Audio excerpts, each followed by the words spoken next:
Street where the loyal runs do beat, and the lovely English people walked all over us. And every single night when they tell come home tight, he'd invite the neighbours out with this chorus. Come out, you black and tans, come out and fight me like a man. Show your wife how you won medals down in Flanders. Tell her how the IRA made you run like hell away from the green and lovely lace of Gillishandra.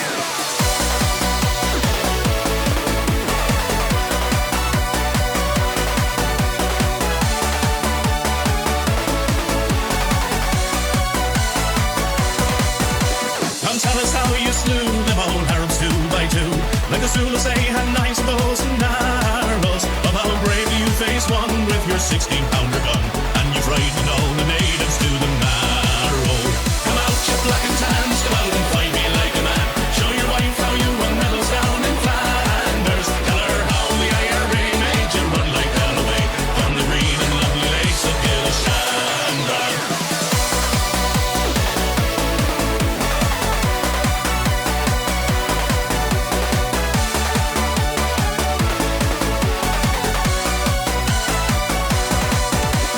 Let us hear you tell how you stand the brave Parnell and taught them well and truly persecuted. Where are the stares and jeers that you proudly let us hear when our heroes of 16 were executed? Come out, you black and tans, come out and fight me like a man. Show your wife how you won medals down in Flanders. Tell her how the IRA made you run like hell away from the green and lovely lace of Gillishandra.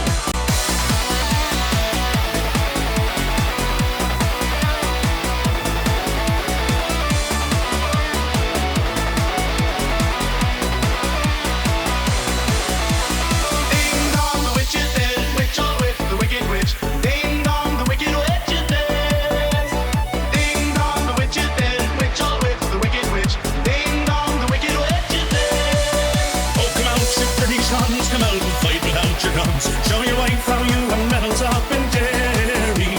You murdered 16 men and you'll do the same again. So get out of here and take your bloody army. Come out, you black and tans, come out and fight me like a man. Show your wife how you won medals down in Flanders. Tell her how the IRA made you run like hell away from the green and lovely lace of Gillishandra. Oh, come out, you black and tans, come out and fight me like a man. Show your wife how you won medals down in Flanders.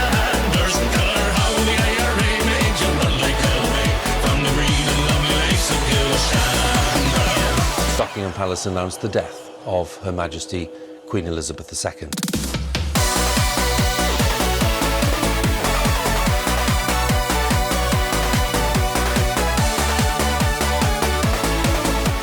Yeah, that's right, chat.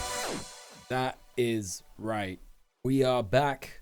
It is Monday, and it is time for another stream. How are we all doing?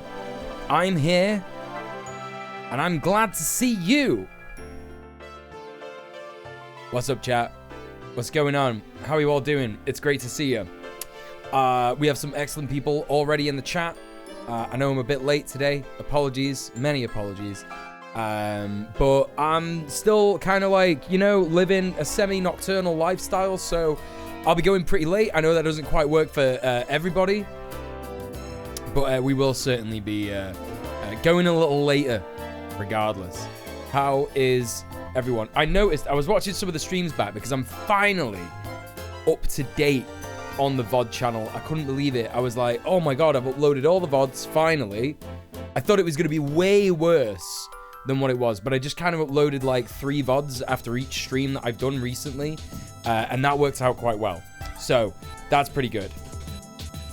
So I'm pretty happy with that. But we're finally up to date. Yes, hello, VOD watchers, Johnny, Jenny. I can't think of what would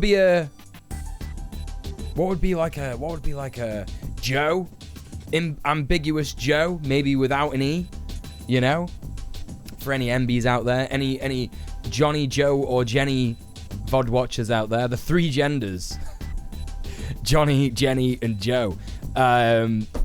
Yes, you're welcome. I'm back. We're doing streams again. But yeah, how are you all doing? Vinny VOD watcher. Vinny's a good one as well. But like, I love it when like NB people just have names like Brick. Like, that's so good. That's so good, right? Mule is technically like a non-binary name, right? Like, it's unisex. It doesn't have any like gender attached to it. I'm quite happy with that, you know? But how are you all doing? First thing is definitely first. Please go follow Goblin Hugger. They are amazing. A great streamer. This happens at the start of every stream. You should be very privileged, Gobs. That's why Gobs is here every single time. Every single time, right at the start of the stream. Well, actually, that's not true because you're not always there at the start of the stream. But it's because they know that they will be a focal point of the beginning of the stream, which I'm more than happy to accommodate. What's Sunhaven? I saw you like streaming that, and I feel like it rang a massive bell for me when I saw you streaming that. I was like, what is that? I recognize it. I've heard it before, but I might be wrong. I don't know. No, I know you'd be here regardless. You sweet, sweet chatter. My weekend, what's it been up to? Well, I had that Thursday off, as you know, chat, just because I wanted to make sure that I wasn't like overworking myself, and that was good because it meant that for the rest of the weekend I was not tired.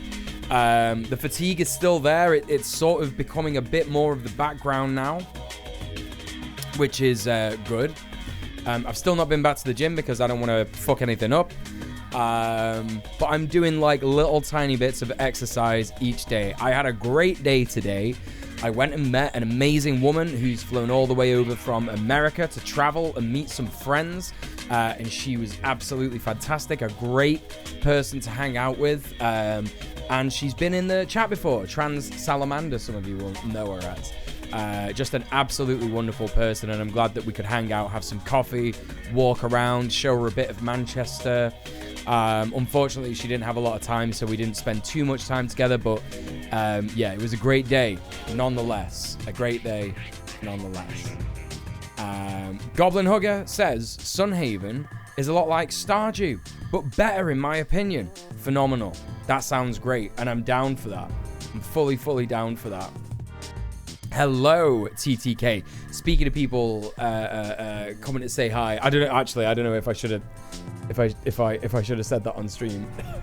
Sorry, TTK. I don't know how you feel about that. I'm not ashamed. I'm not remotely ashamed in any way. So you know, it just kind of came out. But how are you doing? It's good to see you. It's good to see you. Yeah, just don't say when. Exactly. We're not saying when.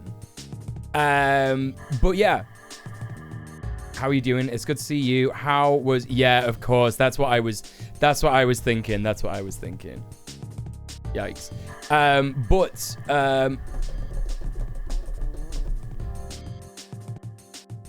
The weekend, the Thursday. What did I do about the Thursday? I can't even remember. Chat, I can't even remember what I did on Thursday. Oh, that's right. I uploaded the rest of the VODs. And then I changed. That's what I did on Thursday. I moved my living room around, and the way that I had the living room before, it was a little cramped.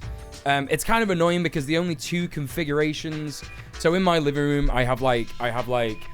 Okay, so I should face the chat for this. So the window is here, and then there are two walls here, right? And then the kitchen is in the back, right? So imagine my head is in the middle of the living room, right? The windows are here, right? So obviously putting like the TV in front of the windows is daft because you're blocking the windows, you're blocking the sunlight, right? So it doesn't work if you put the TV there. I tried the last time, the last configuration I had the telly, it was opposite the window. So here's the window. The TV was like behind my head, right? So you would, and the couch was like underneath the window, facing the TV. It made the there was a lot of glare on the TV, and it made the living room quite cramped. But it's annoying. It's kind of annoying because it really only works in 2 configurations, which is couch on this side, TV on this side, or couch on this side, TV on this side. So I've switched it round, and it isn't the same way that it was. And it feels a lot better. It feels a lot nicer. It feels a lot more open. So that's that. So that felt really good to do. It's always good to like shift the energy of a room around if you can. Stayed up quite late, talked to some new friends, and it was so worth it, but I'm exhausted today. Still got my workout in, though. Great! I'm so glad you're getting some workout, getting some exercise in there. That's going to make you feel amazing. I can't wait to get back in the gym. Oh, my God. I can't fucking wait. Ludo, what's going on? How are you doing, friend? Good to see you. Good to see you. Where am I up to? So, I've actually been watching some VODs. Because I uploaded a bunch of VODs, I really wanted to watch the VOD of the trash stream. You know, where there was that one game? You know, the one that people did clips of? The one where, like, there was the scream, and then the text-to-speech said, was that a scream? Or something like that, right? Right? I really wanted to watch that, so I watched that. And what I realized is that the audio has been a bit shit over the last couple of streams. And I think that's because I've not streamed for a while. I haven't watched a stream in a while. So watching some of the streams back, that was really valuable because it made me realize, oh, okay, some of the music is a bit loud. And my voice isn't loud enough. It's not breaking through. And also my voice isn't breaking through on some of the videos. So it should be balanced a lot better today. Because the mic, as you can see, the mic is visible. It's closer to my face. It's the right distance that a microphone should be. So hopefully that is a lot better. TTK says it's not my main goal by any stretch, but I have lost a few pounds, which is a nice bonus. Absolutely, yeah. I mean, look, if that's something that's also gonna make you feel good, fucking hell yeah, good for you. You know, good for you. But yeah, so like I did a bit of that. I watched a bunch of VODs. And yeah, I also noticed now I'm getting paranoid. Now I'm like, maybe the music is a little bit too loud again. So I'm gonna turn the music down to maybe like, I don't have a lot of lee room here with the. There we go. I think that's better. Okay. Pause in. So, where was I up to? Yeah, watched a couple of VODs, watched a couple of politics VODs, watched a couple of trash VODs, and hopefully now it's going to be more balanced, and that's going to be good for everybody. Then I hung out with one of my partners on Friday, and that was very nice. And then Saturday, just chilled. I had a great meditation on Saturday. I've been doing meditation more and more recently. This is the most I've done it in about 10 years or so, actually. And I think I finally cracked it to where I was back then. So there is obviously some kind of muscle memory involved in meditation. And it was really, really good. It was really, really good. All of a sudden, I was meditating. I was doing the whole Kundalini breath work and stuff like that. And I was doing activating the chakras and then trying to engage and encourage the Kundalini. And all of a sudden, I noticed it. I felt like, I don't know how to describe this, chat. And some of you are going to think this isn't true or it's just your brain playing tricks on you. And I don't mind if that's what you think. But this is truly how it feels. It feels like you're here inside your body. And then all of a sudden, it kind of feels like you're slowly drifting backwards to the point where it's like you're not in your body, right?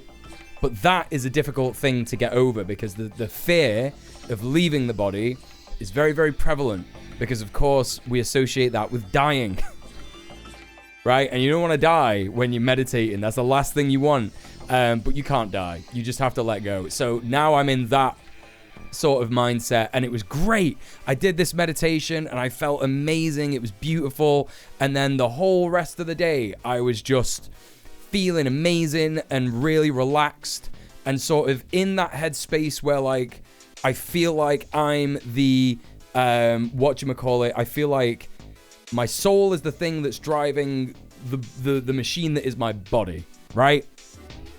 And I know that sounds a little detached from reality and a little odd. But if you've ever experienced it, then you'll know what I mean. And it feels great because it kind of feels like there's no pressure.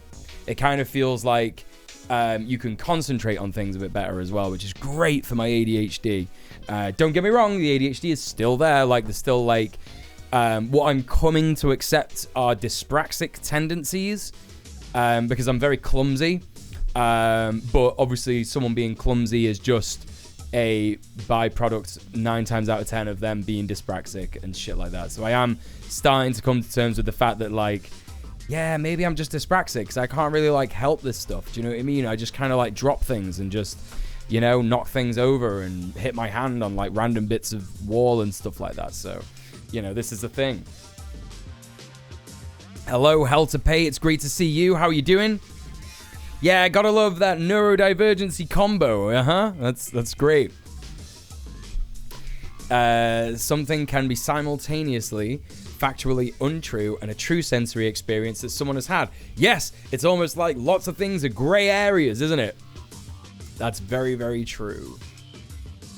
Reality is a hologram made up by your think meat. Not just made up by the think meat, but the thing inside the think meat that is the true oneness of the universe. The true no thing. So, yeah, very cool. I'm glad you're doing great. Hell to Pay. God, what else did I do? So I'm finally done. I'm finally done with 7 Days to Die. I don't think I'll be streaming that again. I had one final rant about the late game and how it's just like very, very, very boring. And some of the things I just like leveled very, very poorly in the late game. So yeah, I'm pretty fucking done with that. In terms of that game that I'm playing. But you know what I picked up, and this was a mistake, chat. I picked up RimWorld again. Oh boy, that is a video game that is too good, far too good, because I'm enjoying that so much. So yeah, I'm having a whole time playing RimWorld at the minute, and yeah, I kind of don't want to give up. Don't want to give up. But it's also really bad for me, like, getting angry with the game. I get really angry with the game. Oh god, it was so bad. It was so bad. RimWorld does see right up your alley. Well, you know, they got this, like, ideology DLC now and stuff, right? And all this, like, biotech stuff. It's so good. There are trans characters in RimWorld now. You can get trans pawns. I don't know if this was like a thing before, but I noticed it when I was randomizing my pawns.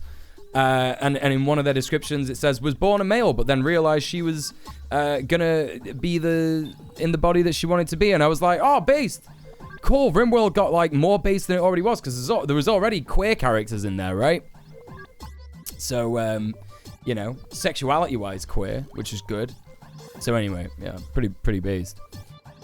Dyspraxia is a fun one. I have no idea where my extremities are sometimes. I knock stuff over a lot. That's what it is, though, right? The extremities. Like, I think I just focus on things that are, like, directly in front of my eyes. I know I have a periphery, but I don't fucking care about any of that. I don't care about any of that. Literally constantly accidentally kick, punch, walk into things. It's so cool. Like, yeah, it's me. It's me. He's just like me for real. Hey, Mr. Dank, what's up? And hello, Half a Laptop. How are you doing? The term ideology DLC is incredibly funny to me. Well, you can make a society that's like really, really good.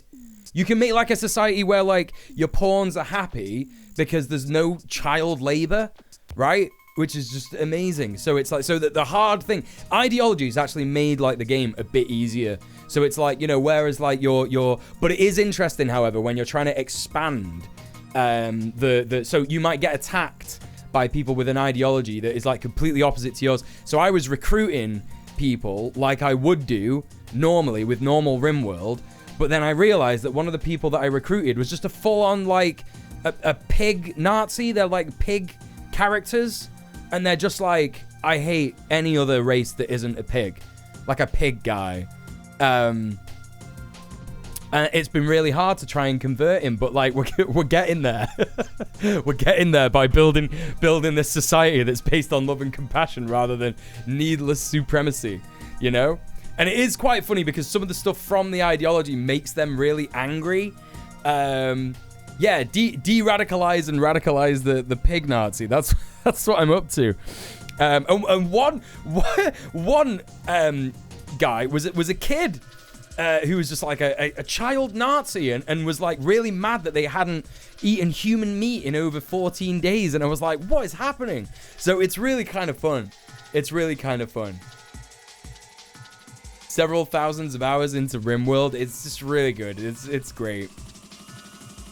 I got confused and I thought this was a Trash Bingus stream for a second. I'm regretting that joke. Wait, what joke? Bingus Bongus, my cat food got delivered to the wrong address, Ongus. No, don't regret that. It's sad that your cat food got delivered to the wrong address. I'm sorry about that. Yeah, I know. I'm sorry. I had the stream set to a different game. It should say just chatting now. It should say just chatting. I completely forgot to update the thingy-mabob. Whatever you call it. What do you call it? What do you call it when you're a streamer and you have a title? The title. Should have updated the title. Should have done it. It would have been so much funnier though. It would have been. I agree. Where was I up to? Yeah, so RimWorld is really fun, and I just basically played that all day yesterday because there was no Red Planet stream, and I was like, oh, okay, I was gonna do some work, but fuck it, an extra day off, hell yeah, why not? You know, 4 days off, it's no bad. It's no bad at all, and I'm feeling great, and I'm feeling ready to do a stream for you today, and hopefully 3 more this week. And if I'm feeling good, then maybe on Friday there'll be another one as well. But I feel like I planned something on Friday, and I've forgotten what it is. Anyway, it doesn't matter. The long and short of it, chat, is that I am here, and we're going to be continuing that awful documentary. Now, the good news is that we are over halfway. Right? We're over halfway. So, we got like, what is it? We're at 56 minutes out of 1 hour and 42. So, we're just over halfway. Or is that? Oh, I can't do maths. I was about to say I can't do maths with a clock. But I can't do maths at all. So that's that, isn't it? Played Sunhaven for like 4 hours last night. Hyperfocus is fun. Sunhaven sounds really good, and I might give it a go. You see, this is what happens, chat. If you truly want to recommend something to me, you just have to talk about how much you like it. And I'll be like, that sounds fun. I want to try that. I'm going to look at it on Steam right now. Here we go. Good news. I'll soon have my own exercise bike to use in my gaff. That is great news, Mr. Dan. Have you wanted one for a long time? TTK says, no idea what you're doing Friday, but I'm getting my first set of acrylic nails.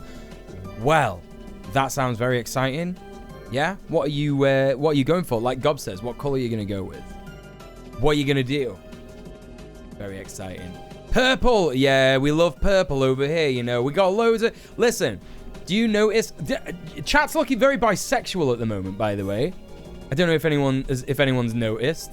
There's literally 3 chatters who have the bisexual colors all together. Yeah, purple is a great color. The only reason that my name is green on Twitch, so in the Twitch chat, is because that's the opposite of purple on the color matching chart, and it goes well with the purple in Twitch. Basically, I think it looks fine. And look at that next to TTK's name. Doesn't that look nice? Anyway, let's take a look at this game. What is it? Sunhaven. I won't show you on screen because I don't really share Steam on stream because you never know what people are gonna do. Zwei Blumen 87, welcome in. How you doing? Seiko Akamuchi, how you doing? It's Purple Gang. It's purple guy. Yeah, you can pick your color in chat. Yeah, you just click on your name. Click on your name and then... Oh, wait. Is it settings? Yeah, go to chat settings. And then you can... Oh, wait. Is it chat settings or is it... Oh, my God. Actually, now I don't know. Do you click on your own name? Edit. Yeah, click on your own name and then go to edit chat identity. That's what it is. I have RGB RAM and made the RAM sticks make the bisexual flag. That's very smart and based. That's very, very smart and based. Ignore me while I screenshot my specific shade of green. I really like that. Hell yeah. Hey, Solar Juice. How you doing? I'm doing good, thank you. How are you? Okay, let's check out Sun Haven. Yeah, look at that. Now you're like a deeper green. Like a, what do they call it? Royal, it's not royal green, is it? Like a darker green? But then again, other chatters will have different settings for like color blindness and stuff like that. Or also just making colors pop more in the chat. Hey Prince, how's it going? Welcome in. You've not missed the movie. You've not. I'm just checking out Sun Haven on stream. On Steam. I'm kind of doing it off camera though, just in case. You know, you don't know what people are like. People are weird if they get like a little bit of information about your Steam or something like that. They've got Sun Haven here. It kind of looks like Stardew Valley, yeah, but it looks like a bit more. Oh, it's got like cat girls, cat boys, furries. Okay, yeah, this is cool. Yeah, this looks really nice. Yeah, this looks really good in the realm of like I guess Stardew Valley likes. It looks like a really nice game. Yeah, the colors in it look really good. Ooh, look at all these people that you can romance. Yeah, this looks like a good game. Looks like a good game. Perhaps even Nyan binaries. Yes, there'll be some Nyan binaries in there.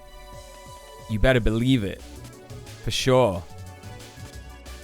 Oh yeah, it's just it is literally just a Stardew Valley like, but with furries. Yeah, I'm down. I'm down for this. Fully down. Now half a laptop's in green as well. God damn it! God damn it! Now everyone who's blue is no longer blue. Now the chat is not bisexual anymore. Listen, chat is being happy with the color that they are in the chat is better for them, and that's happy. I played Minecraft and it broke my front headphone input. I'm upset. Wait, what? How the fuck? What do you mean broke it as in like it no longer works? We do crave biodiversity. It's true.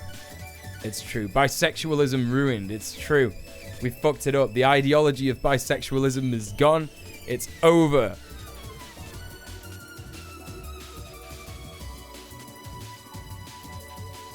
God, I can't imagine. Is there no like it no longer works? I have no idea how. Are you sure it's not just the sound settings? I don't want to tell you, you know, something that you've already tried. Like obviously you probably tried to look at like the sound settings on the PC or whatever.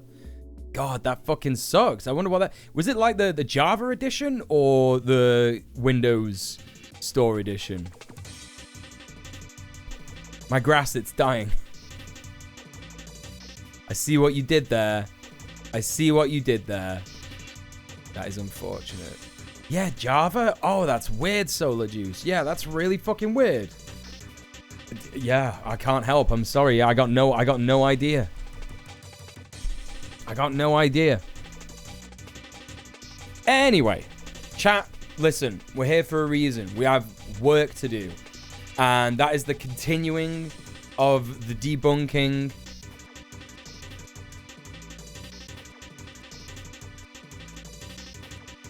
Continuing of the debunking of this one particular stream. Oh, hang on. Why are we doing autoplay? Oh, there we go.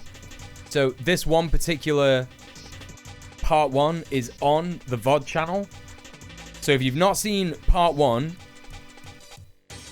stick it in your watch later. Yes, that is Justin Trudeau in a communist Ushanka If you don't understand why that's there, then, you know, I mean, it's not required viewing. It's not required viewing. We can sort of fill you in on some of the basics, right? The basics are basically, you know, there's this guy on the right here. He made this really cringe documentary about, like, oh, there's a plandemic and it's all planned, and oh my god, I've just realized I didn't send anybody the list of games to choose from winning Trash Bingus last fucking week. Oh my god. I had 4 days, chat. I had 4 days to do it. Somebody remind me to do that. Roho Mild, the reason that I got reminded is because you're in the chat. Roho Mild, send me a DM later. Because I know that Emmy wanted to give her game to you. So, yeah. Oh my god. I can't believe I completely forgot. Completely fucking forgot. Anyway, yeah, please remind me. I'll do that after the stream today. You know, I'd like to say, oh, I've been really busy, but I haven't. I genuinely haven't. Yeah, just DM me on Discord. Yeah, you should be able to. Should be fine.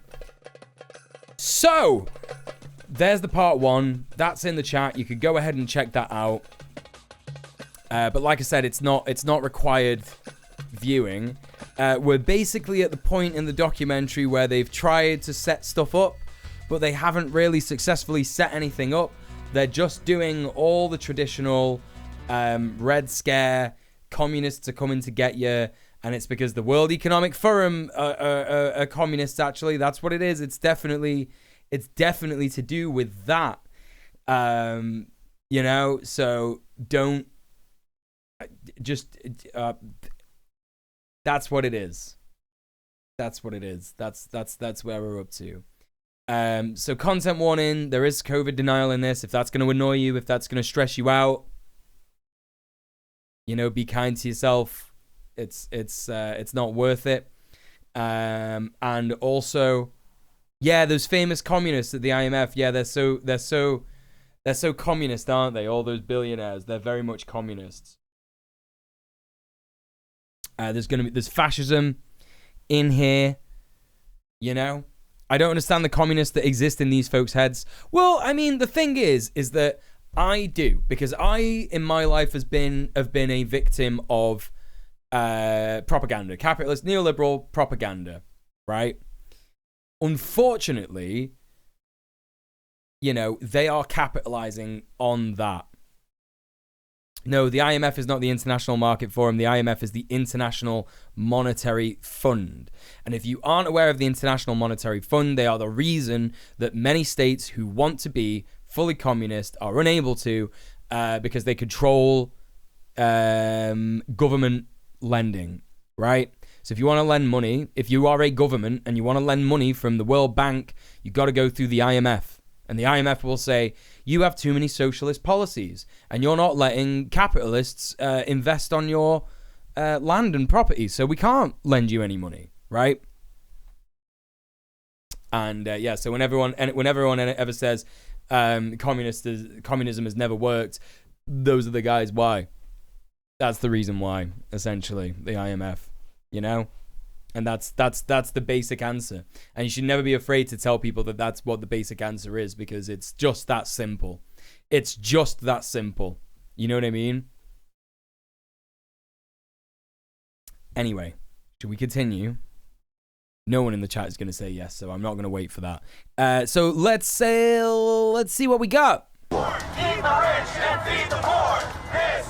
So at this point here, they were trying to say that socialists are trying to start a race war, and the socialist, grassroots socialist and activist groups on the ground are actually connected and funded by the World Economic Forum.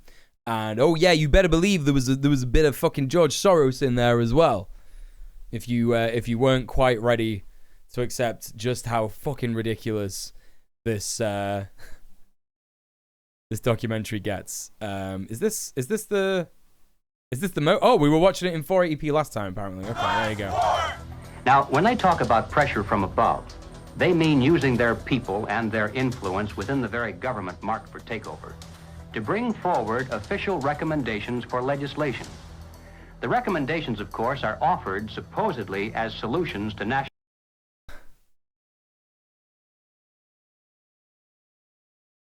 Hold up. Let's take a real hard look at this, chat. Let's take a real hard look at this. The people that they're accusing of being communists are this fella here. I forget his name, but he's like he's the reason that the most progressive Biden bills haven't been passed.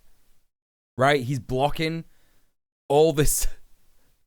He's blocking so many progressive bills that have been put forward by the Democrats at the moment, yeah, because he's like desperate to like, no, we're not doing any of this. What's this guy's name? I want to say Chuck, but I might be wrong. Is it Chuck Schumer? It can't be Chuck Schumer, right? Have I got that right first try? Or I don't know. What is this 50s ass PSA voice? Is it going to be here the whole time? The guy who made this documentary is basically using that as his entire basis. Oh, it is Chuck Schumer. I was right. Yeah, I thought it was Chuck Schumer. Yeah, but he's like the Speaker of the House, right? Or like the interim Speaker of the Senate. I don't know. I know Nancy Pelosi was one or is one or whatever. Anyway, I know that like, so, you know, these are right-wing Democrats, the most conservative of Democrats, right? And he is accusing them of being communist. And I think even current Senate Majority Leader, right. And he's blocking a bunch of this stuff. And I think there's even is George Bush in here, either senior or W. You know, they're not even Democrats, man. Very government marked for takeover. To bring forward. So that's that is George Bush Senior, isn't it? That's George Bush Senior. This is incredible, man. Official recommendations for legislation. That's George W. Right? That's George W. Recommendations, of course, are offered supposedly as solutions to or was that Senior? I don't know. But anyway, here's Obama. National problems. But when passed into law, their only real effect is to vastly increase the power of government and to move the country that much closer. And there's Biden. Isn't it funny how they skipped over Trump? Isn't it funny how they skipped over Trump, who did loads of that stuff? Toward the ultimate goal. The Incredible. Pressure from below, then, involves using their influence over the various mass membership organizations of the country to create the appearance of great popular support for these recommendations. Right. But it's not the appearance.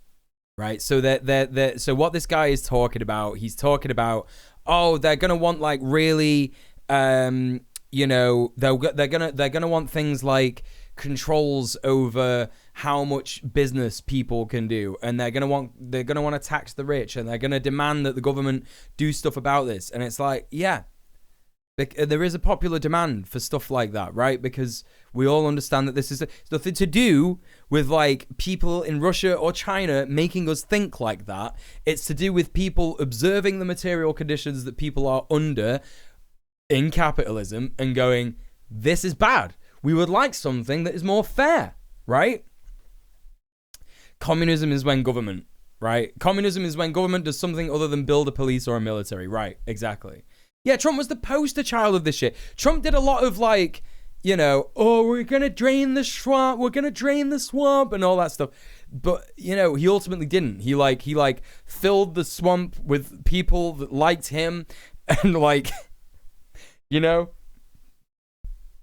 This is the problem, like with any right-wing populist government. Like, you know, the upsetting thing about people who will watch this documentary and go, oh my God, it's so right, and blah, blah, blah, is that they have no idea that the people that they think are with them, like your Ron DeSantis's, your Donald Trump's, like even like, you know, your Robert Kennedy's and stuff like that, they will fuck you just as hard as anybody else. Maybe not as hard as like some marginalized people who will bear the brunt of like a lot of other stuff, but they will. If you are working class, you better believe you're going to suffer. You better believe you're going to suffer even worse, right? Trump took an industrial grade hose and filled the swamp with about 50 times more swamp. It's true. False consciousness is a hell of a drug. It is, yeah. Of course, the members of those organizations must never suspect that they're being used to promote the communist program. And that's always how they get around this stuff. They always say, oh, these poor people, they have no idea. They have no idea they're being used by the communist program. Right, listen. If there is a communist program that is making me want to make sure that people are fed, housed, clothed, receive healthcare, free healthcare, and to not suffer any discrimination all over the world, yeah? If there's a communist probe or something, or whatever you want to call it, like, you know, fucking Havana syndrome gun that's making me think that, good. It's good that they're making people think that. It's good that that's happening, yeah? That's actually based. Hello, Sleepy Time Queer. Yeah, I will do a stretch. Hello, Johnny. How you doing? Welcome in. Welcome in, welcome in, welcome in. Everybody go follow Johnny. He's a great streamer. How you doing, man? Let's go Super Mule. I can let the video run while we do this. Hey, Thrasher House, what's good? Welcome in. Now, the silent majority, the average person, is caught right in the... Oh, shit. Thrasher House, I remember you from Apple's stream. Yeah, I was wondering. I was like, I recognize that name. Where's that from? Above, yeah. Sees highly respected spokesman for government calling for socialist legislation. He looks below and sees mobs of demonstrators shouting for the same thing. He says to himself, has everyone... Right. What's really funny about this, so this juxtaposition here, right? This juxtaposition here of like anti-fascist, yeah, pro-trans, pro-queer, you know, grassroots organizations next to, like, you know, Bernie Sanders, who's not in power, by the way, never got in power, never got close, right? Never got close because of the Democratic nomination. They completely rat-fucked him because he's too socialist for the Democrats, right? So they're, like, talking about all these fucking, like, you know, Joe Biden, Barack Obama, George Bush, you know, like... Oh my God, they're the worst people ever. And they're exactly the same as Antifa. It's like, you are so unbelievably wrong. Like, what the fuck are you talking about? Like, at what point, you know, the majority of people in, like, this crowd, if it's like an anti-fascist crowd or like a Black Lives Matter crowd or anything like that, will support way more radical things than any of those people that are in any kind of power. Like, way more. They'll be supporting things like free housing for all, abolishing the police, like all this kind of stuff. The Democrats are not for that. The Democrats are not for any of this good stuff. The Democrats are not for ending racism. The Democrats are not for ending queerphobia or transphobia or, you know, any kind of homophobia or discrimination. They're not for it. Right? They need those things. They need those things in the same way the Republicans need those things. In the same way that fascists need those things, right? To fuel a narrative that there is always someone out to get you, but they aren't. And that's just the reality of it, right? D&D went well on Saturday. Oh, hell yeah. Yeah. Did a bunch of you play D&D on Saturday? Nice. Good to hear you. Deeply ironic considering the lengths that Capital goes to obscure everything that it does to fuck us all over in its crimes against humanity. Right. These mobs of demonstrators shouting for the same... It's silent majority on the Chud card. I completely forgot about Chud Bingus. Oh my God, chat. Get your Chud Bingus cards. I completely forgot about it. What do we got? What do I got here? Antifa Super Soldiers. Definitely them. Red Planet. Red Planet is a show that I do and you should watch it. Most Sundays, you know? Go check it out. NPC stuff. I gotta change this because this isn't a valid square, you know? It's kind of a valid square, but tanky is such a nebulous term. Tweets with little engagement is evidence. That's not happened yet, but I'm holding out hope. This guy definitely supports police brutality. 100% supports police brutality. And there's definitely been a bunch of bad video transitions. There's definitely been someone talking about degeneracy. 1,000%. 1,000%. So, there you go. Got a party of some great peeps. Oh, cool. Good to hear. Anyway, right. Let's crack on. He says to himself, has everyone gone crazy or is it me? Now, he's still in the majority, of course, but he doesn't know it. He thinks he's helplessly outnumbered, and he... Right, see, like most of these folks, they're calling for things like disbanding the police. Right? Yeah, you could fucking absolutely tick that's not leftism. Like, that's this whole fucking thing. That's this whole fucking documentary. For real. I didn't watch last Chubingus. Am I allowed to? Yeah, no, you won't win anything. This isn't like Trash Bingus. You won't win fucking anything. Bingo but wilder. Yeah, that's what we're doing. Yeah. It's difficult to get me to shut up about how much I love our D&D group, so I'm not even going to start. You could go for it. Listen, I'm not stopping you. I think that's great. I think it's great that you're all playing D&D together. I think it's great that my community's coming together, like, naturally and doing things, like, away from me. I think that's great. Yeah, nobody wins at Chud Bingus. Everybody loses. He bows to what he thinks is the democratic will of the majority. I mean, you know, oh wait, here, 62% of Americans say they have political views they're afraid to share. Right? 50% of strong liberals support firing Trump donors. 36% of strong conservatives support firing Biden donors. 32% are worried about missing out on job opportunities because of their political opinions. Right? So we're talking about liberals and conservatives here.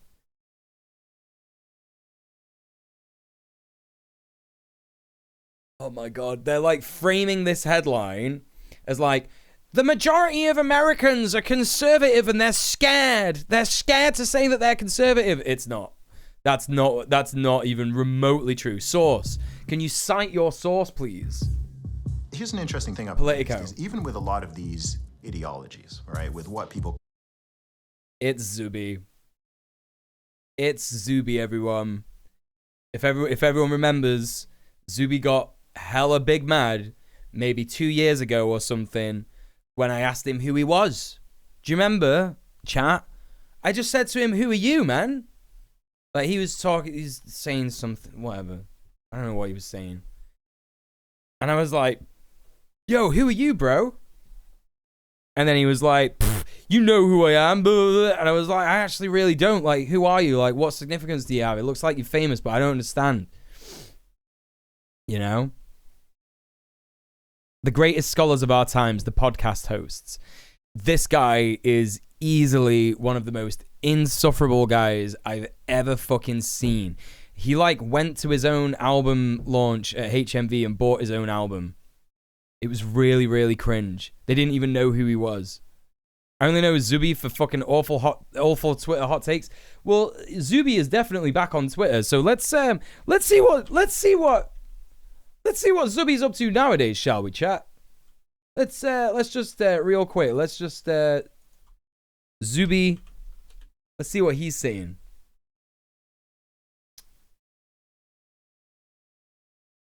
Oh.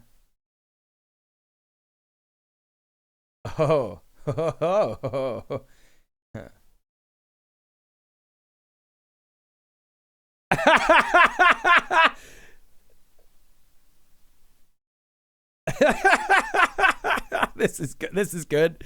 This is real good. This is real good, man. This is real good.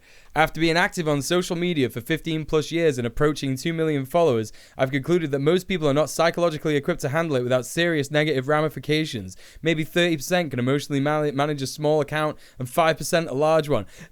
So he's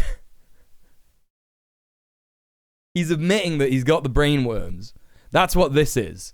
That's what this is. This is him actively saying, he tweeted this about like an hour ago or something. This is like an hour ago.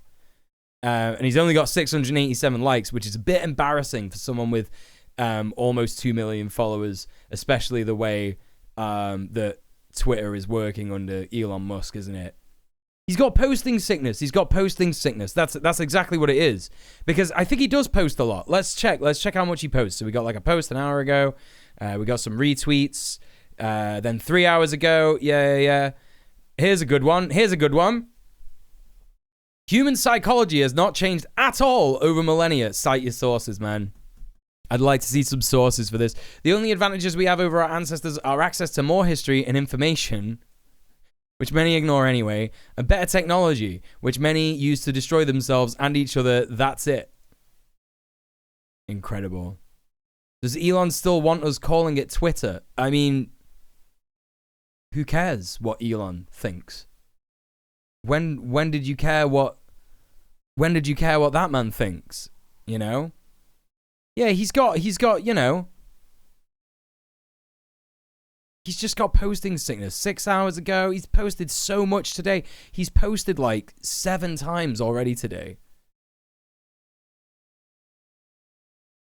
Even over the weekend, man. Do you not go anywhere on the weekend? Oh, we went to like a safari thing on the weekend. That's kind of nice, to be fair. Wait, what's this? He's retweeted this. The hug that saved a life in 1995. The twins, Kyrie and Brielle Jackson, were born 12 weeks premature, each weighing only 2 pounds. They placed in separate incubators. One twin was not expected to survive. She went into a critical condition. Oh my God. How long are tweets nowadays? I ain't doing this, chat. Sorry, TLDR. Yeah. He's talking about vaccination because he's a COVID denier. He's not got vaccinated. The thing that sickens me about COVID deniers, like people who don't get vaccinations, who are like people like Zuby, who are like telling everybody to not get vaxxed, like they live the most privileged life so they can avoid COVID. Do you know what I mean? If they go to a concert, guess what? They get a special little room that's like fucking hermetically sealed off. They got like a HVAC, filter on all the air coming in and out. So even if tons of people got COVID in that fucking concert, they ain't getting it. They ain't getting it. You know, they want to go to the gym to work out. Boom. They go to a fucking gym where they could just like... They own the gym. They own the fucking gym. So they haven't got to worry about anybody coming into contact with them, right? It's just so fucking frustrating. If people were these... Oh, here we go. Chat, tick off wokeism on your chud bingus.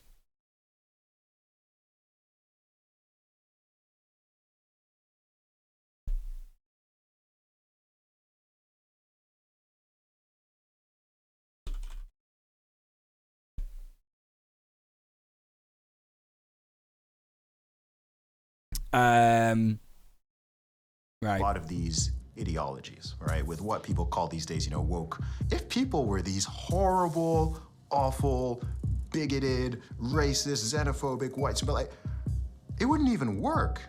The only reason it even works is because people are so compassionate that they, I want to make sure I use the right words and I say the right phrases. So you're actually weaponizing the fact that people are decent people, and you're taking that compassion and you're targeting it at, this is the group of people who you should be angry at.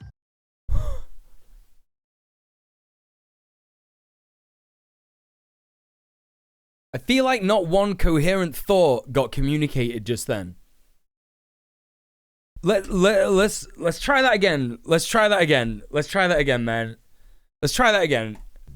Here's an interesting thing I've noticed is even with a lot of these ideologies, right? Right, so with these ideologies, so he's talking about left-wingers, right? Left-wingers.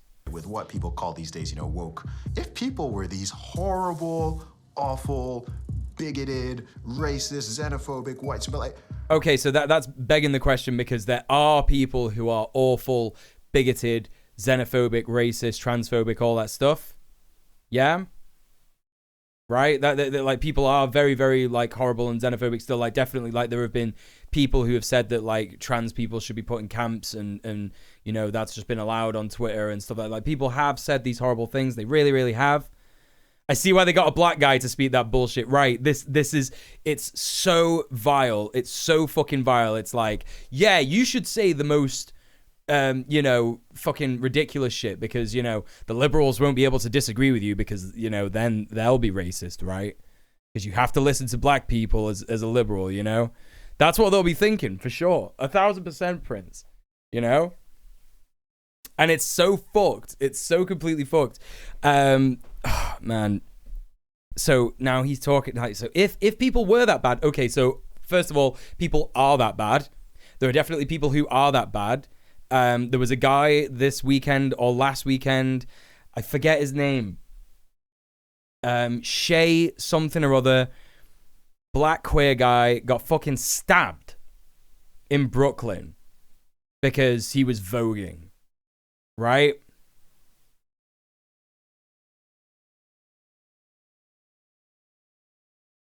So people are that bad. People really are that bad. Yeah? It wouldn't even work. So what would... Oh, so he's talking about the ideology. So he's saying the ideology wouldn't even work if people were that bigoted. But that's why our ideologies work, because people are that bad. The only reason it even works is because people are so compassionate that they, like, I want to make sure I use the right words and I say the right phrases. But lots of bigoted people don't do that, right? Lots of them do not do that, actually, in fact. So you're actually weaponizing the fact that people are decent people. Yeah, so what they're trying to do is they're trying to say, look, this cop's kneeling. This cop's kneeling. It's just so fucking vile. And you're taking that compassion and you're targeting it at, this is the group of people who you should be angry at. They weaponized human compassion. For anyone who's not seen this, yeah? The person who made this documentary constantly has shots of him sagely nodding and agreeing so that you know that he's there all the time, even though it's completely inappropriate.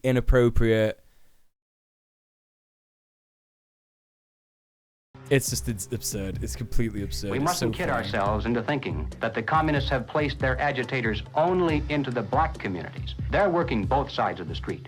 They want hatred, violence, and bloodshed between the races, and they don't care how they get it or whom. No, we don't. We actually don't. Dennis Prager used this line of logic. People are telling you to be inclusive, but that's a trick, and they're preying on your sense of decency, so you should ignore their arguments for inclusivity because they have ulterior motives. Right. They use, even children if necessary. My young comrades. Hi. This is my way of figuring out if you've been tainted by the patriarchy. Oh, this looks creepy. It looks creepy. Why? There's just like this thing about white people that just makes me be like... Oh, looks like Donnie got a full cookie. Because he's a white man. Say it with me. Structural racism. Yeah! Is this real? Is this actually real? Because it looks so staged. It looks really fucking staged. And how did they get this footage? You may have won. I mean, if they're doing this, great. This is great. This is great learning for kids. And this is not that bad, right? In my opinion. It's good to learn about structural racism. It's good to learn about feminism, especially teaching feminism to a class of young kids, right? Misogyny, intersectionality. This is important and good, actually. Why the Communist Party has been a staunch supporter of the drive to place a black studies curriculum into our high schools and colleges. Okay. That is so fucking offensive to absolutely all of the civil rights activists, all of the, amazing black activists throughout the fucking years who desperately needed and fought for and died for, actually, in fact, to have some understanding in white schools amongst white people, not even just white people, but just in schools, right? So that people can understand how awful slavery was, how it's not quite over, right? It's just such a fuck you. It's such a fuck you. Anyone who's genuinely watching this and, wanting to hear like an actual lefty's take on it and stuff like that, I would like to ask you, yeah? Sit with this and ask yourself this. how does this affect you? Is it affecting you now? If the answer is no, then you're onto something. Yeah? Also untrue, CRT was only the highest tier of university for legal students. I mean, look, at the end of the day, they're talking about CRT here. And yeah, that's correct. CRT was only available for some university students in legal, in law school, right? But here's the thing, just learning about the struggle of black people and African people who were brought over in slavery, like, that is in schools thanks to civil rights activists and it's just such a fuck you still. Obviously they're going to bring in and say like, oh, it's critical race theory. I wonder how much of this they're going to touch on. Obvious the minute you take a look at the textbooks and the study guides. Schools are now radicalizing our kids. I mean, this is the volume of the book from Critical Race Theory. They're going hard. They're going hard. Yeah, they consider anything that happened to racialize people CRT. Yeah. They're conflating it on purpose, right? On purpose. And it literally says here, whiteness is a bad deal. And it has a symbol of Satan. Whoa. What's the symbol of Satan? What's the symbol of Satan? A bad deal. And it has a symbol of... What's the symbol of Satan? What is she talking? I absolutely have to know what this is. I absolutely have to know what this is. Who is this woman? Azra Nomani. Symbol where? I can't see no fucking pentagram here. The fucking, how are you seeing it when I can't?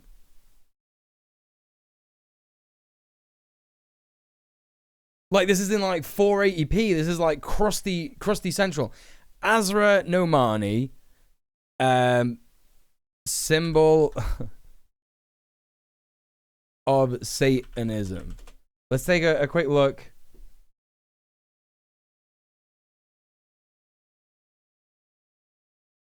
She's made a book called The Woke Army. Oh, it's the tail. Yeah. You look. There's like a. Right. So listen. Here's the thing. You want to take like a snapshot of a book, right? Where it's talking about whiteness is a bad deal, right? For a start, they're not unpacking what whiteness is, right? And most people know. Most people who understand white supremacist, colonial, settler society and how it's fucked everybody over, understand that whiteness is something that white people invented. Yeah? Decades ago, literally centuries ago, a hierarchy of who is white, right? With white Anglo-Saxon Protestants right at the top and all the way at the bottom, African people, right? But they used way worse words for African people. And, even underneath, WASPs are like Catholics, right? So white people, but Catholics. So Irish people, right? Not white enough. Yeah? Then below that, like the French and shit like this. Italians, right? Eastern Europeans, Slavs, It's all fucking there. So for a start, Azra Nomani, you don't know what you're on about, yeah? Secondly, saying that there's a symbol of Satanism here, right? It is very, very common for people who are criticizing capitalism, yeah, which it looks like that's what's going on here, because it's like, capitalism funding. Because think about it, yeah? Capitalism is intrinsically linked to white supremacy. Why? Because capitalism found out that you could extract free labor by dominating someone who doesn't quite look like you, right? That's how it's linked. It's together. So they said, right, well, we could profit off slave labor. So get them to pick a bunch of cotton. Get them to pick a bunch of corn. Like, use them for free on all these plantations, yeah? All across the South of America.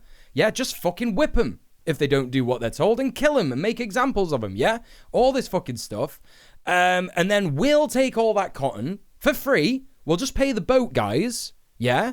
And the fucking guys who own the cotton mills, right? Not the cotton mills, the cotton plantations. And we'll put them in our mills, right? And we won't pay our fucking workers enough either. So they'll think that they're free, but they're not quite, you know? It's just so ridiculous, you know?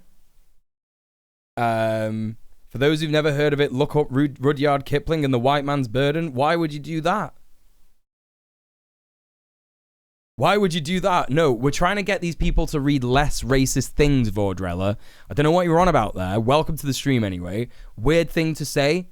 Don't look up Rudyard Kipling and the White Man's Burden. Don't look that up. The devil has become a symbol for bad deals and mistakes. That's why we have expressions like the devil is in the details. Yeah, true. That's true. You were just guessing. Thought you forgot what a pentagram is. No, I know what a pentagram is. There's nothing there, you know what I mean? Anyway. Satan. You gonna deliberately teach kids this white kid right here got it better than you because he white? You gonna purposely tell a white kid, oh, the black people are all down to suppress. How do I have 2 medical degrees if I'm sitting here oppressed? Not only is it... What did he say? The black people are all down to suppress. How do I have 2 medical degrees if I'm sitting here oppressed? How do I have 2 medical degrees if I'm sitting here oppressed? I mean, look. If you wanna be the guy who doesn't understand, you know, quite what people are teaching, yeah, when it comes to like educating people on white supremacy and the chances that people have and the opportunities that people have, go for it, man. Do you know what I mean? I'm not stopping you, but like it really sucks. This just really fucking sucks. Like, just because I've got a fucking degree, right? Does that mean that I can openly tell everybody that I'm bisexual and I won't suffer any discrimination, right? That if I tell someone, if I go into a sound engineering studio, right, and someone offers me a job, and they say, tell me a bit about yourself, and I say, well, I'm a member of the queer community, you're telling me that if that guy is queerphobic and he says, sorry, you can't get the job, you're telling me that that's not, like, I've got a degree, so how am I not oppressed? You're telling me that's not oppression, right? It's different for queer people and black people, right? It's related, you know? I mean, for those who know but aren't aware of there being the person Rudyard Kipling and how his ideas push this narrative so hard, I'm not saying this guy's shit should be read. Yeah, I mean, it's just like a weird... I don't really understand. I might be reading you wrong. Oh, right. Rudyard Kipling was the kind of guy to say something like, there's a tier of whiteness, right? I mean, look, I don't know about Rudyard Kipling. I just know that, like, whatchamacallit, there were phrenologists. There were phrenologists and you know, scientists and shit like that were pushing it, that really made it, like, the whole fucking shtick. And to be honest, more than that, it was just, like, politicians and people in charge, you know? I don't know anything about Rudyard Kipling, and I know he was racist as shit, but I would say, like, you know, I don't know. It just kind of like, why are we telling people to read his book when I'm not going to read no book by Rudyard Kipling about the white man's burden, you know? Not only is it in the schools, but it's in the workplace. It's throughout society. It's destroying this country. If this continues... What is? Hang on. No fucking context there. Hey, Emmy, by the way. Welcome to the stream. Hey, Carpe Backs. First result from a search for white man's burden. The supposed or presumed responsibility of white people to govern and impart their culture to non-white people, often advanced as a justification for European colonialism. Oh.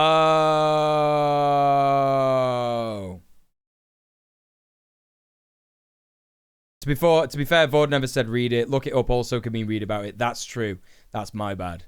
That's my bad. I have a degree, but I still got recently turned down in an interview. I think a significant part of that might be for being visibly trans, since there were few applicants prior to the meeting me in person. We're basically saying the interview was formality. because they, and I quote, love the experience and background I have. Right. Why would they not hire you? What other reason would they not have to hire you? Also, could I get a shout out for Carpe packs, please? How do I have 2 medical degrees if I'm sitting here oppressed? Not only is it in the school. So we've got a Dewey Mason member, Texas State Board of Education. I don't actually know what she's talking about here. But it's in the workplace, it's throughout society, it's destroying this country. For all we know, she could be talking about racism. It's not actually contextualized what it is that she's referring to here. She could be talking about pedophilia, right? She could be talking about anything bad. If this continues, we will look back and be responsible for the dismantling of the greatest country in the world by reverting to teaching hate and that race is a determining factor on where your destiny lies. Thank you. Right. No one is saying that, though. Systemic oppression doesn't exist because one guy got 2 degrees, right? Right. And also, no one is saying that. People are saying that your race shouldn't determine where you'll end up in life. You see how they recuperate leftist language, right? What they're trying to do, right? What fucking fash are trying to do, and conservatives all over the US, is they're hearing how leftists speak and they go, that is really good, actually. And what we should do is use that to attack them. So they're accusing us of being racist. We should accuse them of being racist by saying, well, you know, you're saying that if someone's black, they won't get anywhere in life, right? And if anything, most people who are anti-racist, who believe in the dismantling of white supremacy and all that kind of stuff, people like me, people like people in the chat, and people like who this person is speaking about, right, on this documentary, nobody is saying that it's because you're black. We're saying it's because of the systemic racism that's present in the system. Nobody wants it to be like that, right? Nobody wants it to be like that. Sarasota School Board Chairwoman, what has been the worst of what you've had to deal with in terms of community or parental reaction? You know, the calling of names, tyrant, Marxist, communist, and yeah, it sucks being called a tyrant when all you're trying to do is like run your school meeting, yeah, and tell everyone how CRT is not actually being taught. It's not actually being taught in these schools. They want to move kids over to charter schools and private schools without the oversight of the state. And that's wrong. Education authorities. So the context is meaningfully clipped out of all of these interviews, right? If you actually watch these interviews, they will talk about how there is like a huge misunderstanding of what CRT is and how it's not even being taught in fucking any schools at all. Also, we're quoting Russia Today here. Incredible. Absolutely incredible. Russia Today, literally Vladimir Putin's mouthpiece, right? Are you kidding me? Are you fucking kidding me? In the United States are asking the government to use anti-terror laws and involve the FBI against parents who protest against the way their children are being taught. Well, yeah, because they're fucking wrong. Do you know what I mean? So, of course, people who are ingrained in the system are going to respond in the way that people ingrained in the system respond. It identifies no fewer than 13 possible federal crimes, including making annoying phone calls. How about this one? They could be prosecuted for using the internet in a way that... Damn. So what we're learning here is that the state's federal anti-terrorism laws are extremely bad and they can be used to oppress people. Yes, true. Most leftists agree, actually. Might cause emotional distress. Yeah, Putin is a communist until he says something we agree with and then he's our pal. I don't know if yet they have said that they believe that Putin is a communist or not. I don't know. Over the weekend, Democrats voted to ban gendered language in House rules. And that means no more terms like father or mother. Is the administration... Is this true? Is the chat? Is this true? I don't think they did that. It's official policy to replace the term woman with birthing people. Black birthing people. Black birthing people. Black and indigenous birthing people. You shifted from in places. There was no answer to that question. There was just like clips of people saying black birthing people, right? From using the term mother to birthing people. Again, if we're trying to be precise in the language that's used. Moms are. I swear to God, man. Just, however, like, this is the beauty. Right, here's the thing. Again, if anyone's watching this on the VOD channel and thinking like, let's see what this communist has to say about this documentary that hates communists, it's unlikely. But if you're that like 1 or 2 people, right, you know, there's this thing, right, and I learned how to do it, and it's really good, and it's called editing, right? And what you can do if you know how to edit is you can take like a piece of footage that is like this, right, where someone is saying something like, right, so if it starts here and it goes, do you use the word birthing people? Are you getting rid of the word birthing people in the house? Yeah. But then after that, it switches and it goes to someone else and they're saying, oh, actually, no, we don't do that. And that's complete bollocks. Why are you even bringing this up? Yeah. What you could do if you know how to edit, you could take this bit that says, are you removing the word woman and calling them birthing people? And you can clip it there. You could get rid of all this bit. So it's just this bit. And then on the end of that bit, you can find another bit where someone is just saying birthing people, or a few examples of someone saying birthing people in the house. And you can put them. You can put them in the... After that, that's what you can do. Bonus hole discourse. Yeah, we spoke about that. We spoke about that last time. Pretty good word. I'm not a birth person. I'm a mother. Can you provide a definition? Right, by the way, there are no queer people out here who are saying we should never call someone a woman or that they're a mother. It's not happening. It's not happening. Queer people, actually, when it comes down to it, are very, very happy to call you what you want to be called that's most comfortable for you. Right? The reason that the birthing people thing exists is because there are not just women who can give birth, because transgender men can give birth, right? And so can non-binary people with a pussy. If you have a pussy, if you have a uterus, you can give birth. That's just science, right? It's also science that you can take hormones and become a different gender, right? It's science, yeah? It's just fact. That's all it is. No one is trying to remove the word woman or remove the word mother or father or anything like that. It's complete bollocks. No one cares about any of that stuff.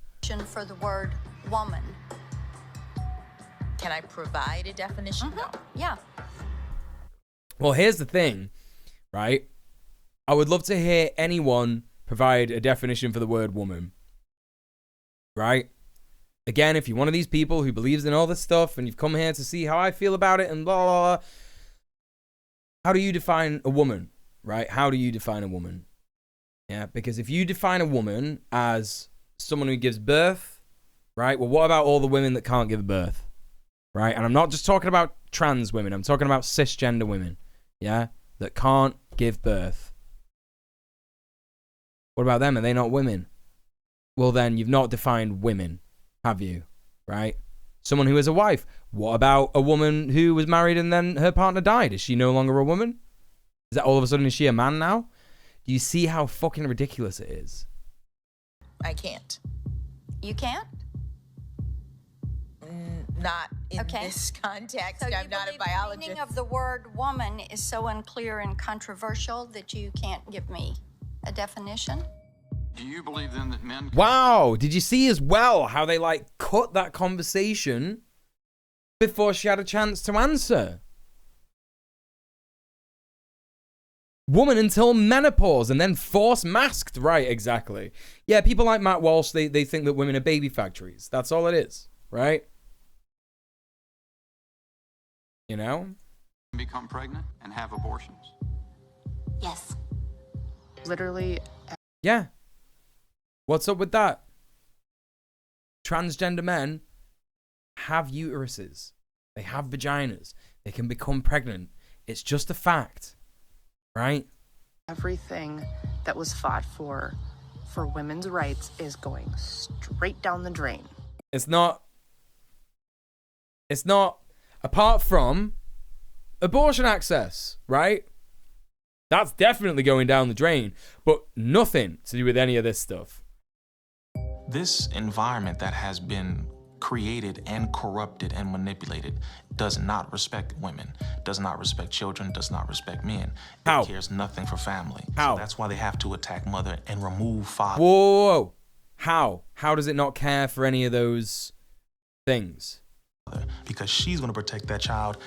No one's doing any of that. No one's doing any of that. And I love this framing. He's going to protect that child.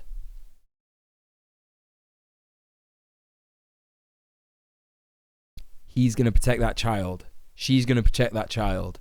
Is that a fact? Right? Do we want to talk about the number of mums and dads who physically, sexually abuse their kids? Do we want to talk about that? Going to protect that woman, and they both are going to protect society. Oh, whoa, hang on a minute. So it's not even the dad. He just... Hang on a minute. Father, because she's going to protect that child. She's going to protect the child. He's going to protect that woman. And he's going to protect her. Okay, so it's like a hierarchy.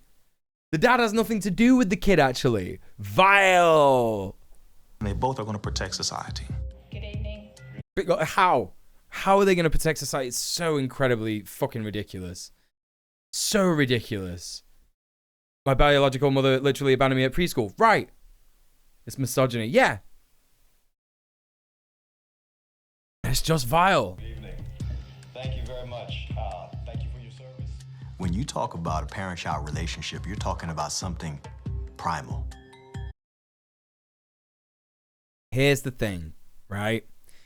If this comes up and it doesn't say that this guy's an anthropologist, just completely don't give a fuck about what he's on about, right? If we're talking about like anthropology, and in fact, I don't even need to continue this. I don't even need to continue what I'm talking about here, because everybody here knows, yeah, that in multiple cultures, right, multiple indigenous cultures all over the world, before the advent of anything like marriage or anything like that, kids were actually cared for collectively, right? Collectively.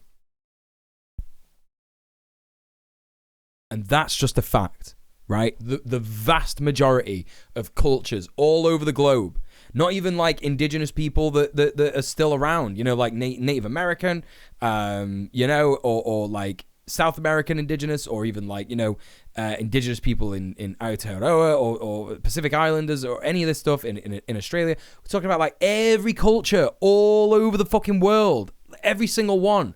It literally takes a village, right? So when you're talking about like something primal, like, you know, okay, what are you talking about? So are you talking about like primal in terms of like when we were Neanderthals? Because there are definitely examples of Neanderthals like just fucking launching babies into a river because they're not happy with them. Do you know what I mean? Or because it's not survival to take care of anyone. It's not feasible to take care of them anymore. Do you know what I mean? Even pre-industrialization Europe, we raised kids collectively. Yes. Yes. For real. That is in the heart of the... Oh, sorry, everybody. Sorry, everybody. We absolutely have to listen to this guy because Brian Echevarria, he's a father. That's qualification. I hate people. It's like the guy who made this documentary, Mickey Willis, yeah, whenever he shows up on screen talking, it comes up with his little title, and it also says father, right? Do you know how easy... Listen, I've put my penis into many people with vaginas and gone like this until I've cummed, right? It's happened loads. In fact, I did get someone pregnant once. Twice, actually, right? It's that's how easy it is to become a dad, right? It's so easy to become a dad. Yeah? That's what you do. You literally just go and splooge. That's how you do it. It's dad time, yeah? Right? It doesn't qualify you for any special kind of, you know, commentary on society. Hey, Matthew Kohai. Yeah, it was pretty hot whenever I did that. It's true. I'm also a father. His word against mine. There are so many dads who would sit there and watch this and be like, these guys are fucking stupid. You know? There are people who believe that gives you dominion over the women who accepted your deposit. Right, literally accepted my deposit.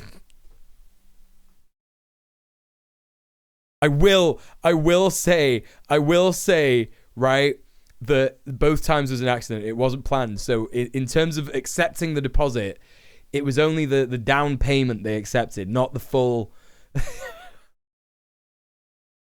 We weren't investing in the full product, right? Anyway, never mind.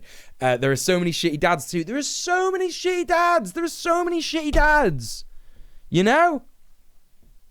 The money fell out. Oh, Christ. Liberal, not the Marxist. That's in the heart of the person who's conservative. Whoa, what are you talking about, man? Talking about something primal. That is in the heart of the liberal, not the Marxist. It's in the heart of the liberal, not the Marxist. Well, here's the thing, right? If you are smart about reproductive labor, yeah, and reproductive rights, all this kind of stuff, you will know that Marxists can be a bad dad, and so can liberals, and so can conservatives. It's possible for every single person of any ideology to be a bad dad, because guess what? That is not related to ideology. The only ideology that is related to is possibly feminism, and even then, it kind of, you know, if you do not love your kids, right, as a dad, that is just a fundamentally bad thing that is wrong with you. It's nothing to do with what, like, there are so many conservative bad dads. You want to talk about fucking Elon Musk? You want to talk about Elon Musk? You think Elon Musk is a good dad? Do you know what I mean? He like had his kids and then divorced and never speaks to him again. That's it. Had a kid with one wife, divorce, see you later. Had a kid with another wife, divorce, see you later. Had a kid with another wife, divorce, see you later. And it goes on and on and on and on. And he doesn't fucking see any of them. Spends his time fucking flying all over the fucking state of California in his private jet. You know? That's in the heart of the person who's conservative. And they're pushing the boundaries on something that they cannot control. Washington State is... What the fuck is going on here? Why are they putting a Celine Dion video in this documentary? That they cannot control. Oh, because they're eliminating gender. Because Celine Dion is eliminating gender. You heard it here first, folks. You heard it here first. Washington State is on track to lawfully take gender dysphoric children away from parents who... Whoa. Gender dysphoric children away from parents who... post-transitioning treatment. Yes. Yes, this is good, actually, because that is abuse, right? If your child has a health condition, right, such as gender dysphoria, yeah, and you are refusing them medication to deal with that, you are a bad parent, right? In the same way that if you have a kid that is depressed and you don't give them health care for that reason, you are a bad parent. That's how it works. You know, and we're all willing to understand that people have made mistakes. No one is sat here saying that you are like dead for the rest of your life, like no one cares about you, jail for the rest of your life. No one's saying that, right? If you've made a mistake and you don't quite get it, sure, cool, whatever. We understand. We live in a horrible world that will make you think that way. But it's not about like anyone kind of saying like, oh, well, you know, if you don't let kids cut their penises off and say that they're women, then you're a fucking disgusting fascist. It's like no one is saying that. Like I knew that this anti-trans stuff was going to be such a big part of this. It's so vile. That is against the Constitution. Hey, Adorable, how you doing? Their rights if there's an extreme circumstance. It's severing the. It is Gothics. I knew it was Gothics. I knew it was. When I saw her previously, podcast hosts. I love that the most of the people that they have for this fucking documentary are just like podcast hosts, right? This woman is one of the most vile transphobes you will ever hear speak, right? She's debated all the debate bros, right? She had loads of debates with all of them. And I'm pretty sure she's been on like Andrew Tate's podcast or something like that. Also, this person here... From parents who oppose transitioning treatment. That is against the Constitution. The only time... Okay, what is against the Constitution? What is? A parent loses their rights is if there's an extreme circumstance. Yeah, an extreme circumstance would be abuse. Right-wingers find a single reliable source challenge, difficulty impossible, yeah. Severing the bond between the parent and the child. What they're doing is they're dividing families to take control of the children. They're dividing families to take control of the children, right? Apart from, here's the thing, right? This is how they're wording this. They're trying to be smart. They're trying to be funny, right? But the thing is that if you have a child with gender dysphoria and you give it the healthcare that it needs, right? The actual healthcare that it needs, and you get to keep it. So we're not trying to divide families and control the children. We're not trying to do that. No one's trying to do that. No one's trying to do that. That's the reality. Okay. The biggest offense against communism is the nuclear family. This guy. Here's the thing, right? True communists don't care about the nuclear family, right? We don't give a shit, right? Yeah, there's a lot of talk of like, destroy the nuclear family, this, that, and the other, blah, blah, blah, blah, right? Here's the thing. If you and your partner want a family that is the average 2.4 kids, no communist in their right mind is going to say that is bad and you are a bad person. No one's going to do that. No one's going to do that, right? Famously, no families under communism. Yeah. Do they want to talk about the families in China? They brought up China a lot in this documentary. I wonder if they're going to bring up what the family is like in China. I wonder if they're going to do that. Yeah? Because they are blaming a lot of this on China. They're blaming a lot of this on China, by the way, if you weren't here last stream, you know? Like, there are the thing is that like when we talk about conservatism,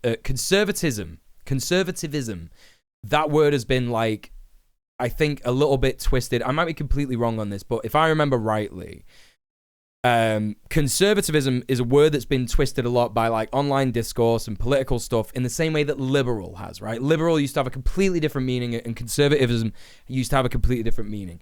The traditional kind of conservatism of like wanting a family where it's just like a monogamous couple and they raise a bunch of kids together, like that is absolutely fine. And I think we would actually like do better as communists to sort of like embrace people who want that, right? I think it's deeply, deeply important to a lot of people. And that we may know as communists that all that stuff is ridiculous, and it's not even communism. This is more like queer people, right? This is more like queer theory. We may know as queer people that stuff is not necessarily a way to the best way to raise kids or whatever, right? We know that that's not necessarily right the best way to raise kids, but there's no reason that we shouldn't have people like that under any kind of communism or revolution or anything like that. There's no reason why we wouldn't have that, right? It's destroying the concept of the nuclear family being the default, right? It's just saying that you can have other types of family. Guess what? They did it in Cuba, right? And they had an overwhelmingly popular vote in Cuba on it, because In Cuba, everything is done by referendum of the people. It was overwhelmingly popular to do this. Friendly reminder, they're operating under brainworm rules where children are property. So they're actually saying they're coming to steal your property that you invested in. How dastardly. Right. Absolutely, yeah. In Chapter 2 of his Communist Manifesto, Karl Marx wrote, Hang on a minute. The Communist Manifesto. The Communist Manifesto is 15 pages long. How does it really have 2 chapters? Hang on. Marxism, what is it? Marxism.org or something? How do we find that one Marxist library? Communist Manifesto. Here we go. Marxist Internet Archive. Manifesto of the Communist Party. Oh, there actually are. Okay, so let's go to chapter 2. So here we go. Proletarians and communists. Let's find the bit that he's talking about. Abolition.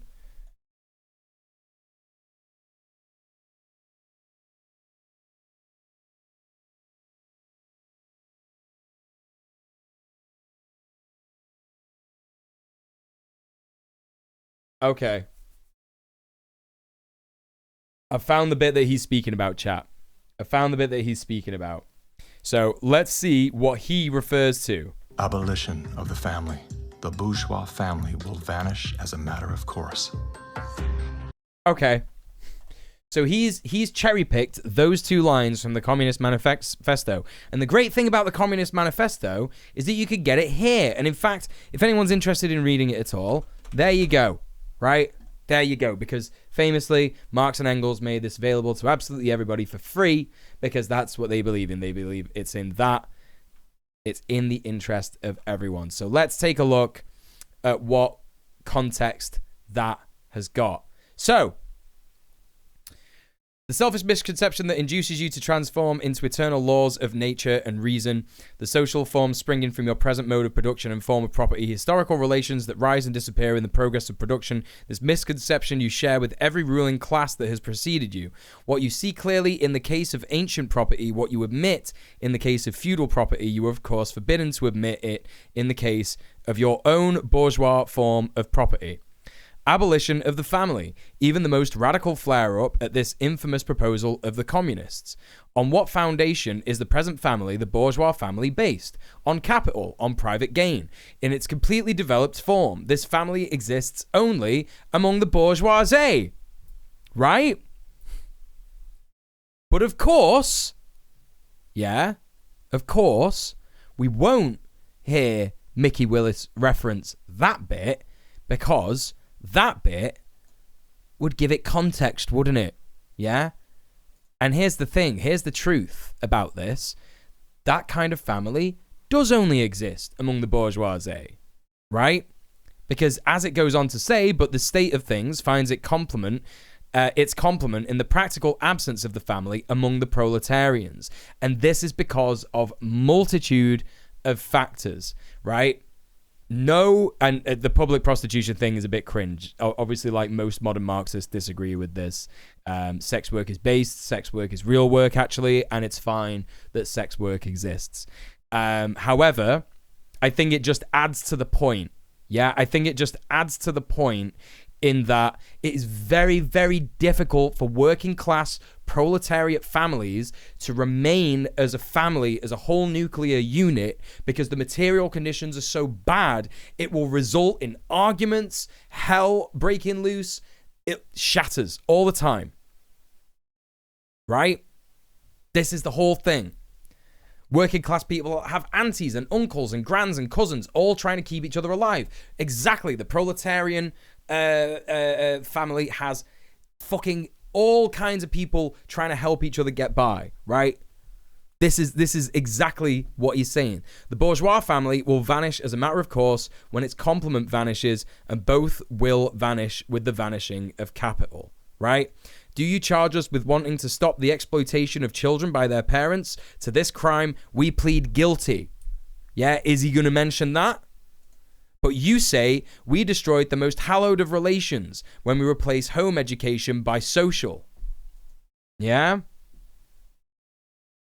You know, there's a lot in the Communist Manifesto. It's only 15 pages long. And anyone, again, who is here somehow watching my video, my response to this fucking documentary, to see what I've got to say about it, I would argue that you read the Communist Manifesto in its entirety. Yeah? It's not an easy read because there's a lot of like 1800s language in there, but I think you'll manage it. I believe in you. Yeah? Anyway, it's so fucking funny that they're obsessed. They're obsessed with just out of context, taking these bits like Marx spoke about the abolition of the family. Yeah, in what context though, Mickey? In what context? We're here today to represent the millions of Black Americans who disagree with the Black Lives Matter movement.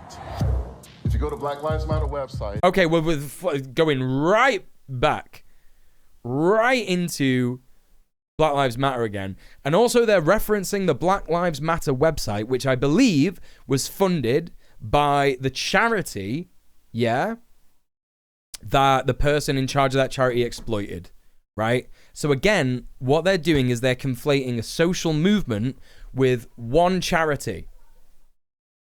They're conflating an entire social movement with one charity.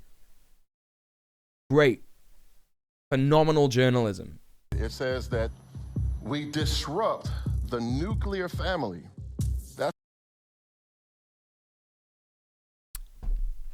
Let's go back. It says that we disrupt the nuclear family. We disrupt the Western prescribed nuclear family structure. This is also out of context. So should we go to the Black Lives Matter website and see what it says? Shall we do that? Yeah? I don't know. Maybe Mickey Willis wouldn't want us to do that because that would mean that we would find out what it actually says. What is this actually going to be under? Is it going to be... I think this is all news. I think it will probably be Transparency Center, HBCU resources about...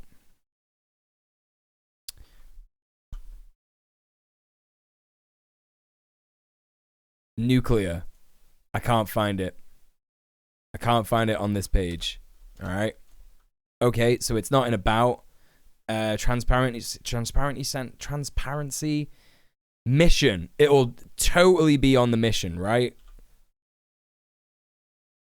Nope, can't find it here. Okay, so it's not actually on the website. It's not even on the website. It's not even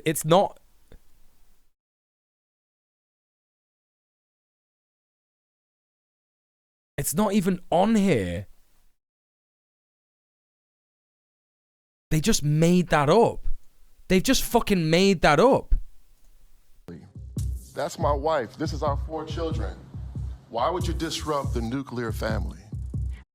Right. Again, this isn't right. It's so very, very clear. It's not about destroying people who have happy working nuclear families. Yeah. It's about being aware that there is more than one kind of family. That's all it is. Because the real objective is to remove the family as a possible alternate source of guidance and support. Again, appropriation, misappropriation, wild, inappropriate misappropriation of abuse tactics, right? And abuse in like, what's the word? Like education about abuse. Yeah. Abusers will do that. Abusers will remove you from support structures like a friend group or a family or whatever it is, right? And it's just disgusting that they're using that in this. It's disgusting that they're using that because no communist wants to remove you from your support structures. If anything, communists want more support structures for people. Like, that's what we're about, you know? All totalitarian regimes strive to destroy the close-knit family in order to remove any loyalties that might be higher than to the state itself. What about the Nazis? Did they do that? right? Because if we're gonna talk in absolutes like that, then you gotta say, you know, that's not quite true, is it? And also, like, I love, like, they're not even gonna talk about China here. They're not even gonna talk about China here, are they? They're not even gonna mention it. It's absolutely ridiculous. I have seen over the years in my practice a steady decline in the expression of healthy masculinity and healthy femininity. Take it off your Chudbingers card, chat. Take it off. There it is. Hang on, I think I lost my Chudbingers card. It's gonna be something along the lines of not enough men. Okay, you can definitely tick off. That's not biology. That's not leftism. Wokeism. I've definitely had a mank attack. They've not taken the mask off. You don't need another bingo card. You're not gonna win anything. Don't worry. Police brutality. This media is political. Bad video transitions. Antifa super soldiers. My pronouns, you could definitely tick that off now because that's definitely happened. Definitely anti-vaxxer. I'm certain that they're going to use an MCU. I'm certain that they're going to use an MCU clip in this. Anyway, never mind. The boys aren't hunting mammoths anymore. I don't have that square on my card, but I'm absolutely certain there's like a masculinity square to tick off. So if you've got that, tick it off. It's so funny. We have a decline in healthy masculinity and healthy femininity. Okay, define what that is. Because I bet if you ask this guy what healthy masculinity is, it would involve abusing women. The separation between the male and the female is almost complete now, and it's due. Whoa! Hold up, back up a minute. Documentary, back up a minute. Because about 10 minutes ago, you were saying that we shouldn't separate men and women. Right? But now you're saying that we should, or that it's... You were saying that we should have a distinct category between men and women. But now you're saying that we shouldn't do that. I don't understand. What is happening? I will hydrate. Thanks, Emmy. Specifically to the ongoing attacks against masculinity and the degradation of femininity. And if our... Right. No one's attacking masculinity. No one's attacking masculinity. What people are rightfully attacking is toxic masculinity. Surprise to any men watching this who may not know. You could be masculine and not toxic.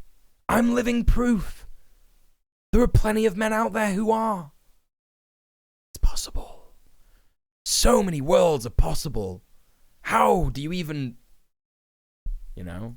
Family structure is lost in the next generation.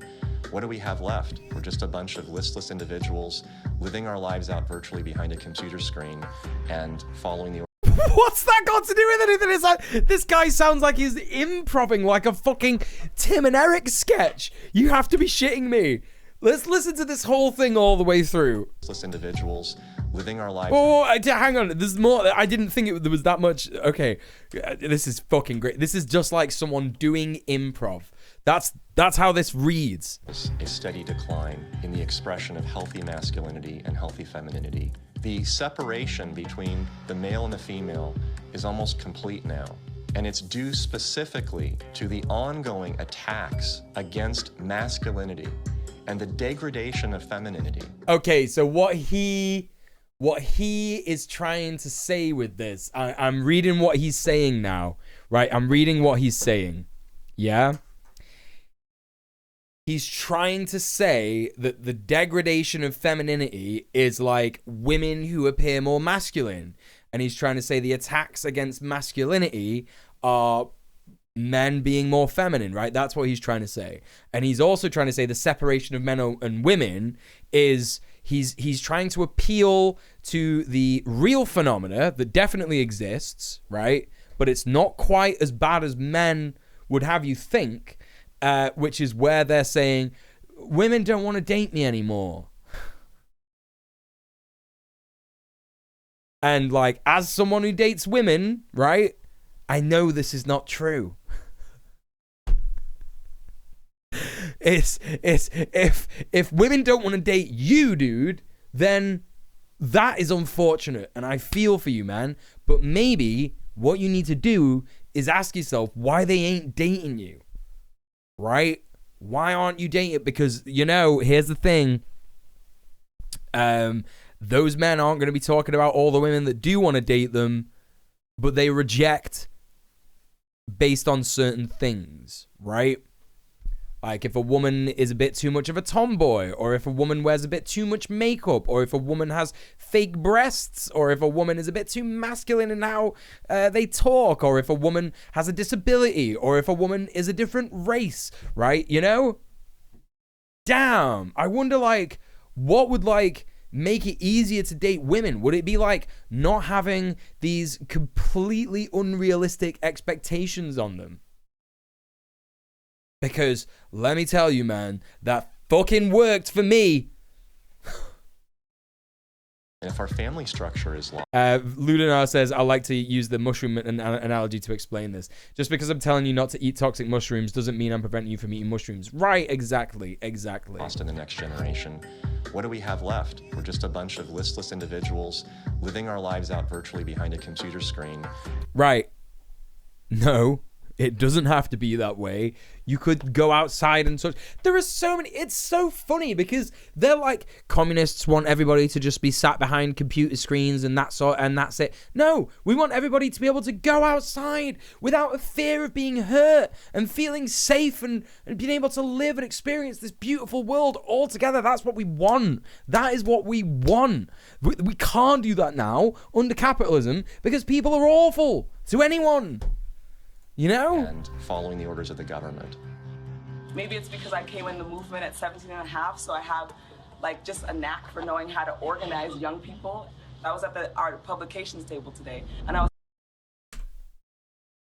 knack for knowing how to organize young people. I was at Millionaire Black they always, oh, the Federalist. Great. That's such a what a fucking great Christ alive, man. What a great source, the Federalist.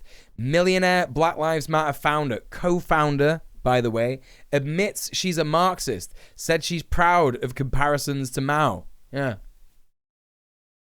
Because unlike the people who made this documentary or wrote this fucking article, she understands that stuff is good, actually, right? the art publications table today, and I was speaking to this young person, and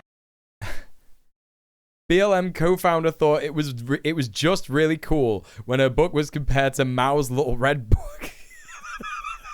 and he grabbed the book and he said it's like Mao's Red Book. Here's the thing, right? Here's the thing. Most communists know, right? Especially if they're in the public eye, yeah? Most fucking communists know that if whatever they say is going to get twisted. So if someone says, if a fucking press, you know, junket or whatever, if they're at a press junket or if they're getting harassed by journalists or paparazzi or something like that, and they ask them a question like, oh, what do you think about everybody comparing your work to Mao's Little Red Book? They'll be like, yeah, I fucking love it, man. Because they don't give a fucking shit. What's the point in trying to engage with someone like that? Yeah, what, you want a fucking soundbite? There's your soundbite. And I was like, man, that's what I was thinking. And it was just really cool to hear him make that connection. I was like, how about you buy like 10 to 15 of these books and you all have like a youth organizing group where you talk about it and you really try to engage this. We need to build off. Just throw all those images of those really, really, really, really happy members of the fucking Communist Party back when they were like relieved of their oppression by the vile fucking emperors of China. Yeah? This. We actually do have an ideological frame. Myself and Alicia in particular, we are trained Marxists. I do believe in Marxism. It's a philosophy that I learned really early on in my organizing career. Investigations into the Black Lives Matter organization has revealed links to... Whoa! What was that? What was that? Investigate. China in focus? China in focus? So, do we not like China or do we like China? I'm confused, documentary. I'm confused. Trained Marxists. Yeah, I'm a trained Marxist. Me too. They zoom in on headlines but barely give any attention to the origin of the articles. Yeah, absolutely. It's like if they zoomed in on the Sturmer headlines. Right, exactly, yeah. Into the Black Lives Matter organization has revealed links to groups that are pro-communist China. The self-proclaimed Marxist Black Lives Matter co-founder Alicia Garza also owns the Black Futures Lab project. Yet all would be lost for the Black Future Lab if not for the Chinese Progressive Association. Donations to the Black Futures Lab don't go directly to the foundation itself. The Chinese Progressive Association gets them instead. Damn. So what you're saying is that there is an association with the Chinese Progressive. That there is like literally an organization called the Chinese Progressive Association, and that they agree with Black Lives Matter. Cool, right? CPA is I think it said a charity just there. Let's watch it zoom in again or something. CPA is a 501c. Hang on, I gotta go to the fucking website. To see this shit. Black Futures Lab. Let's see what it says. All right. Where's it even gonna fucking say this? Resources, our work, about, who we are, collaborators. Let's just go to collaborators. Okay, it's not there. About who we are. Oh man, this is this is good. I'm glad that we can find this information so easily, chat. It's definitely making for a good interactive stream. People are really enjoying it, aren't they? Get involved. Electoral Center, resources, reports, safety, about who we are, our work, Black Organizing Innovations Project.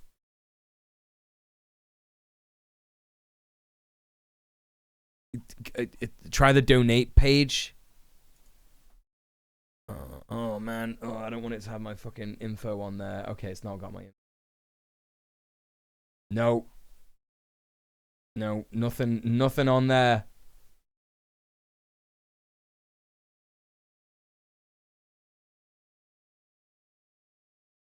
No, as soon as you type in Chinese, nothing comes up. Yeah,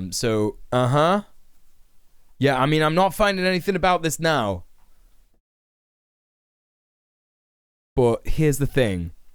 CPA is a 501c. Taxpayer identification number is 237404. Blah, blah, blah, blah. Right? Do those numbers and those identification things that are just sort of, you know, the Chinese Progressive Association slowly cut off by the edit here, does that not mean that they're an American company? Is that what is, I tell you what, let's do a better one. Chinese Progressive Association. Oh, would you look at that? If you Google the Chinese Progressive Association,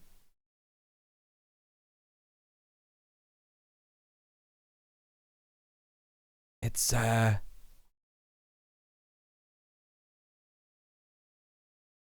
about mission and history.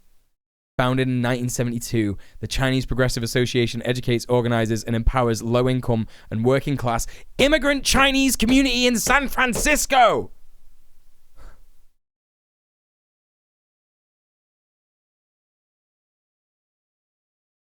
It's just Chinese people in America. So, do you support immigrants coming from communist China or not? Or not? The xenophobia is fucking out of control, completely out of control in this fucking documentary. They will, on one hand, they will take Chinese people who are in Falun Gong, one of the most vile cults, right, of all time, that is in America, by the way, supported by Americans, yeah, right? They will take those people and they will say, oh, you really hate the Chinese Communist Party, don't you? Yeah, tell us all about that, right? But then as soon as any other Chinese people are like, yeah, we actually support Black Lives Matter and the Black Futures Lab, they're the bad guys. They're the bad guys. Yeah? You know? Those are the bad ones. Gets them instead. Through forensic investigations, we now know that the 2020 BLM fiery but mostly peaceful protests were organized and partially funded through a network of pro-communist organizations.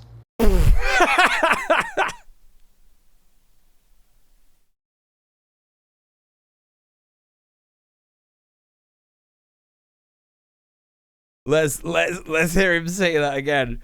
Through forensic investigations. No, that the forensic investigations, by which we mean, yeah, by which we mean. Oh, that link I found is literally where they got that screenshot. Let's check that out then. Right, support the Black Futures Lab. Oh, okay. Black Futures Lab. Black Futures Lab is a fiscally sponsored project of the Chinese Progressive Association. CPA is a 501 tax-exempt organization. It's literally just an American charity. That's all it is. It's literally just an American charity. It doesn't mean anything other than that. I love that they're calling this documentary where they've cherry-picked words and phrases and clips out of context. I love how what they've done is they've called that a forensic investigation.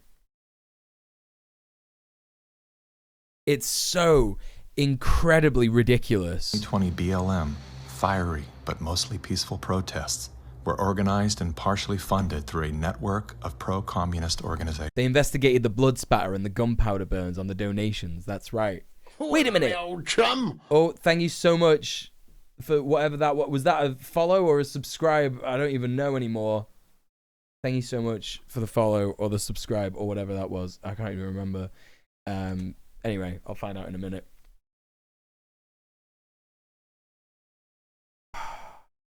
Hey, co-host. DJ, you are glowing. What did you do? I got slightly better. Welcome to the stream. How you doing? I got slightly better. I've been like quite sick. I've had like post-viral fatigue recently. It's been upsetting. Yeah, but I'm back. Wow.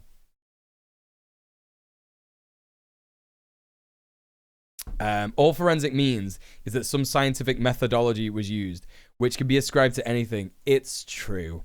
It's true. One of the groups is US-based Liberation Road, which was founded by a faction of the Communist Party of Vietnam. Liberation Road is allied with the new communist movement and has direct ties to the Chinese Communist Party. Damn, I wonder why they had direct ties to the Chinese Communist Party. It wouldn't be because the Americans bombed the fuck out of them and wouldn't fucking support them. San Francisco-based, communist-rooted Chinese Progressive Association formed a sister company called Asians for Black Lives to serve as a bridge between BLM and the Chinese Communist Party. This is so fucking racist, man. This is so unbelievably racist. No worries, TTK. Thank you so much for being here. Thank you for being top mod, as per usual. Also, wouldn't most of these donations been after the George Floyd protest? Let's also talk about the George Floyd protests. The George Floyd uprisings, right? They were because of police brutality against black people in America, ongoing, centuries, right? Decades, centuries of oppression of African Americans in the USA, right? This is claiming that all of those people did what they did, like they rose up and they said fuck you to the police, they said fuck you to the state and all that stuff, claiming that all that is just because of two fucking tiny, and we're talking tiny, organizations in the United States itself, right, is so overwhelmingly offensive, right? It's so incredibly, overwhelmingly offensive right? And what's going to be really interesting is when we're done with this documentary and we start finding out who funded this documentary.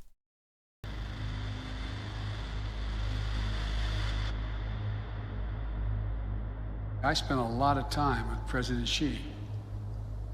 He's deadly earnest. Hey, Zach. Everybody go follow Zach. He's amazing. How you doing, mate?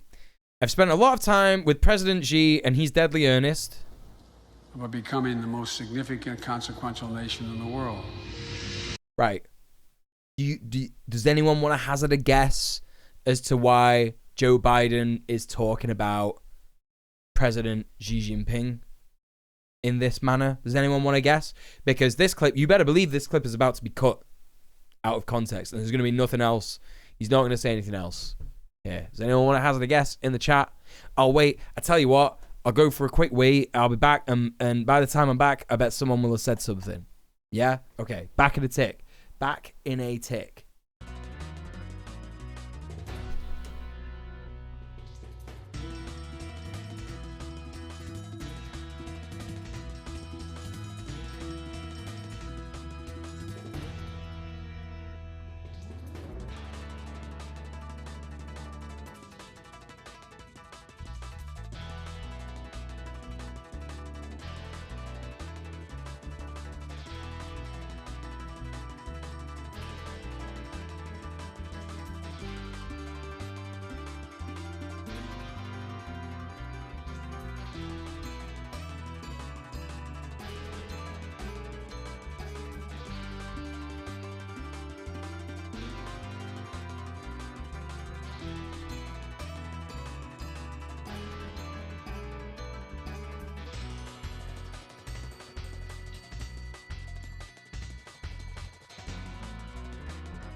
All right, I'm back. American imperialism. I assume China bad or China scary. Yeah.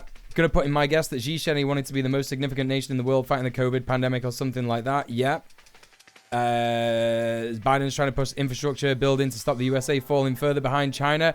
Ding, ding, ding, ding, ding. Got it in one. That's fucking right. Most people are right. Johnny's saying American imperialism. Yeah, it's a bit vague. It's a bit nebulous, but yeah. Same with Zach saying China bad or China scary. Yeah. I watched this whole speech, but I have no idea about this clip. Yeah. This clip is being used in this documentary, this conspiracy documentary, where it's going to say that basically, like, yeah, you know, that President Biden is colluding with China to bring communism to the United States, right? When in actual fact, and now I may be wrong about this, but I'm fairly certain that the COVID vaccine rollout started under Trump. I'm absolutely certain of that. It's so funny that they omit everything that Trump did in this. You know, Trump's government started the lockdowns. That's actually a thing that happened. Trump's government was like, yeah, we should lock down. We should do all that stuff. But don't worry about the virus. You just let the sun hit it and it'll be fine. Also drink bleach. You know? Anyway. Is it going to cut? Oh, Emmy wanted to know what this music is. I don't know what that music was that you were listening to just then. But here is the playlist. There you go. Remember Trump getting booed for getting vaccinated as well? I do remember that. He never mentioned it again, did he? There you go. It cut completely out of context. Look, Biden's trying to start, like, political tensions with China. There's no communist thinks that this guy is our ally. Yeah? No communist thinks that. It's completely cooked up by fucking whoever made this documentary, yeah? He's deadly earnest about becoming the most significant, consequential nation in the world.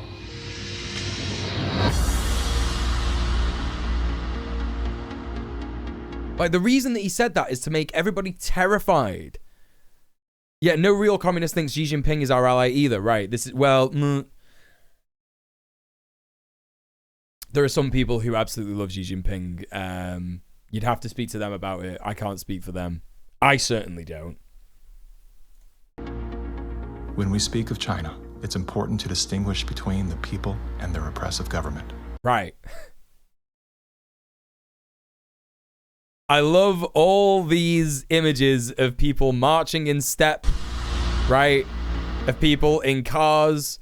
Sorry, not in cars. What is going on? He's at like a press junket or something here. He's at like a podium or something speaking. Oh no, he's in a car. I didn't know that he had a car that, like, what is a car that he speaks in, that he drives around in? That's so weird. Anyway, listen.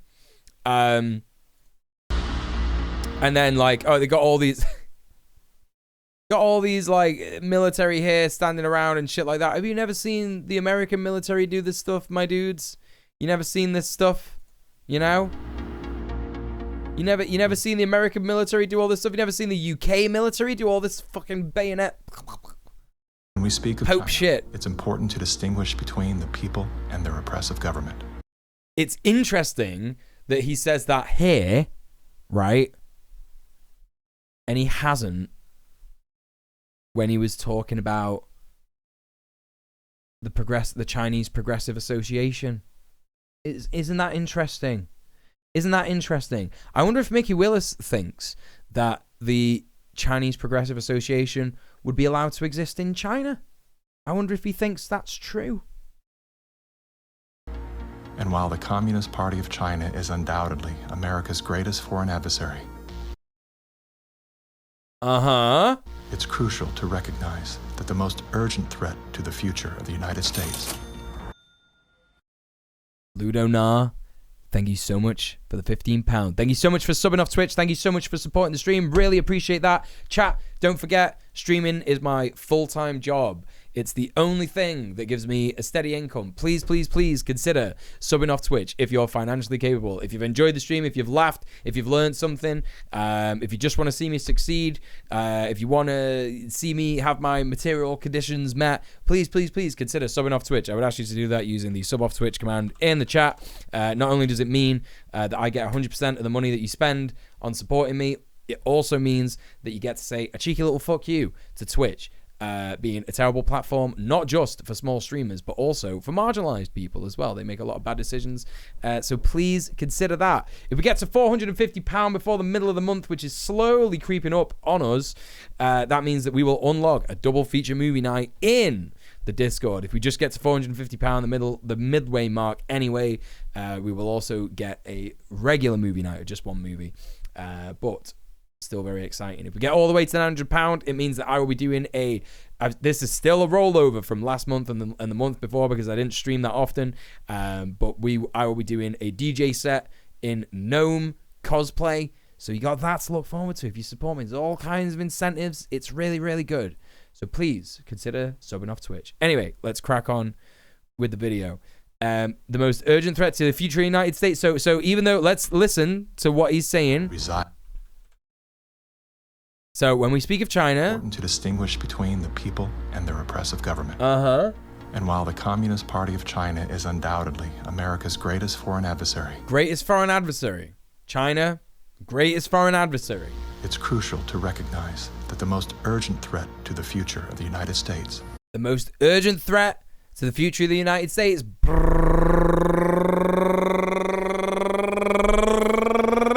resides within its own borders. We're so used to thinking in terms. What? I mean, true and based, right? Actually true, because people organizing, learning to build dual power outside of the government. Very, very, very important. And also, this should give you great hope, right? This should give all of us great hopium because he's absolutely fucking right. Yes, lump you Twitch, you bunch of mother FLUMPING banners. Johnny, thank you so much for the $5. Thank you so much for subbing off Twitch. Thank you so much for supporting the stream. Appreciate you, man. I love the videos where they drop their rifle and they do the robot to go get it. Wait, what? I've never seen anything like that. I don't know what you're on about, but anyway. The fascists absolutely know Fascists absolutely know that left-wingers organizing and, you know, basically like, you know, building power away from the government, away from harmful organizations is the biggest threat to the USA. It is. And it's the biggest threat to any country that exists within the imperial core or outside of it as well, which is why organizing is so extremely based and good, right? In terms of the old-fashioned concepts of war. It's so funny because they're talking about the biggest threat to the USA, and they think it's like Joe Biden. Joe Biden, who like loves the flag and like banned a trans woman from the.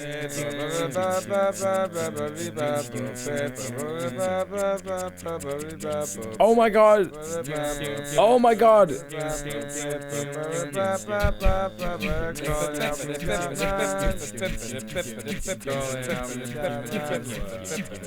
Whoa! Whoa! Whoa! Kira chats. Thank you so much for the massive QE raid. What's going on? Hello, everybody. Oh boy, Kira, you don't know what you've raided into. Hello, my sweet, sweet friends. If you don't know me and you're coming in from Kira's stream, what's going on? How is that possible? Anyway, I'm Kira's friend. Me and Kira, we have a friendship. It's true. You know, we speak to each other. We say, how are you doing? That's how it works. But my name, thank you for the follow. My name is djmuel, aka Dr. Joctor Mule, Donkus Jonkus Mule, and we are here today on my leftist political Twitch stream channel. We are talking about, well, we're watching the end of Plandemic 3, right? And the whole reason for this, I'll say hi to everyone in a minute, but I just need to preface this. You know, it's got COVID denial, it's got transphobia, it's got xenophobia, it's got like misappropriation of Black Lives Matter and all that kind of stuff. It's really bad. But we're kind of breaking it down. We're kind of doing like a debunking of it. I did part 1 last week. It's up on my VOD channel. If you want to go ahead and check that out, let me just bring it up on the screen so people can see it. DJ Mule Full Streams. It's, hang on a second. It's this one. So if you want to go ahead. Oh my god, it didn't show the. Anyway, I was hoping it was just going to show the thingy, but it's this one. It's this one in the middle here. Plandemic 3 debunked. So you could go and check that out if you want, if you don't want to be spoiled. But it's not necessary. It's not necessary. We're literally right at the fucking end of the thing. And we're going to do a bit of an investigation after this into this Mickey Willis fellow and who he is and who gave him money to do this and all this kind of stuff. Anyway, that's what we're doing here on the stream today. Welcome in, everybody. What else can I tell you about myself? My pronouns are he, him. I'm a housing activist. It's great to see all of you. Alejandro Brujo, hello. Hell to Pay, hello. Oh, you were already here. Sorry. Now on Starfire, hello. Crystal Cat, hello. Bonbon C3PO, Enormous Door Slamming. Chloe, hello. How's it going? Middle Earth Marxist, Enormous Door Slamming. Hello, hello, hello. Kira herself, B-Rat, Cassie Tastrophe, K-Cat. Who else? Yeah, thanks for giving Kira a shout out, Chloe. Everybody go follow Kira. She is absolutely amazing. She's one of my co-hosts on the wonderful Red Planet. So please, please, please, you know, please show some love to her. Huskadoo, hello, welcome in. What else we got? Good stuff. Hello. Please support single women. We're doubly depressed. It's true. I agree. Porcelain Giant, how are you doing? Good to see you. They made 3 of those awful movies. They did, which is interesting, isn't it? Because I don't think any of them made any money. I don't think they did. You know? Anyway. All the modern conservative reactionary grievances. It's true. And hello, overzealous euthanasiast. How are you doing? Hell to Pay! Sub off Twitch. Thank you so much for the £10. Thank you so much for subbing off Twitch. Thank you so much for supporting the stream. I appreciate you. Hello, young black economist as well. How are you doing? Oh, Lawtrek! AYAYA. Thank you so much for the £5. Thank you for subbing off Twitch. Thank you for supporting the stream. Let's go. We are friends. Already following, but not in the unsettling way. Just clicked a button. You better not be. You get the name, Hell to Pay. I get it. It's there. It's there. Yes, finally. Excuse me. Anyway, thank you so much, Kira, for the massive raid. That's really, really, really kind of you. Listen, we're jumping right back in to this. We're playing a thing called Chudbingus as well. You don't have to play along if you don't want to, because you're not going to win anything. You're not going to win anything at all. But if you really do want to, you can. It's a bit outdated. You can see here there's a square that says, wait, this isn't a chud, it's a tanky. That was what I used to call authoritarian, totalitarian leftists, you know, people who really love Stalin and stuff like that. This was made by someone else a couple of years ago, so pay no attention to that, right? Obviously, tanky is a nebulous term that doesn't mean fucking anything anymore. I've been called a tanky multiple times. But yeah, we're playing a bit of Chudbingus along with this, just because, you know, something to do, innit? Other than completely mock this absurd stuff. To get you up to speed with where we're up to, right? So far, this documentary has said that China is actively infiltrating the US government and the World Economic Forum, right? So all those billionaires and the federal state of the USA and all that stuff, in order to bring communism to everybody in the USA, right? Everybody's going to be familiar with this stuff because it's just very normal QAnon stuff. Normal. I don't want to say normal. It's just very like standard, you know, the QAnon conspiracy fash bullshit, right? So yeah, they're trying to persuade us that like Joe Biden loves China. He's not trying to start a war with them, and all this kind of stuff. Ugh. It's just so completely fucking ridiculous. In the beginning of today's stream, Celoris came on voice to convince me to marry him. Oh yeah, did you marry him? Is it going ahead? Congratulations, if so. Congratulations. Anyway, go check. Yeah, make sure. Don't miss that. That's going to be good. That's going to be good. Hey, Middle Earth Marxist. Did I say hi to you earlier? I don't know. Anyway, so many people in the chat now. Right, listen. We're going to crack on. We're at the minute. Let me just show you this bit. So this guy said something really based earlier, but I'll just start this. They do a lot of this in this documentary, chat, which is clipping people out of context. So they clip good old Joe, right? They clip good old Joe, our friend, Joe Biden, out of context. So this is fucking brilliant, this bit. Check this out. I spent a lot of time with President Xi. He's deadly earnest about becoming the most significant, consequential nation in the world. Right, now, I paused this at this point earlier to everyone who's in my stream previously, because if everybody remembers rightly, this was like a press thing or something where he's giving a speech about how dangerous China is, isn't it? That was what was happening there. That was what was happening. He was very dangerous. China's dangerous. We need to make sure that they don't attack us. And we have to, they can't be building roads in Africa and stuff like that. All that stuff, right? All that stuff. But the way that this guy who made this documentary is framing this is that he loves China, actually, and wants China to help the USA become communist. That's how it's framed. So it's very funny, that, isn't it? How this is completely... It's very obvious how this just isn't based in reality whatsoever. So there you go. Kara Chat says he's now first place to the throne of worst case scenario husband. So he's making up for the progress he's lost recently. That sounds pretty good. Sounds pretty. Happy birthday. Why did you clip that? Why did you clip this? Clipped.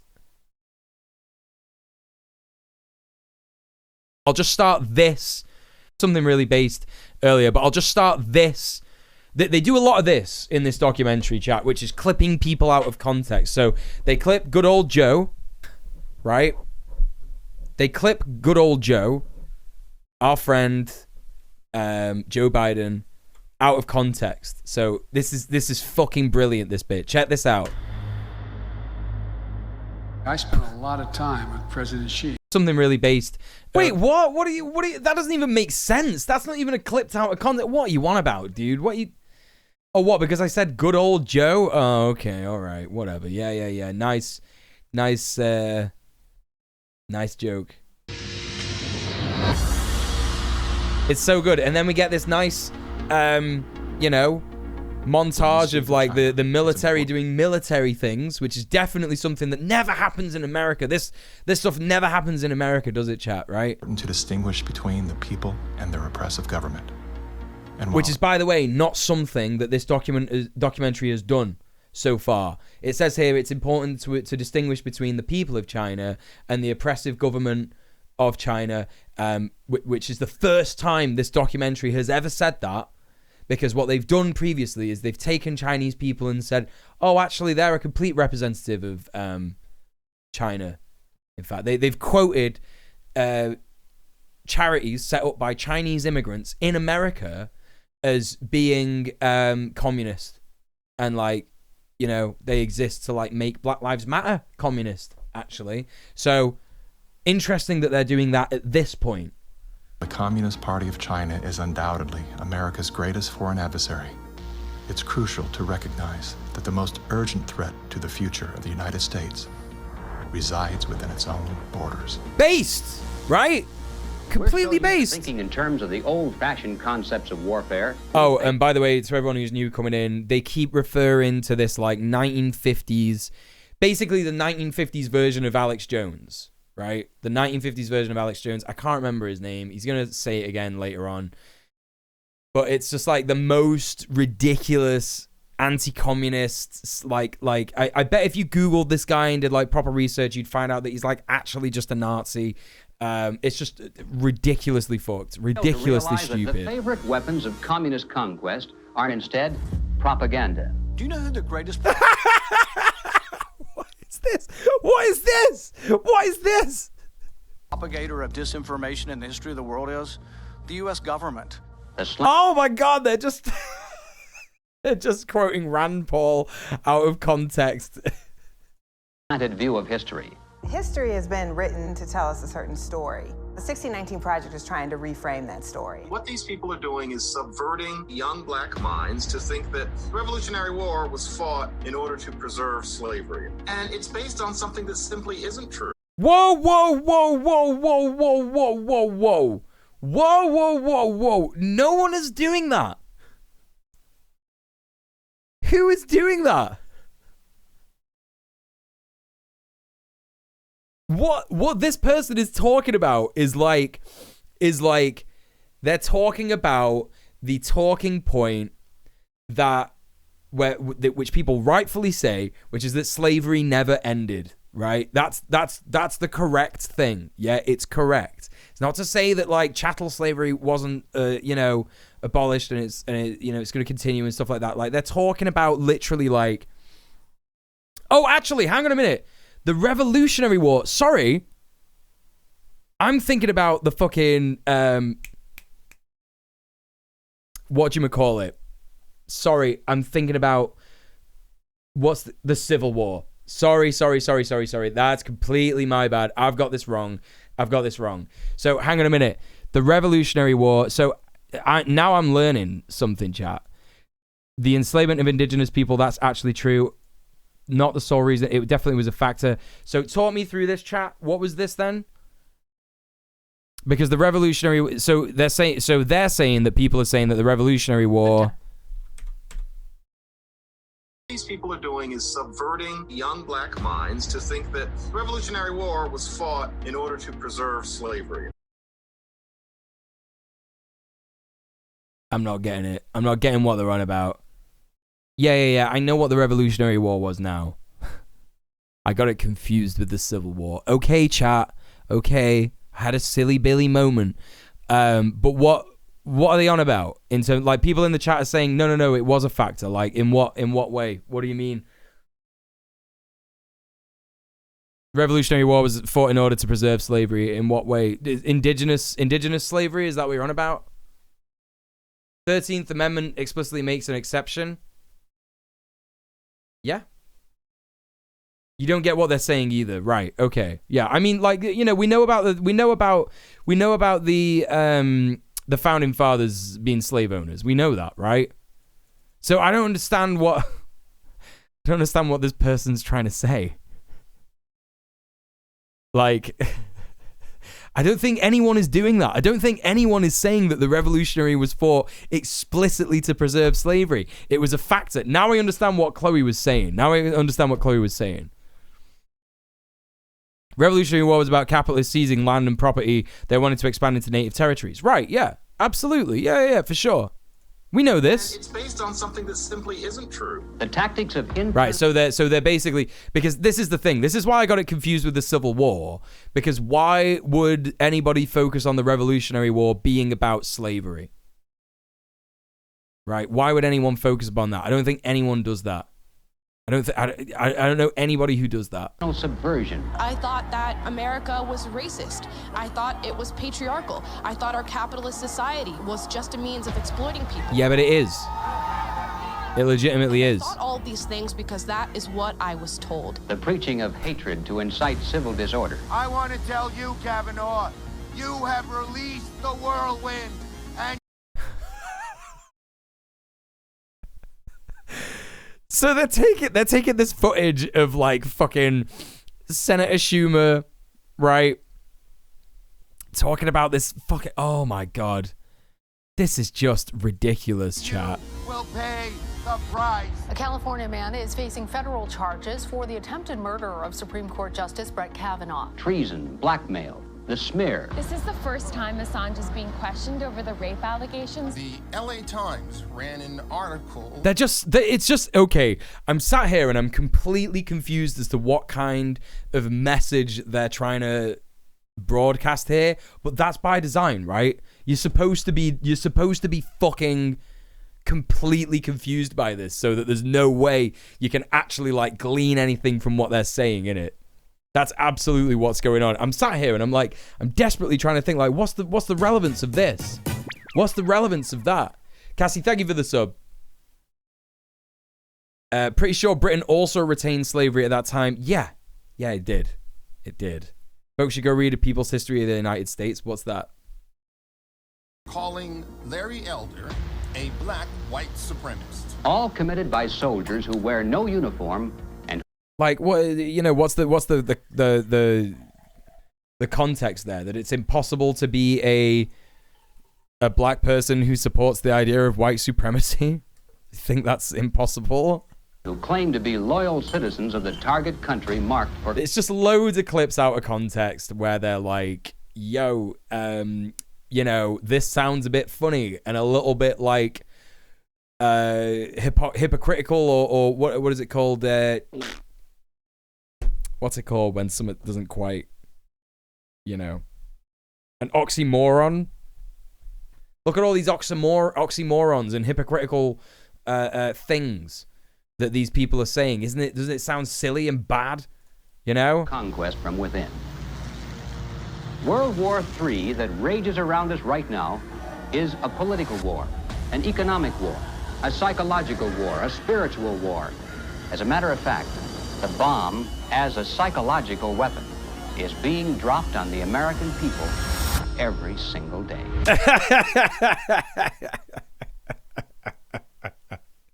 Yeah, the bomb of understanding that capitalism and neoliberalism is really bad, actually, in fact, for everybody involved, you know?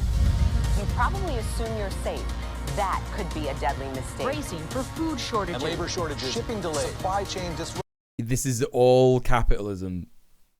All of this is capitalism. New coronavirus variant. Worst virus variant. Ultra transmissible. It can kill you. It can kill you. A surge in crime. A surge in crime. Acts of terrorism. Domestic terrorism. All these things that have got apart from like the Mehdi Hassan show, because Mehdi Hassan show has like said some based stuff, or am I thinking of another guy?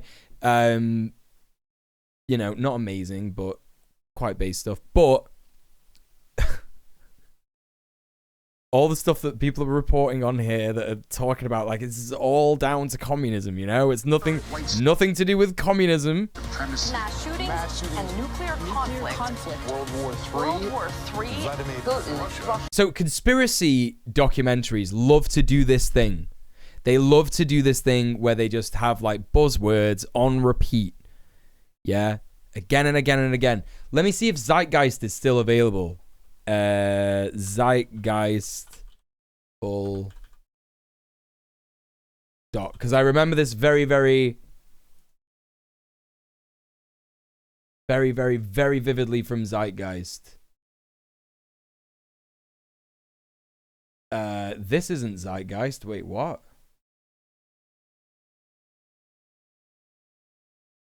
Wait, this has got like Gabor Mate in it and stuff.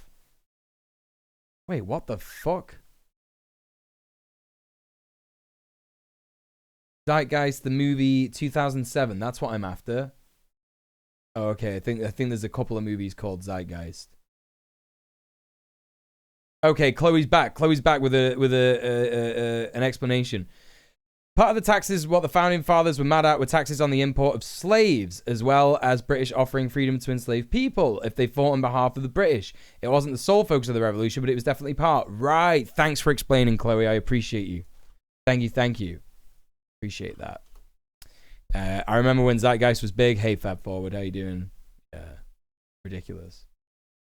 Right, let's take it. Let's hold up. Here we go. So there's this one bit in Zeitgeist. I can't. I used to fucking love this movie, chat. When I was like 19 years old, fucking smoking so much weed so that my eyes were bleeding, yeah? I used to love this movie so much, and it's got some of the fucking silliest things in it. It's got some pretty interesting things in it, but then it does this thing. Hold up a second. Where is it now? It does this thing where it starts going terrorist, and like it's all these like, it's just like a compilation of the amount of times that George Bush has said terrorist. I think it's somewhere like,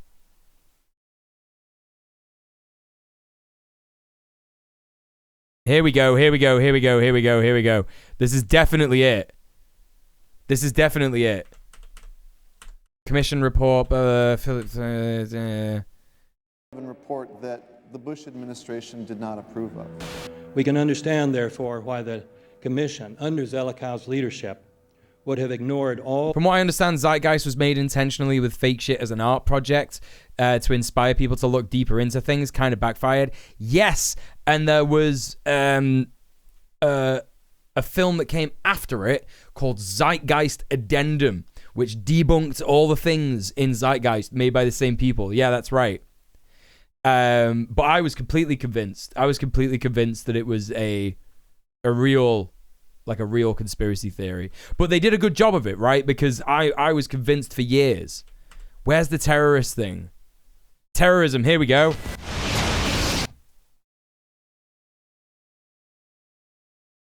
Right. And it's really funny because it does exactly the same shit as this documentary, right? Where it's like, we're going to show you what the definition of terrorism is. It's the systematic use of terror manifesting itself in violence or intimidation for generating fear. And then it shows you loads of examples. Armed with knives, armed with chemical, biological, nuclear weapons. Fanatics, terrorists, September 11th. September 11th, killers, September 11th, terrorists. Terrorists of Al-Qaeda, terrorists, nuclear weapons, terrorists. 9/11, terror, terrorist, evil. September 11th, September 11th. The terrorists, war and danger. September 11th, terrorism, global terrorism, terrorism. This guy's been going for years, Rudy Giuliani. What a fucking piece of shit. Terrorist, the terrorist. September 11th, global terrorism, terrorism. September 11th, world terrorism, terrorism. September 11th, global terrorism. September the 11th, terror. Weapons of mass destruction. September the 11th, terrorists. The evil terrorists, no. Terrorism. Anyway, similar shit, different day. Russia. Environmental doom. Fire, storms, deadly floods. I don't want you to be hopeful. Science tells us we have 9 years. This storm will kill you. Here we go. We're getting into the climate denial. We're getting into the climate denial bit. Here we go, chat. I should have really added this to this content warning. So hold up. Let me just add that right there. Climate denial. I know some people aren't going to want to watch this. Got that in. So we gotta make sure people know that that's in there. All right. It is promoting fear. It will kill your children. Feelings of fear. It will kill your pets. Oh yeah, Ludo. Yeah, for sure. Hey, Crazed Jalapeno as well, by the way. I want you to Hello. feel the fear I feel every day. This is going to be the big climate denial bit. Through, if you would. By the way, chat, right? By the way, this guy, Mickey Willis, is the guy who made this documentary, and there are so many video shots. Thanks for the follow. There are so many shots of him just looking like he's nodding sagely and agreeing, and all these things that are definitely going to be used in like his own show reel. This is all like a vanity project for him. It's so incredibly cringe. What happens scientifically inside our minds when we're in a state of fear, and then how that affects our external choices and the direction of our lives. Okay, so he's talking to this guy who is not a scientist as far as we know. Crazed Jalapeno, thank you for the Prime sub. Appreciate that. And he's going to ask him, how does fear work in the brain? Right? My family believes I'm going to be dead in a year due to vaccines. I'm just hoping they don't get into clone beliefs at this point. Yeah, that fucking sucks, euthanasia. I'm sorry to hear that. Genuinely sorry to hear that. It's so bad. So bad. This is well known and well researched in the psychological literature and the psychiatric literature, that when someone is afraid, when someone is in a state of fear, that person cannot think rationally. Right, but what you're talking about... Oh boy. What you're talking about is the primal sense of fear and adrenaline that we get when we are directly physically confronted by someone who is threatening us, right? With violence, yeah? That's what you're talking about, right? But I think what you're going to talk about is the slow, denial that people are definitely in, that no one is doing enough about, with regards to global warming, right? That's definitely what this is going to talk about. Can't wait to hear what they say about this. Resort back to a more primitive way of making decisions, which is highly emotionally driven. And highly emotionally driven. I mean, not even true in what he's referring to. Emotions don't enter into it. Like, if you're going to talk about primal decisions and irrationality and adrenaline and all that, we're not talking about emotions. That doesn't happen. So again, complete bollocks, pseudoscience, nonsense. They don't know the liberals they hate are their anti-communist allies, but they're culture war freaks. Yeah, for real. Did that guy just explain why conservative propaganda always instigates fear? Yes, literally. Literally. They're trying to slip in that the emotions are primitive. It's all dog whistles upon dog whistles upon dog whistles upon dog whistles, right? Like, oh, you make emotional reactions, like women, right? Primitive emotions, when you're placed in a chronic state of fear, as we have been, you end up in what I would call a traumatized state, meaning that you're not just momentarily scared, you are frozen. You have seen your ability to think critically suspended. Okay, but nobody is wearing masks anymore. Nobody's in lockdown anymore. Nobody's taking vaccines anymore. So people are in fear. Why? The issue is not about COVID or vaccines or anything else. It's not that. That is the polarizing impulse that gives rise to our general sensibility. Also, this guy, not a scientist. This guy is one of these guys who has like MD at the end of his name, if I remember correctly. Which then amplifies our willingness to fall for reflexive classifications like race or, you know, the isms that we want to fight about. Right. So, like, because COVID and vaccines happened, it's making... So, famously, chat, famously, none of this happened before COVID. Right? There were never any uprisings. Like, it's so revisionist. It's so completely revisionist. Like, do these people not know about the Rodney King uprisings? They not know about that? They not know about the civil rights movement? The more we can distract people by creating the illusion that says everything is fearful, the more we can manipulate the population. We were groomed for decades to be fearful, whether it was drop and cover. We must be ready all the time if the atomic bomb explodes. Whoa, whoa, whoa, whoa, whoa, whoa, whoa. Hang on. Wait.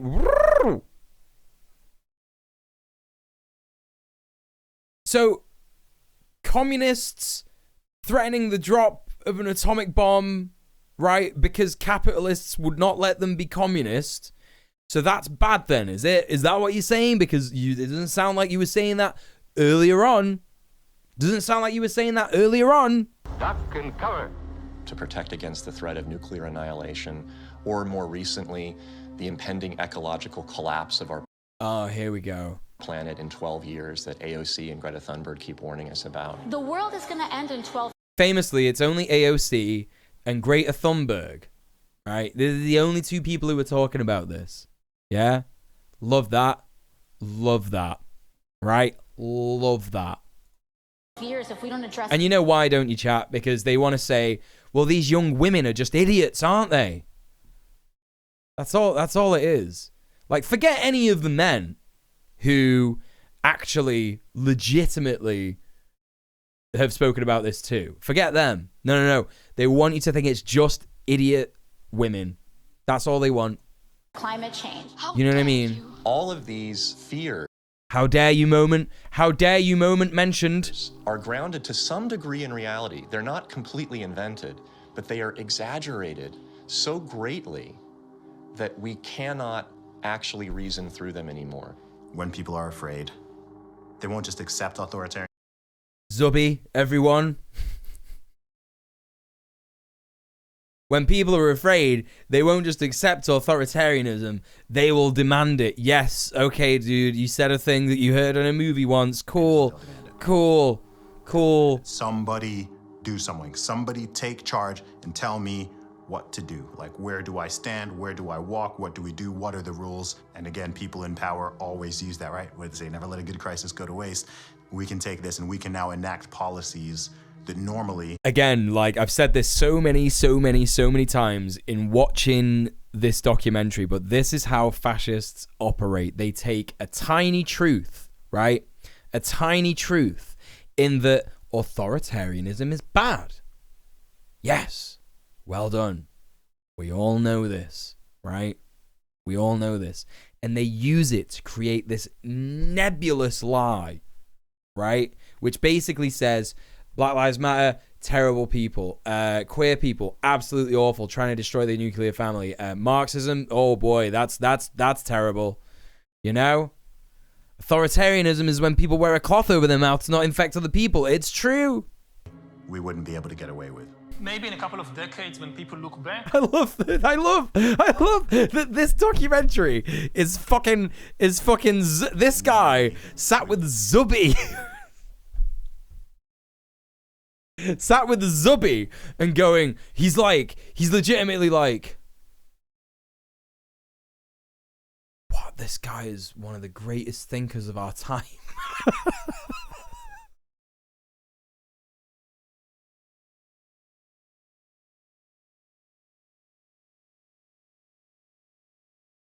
Wow.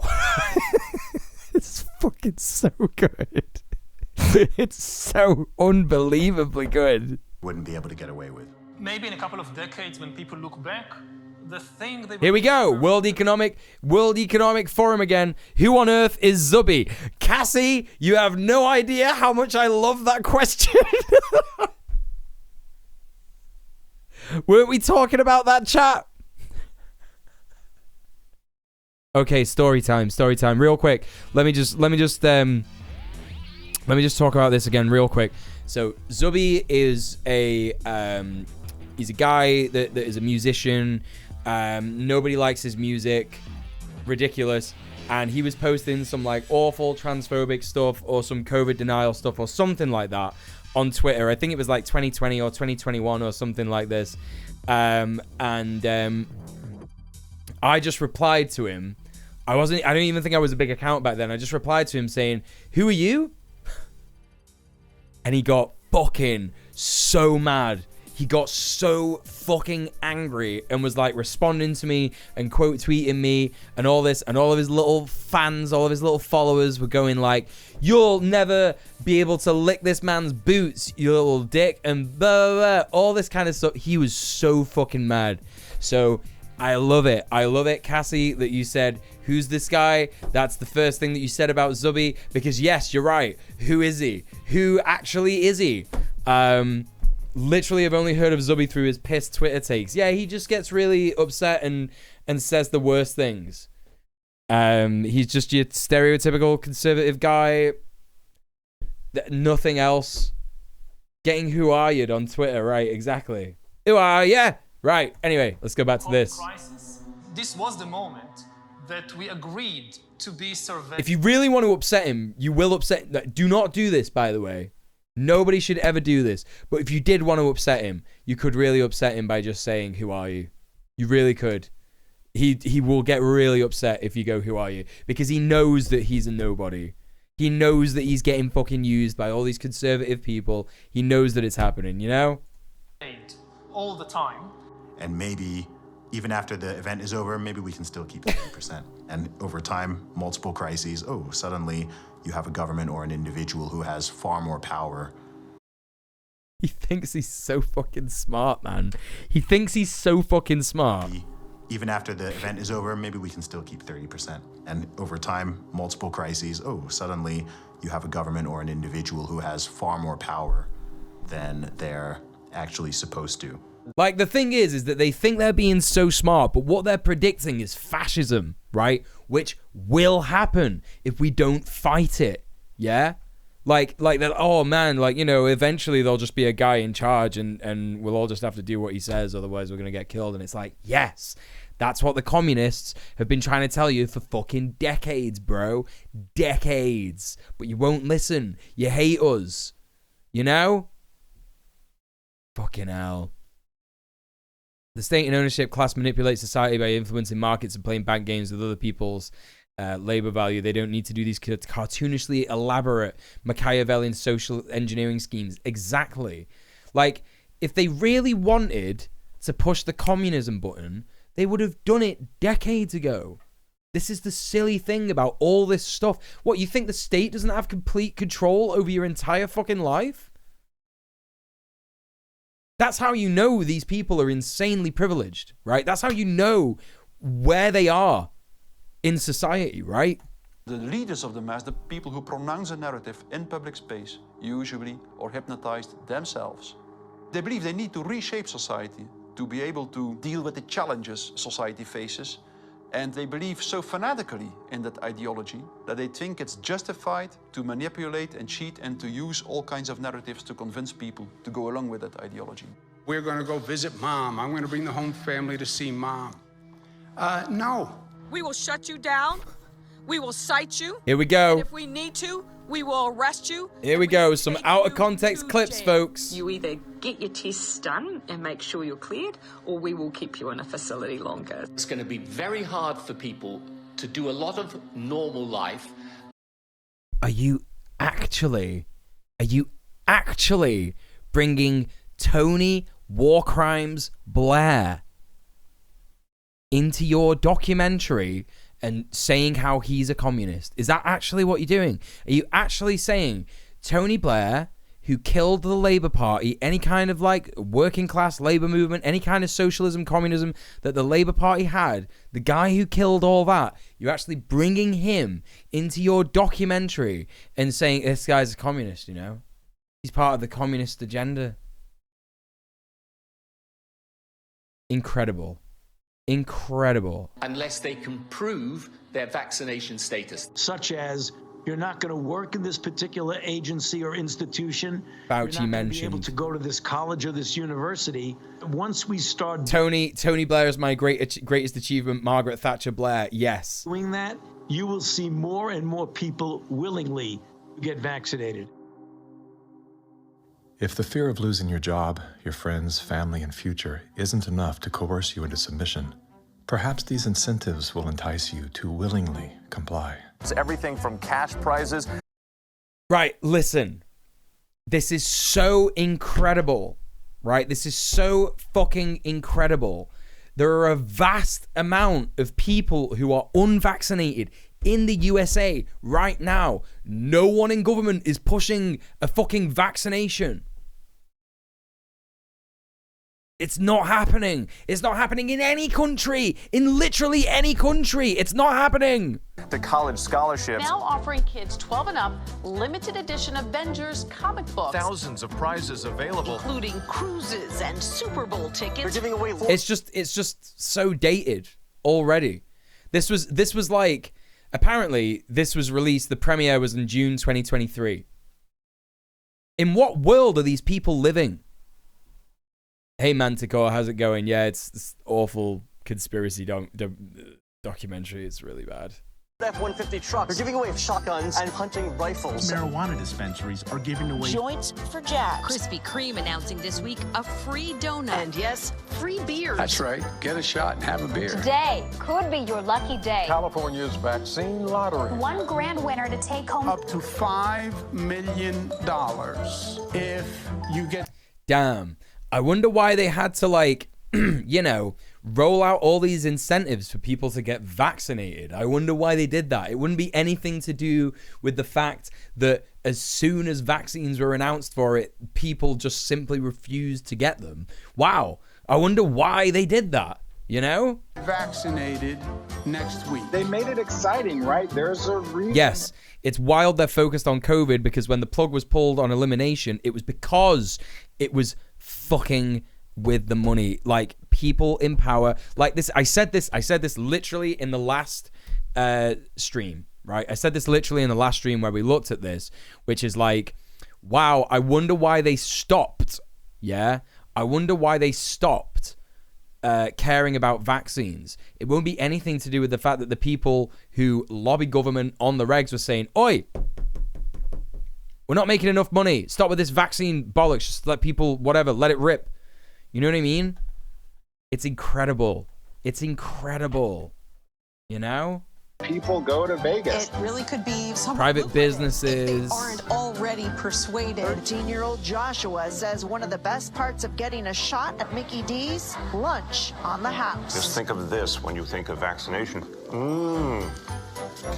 Vaccination. If you need luck with love, dating apps are offering incentives too. Vienna Brothel is providing COVID-19 vaccinations and giving those who take up the offer a 30-minute session with a, quote, lady of their choice. What?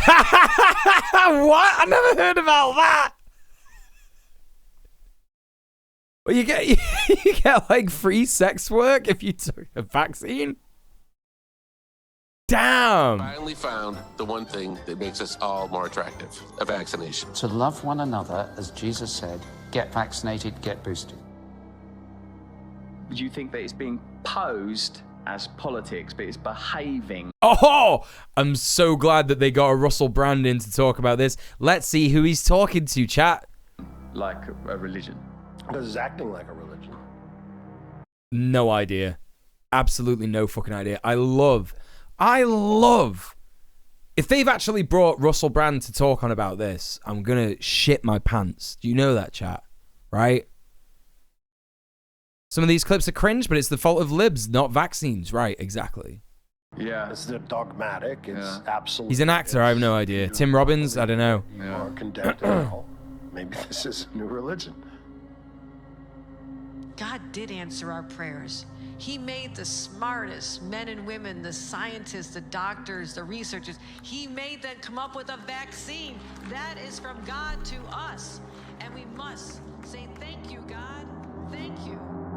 Yeah, you know, let's talk about how all the, again, you know, if we're going to talk about like Plandemic and controlling the world in like a one world government, this is why this like falls down so fucking easily under like the slightest scrutiny, yeah? Because they're talking about how they're trying to bring all the countries together in the world to form this one world government, right? And they do that by forcing people to get vaccinated and shit like that. Okay, let's talk about everybody in the imperial periphery, or the global south as it's sometimes known, who has not received a vaccine because they would not release the patents, right? Should we talk about that? No? Oh, okay. All right then. We're not going to talk about, okay, we're not going to mention, okay, we won't talk about that? Okay, all right, cool.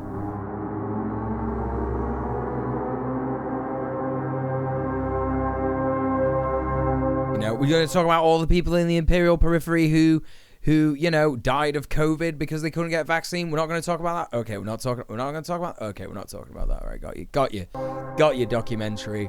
I see what you're saying. Oh, here we fucking go. Let's reference Carl Jung.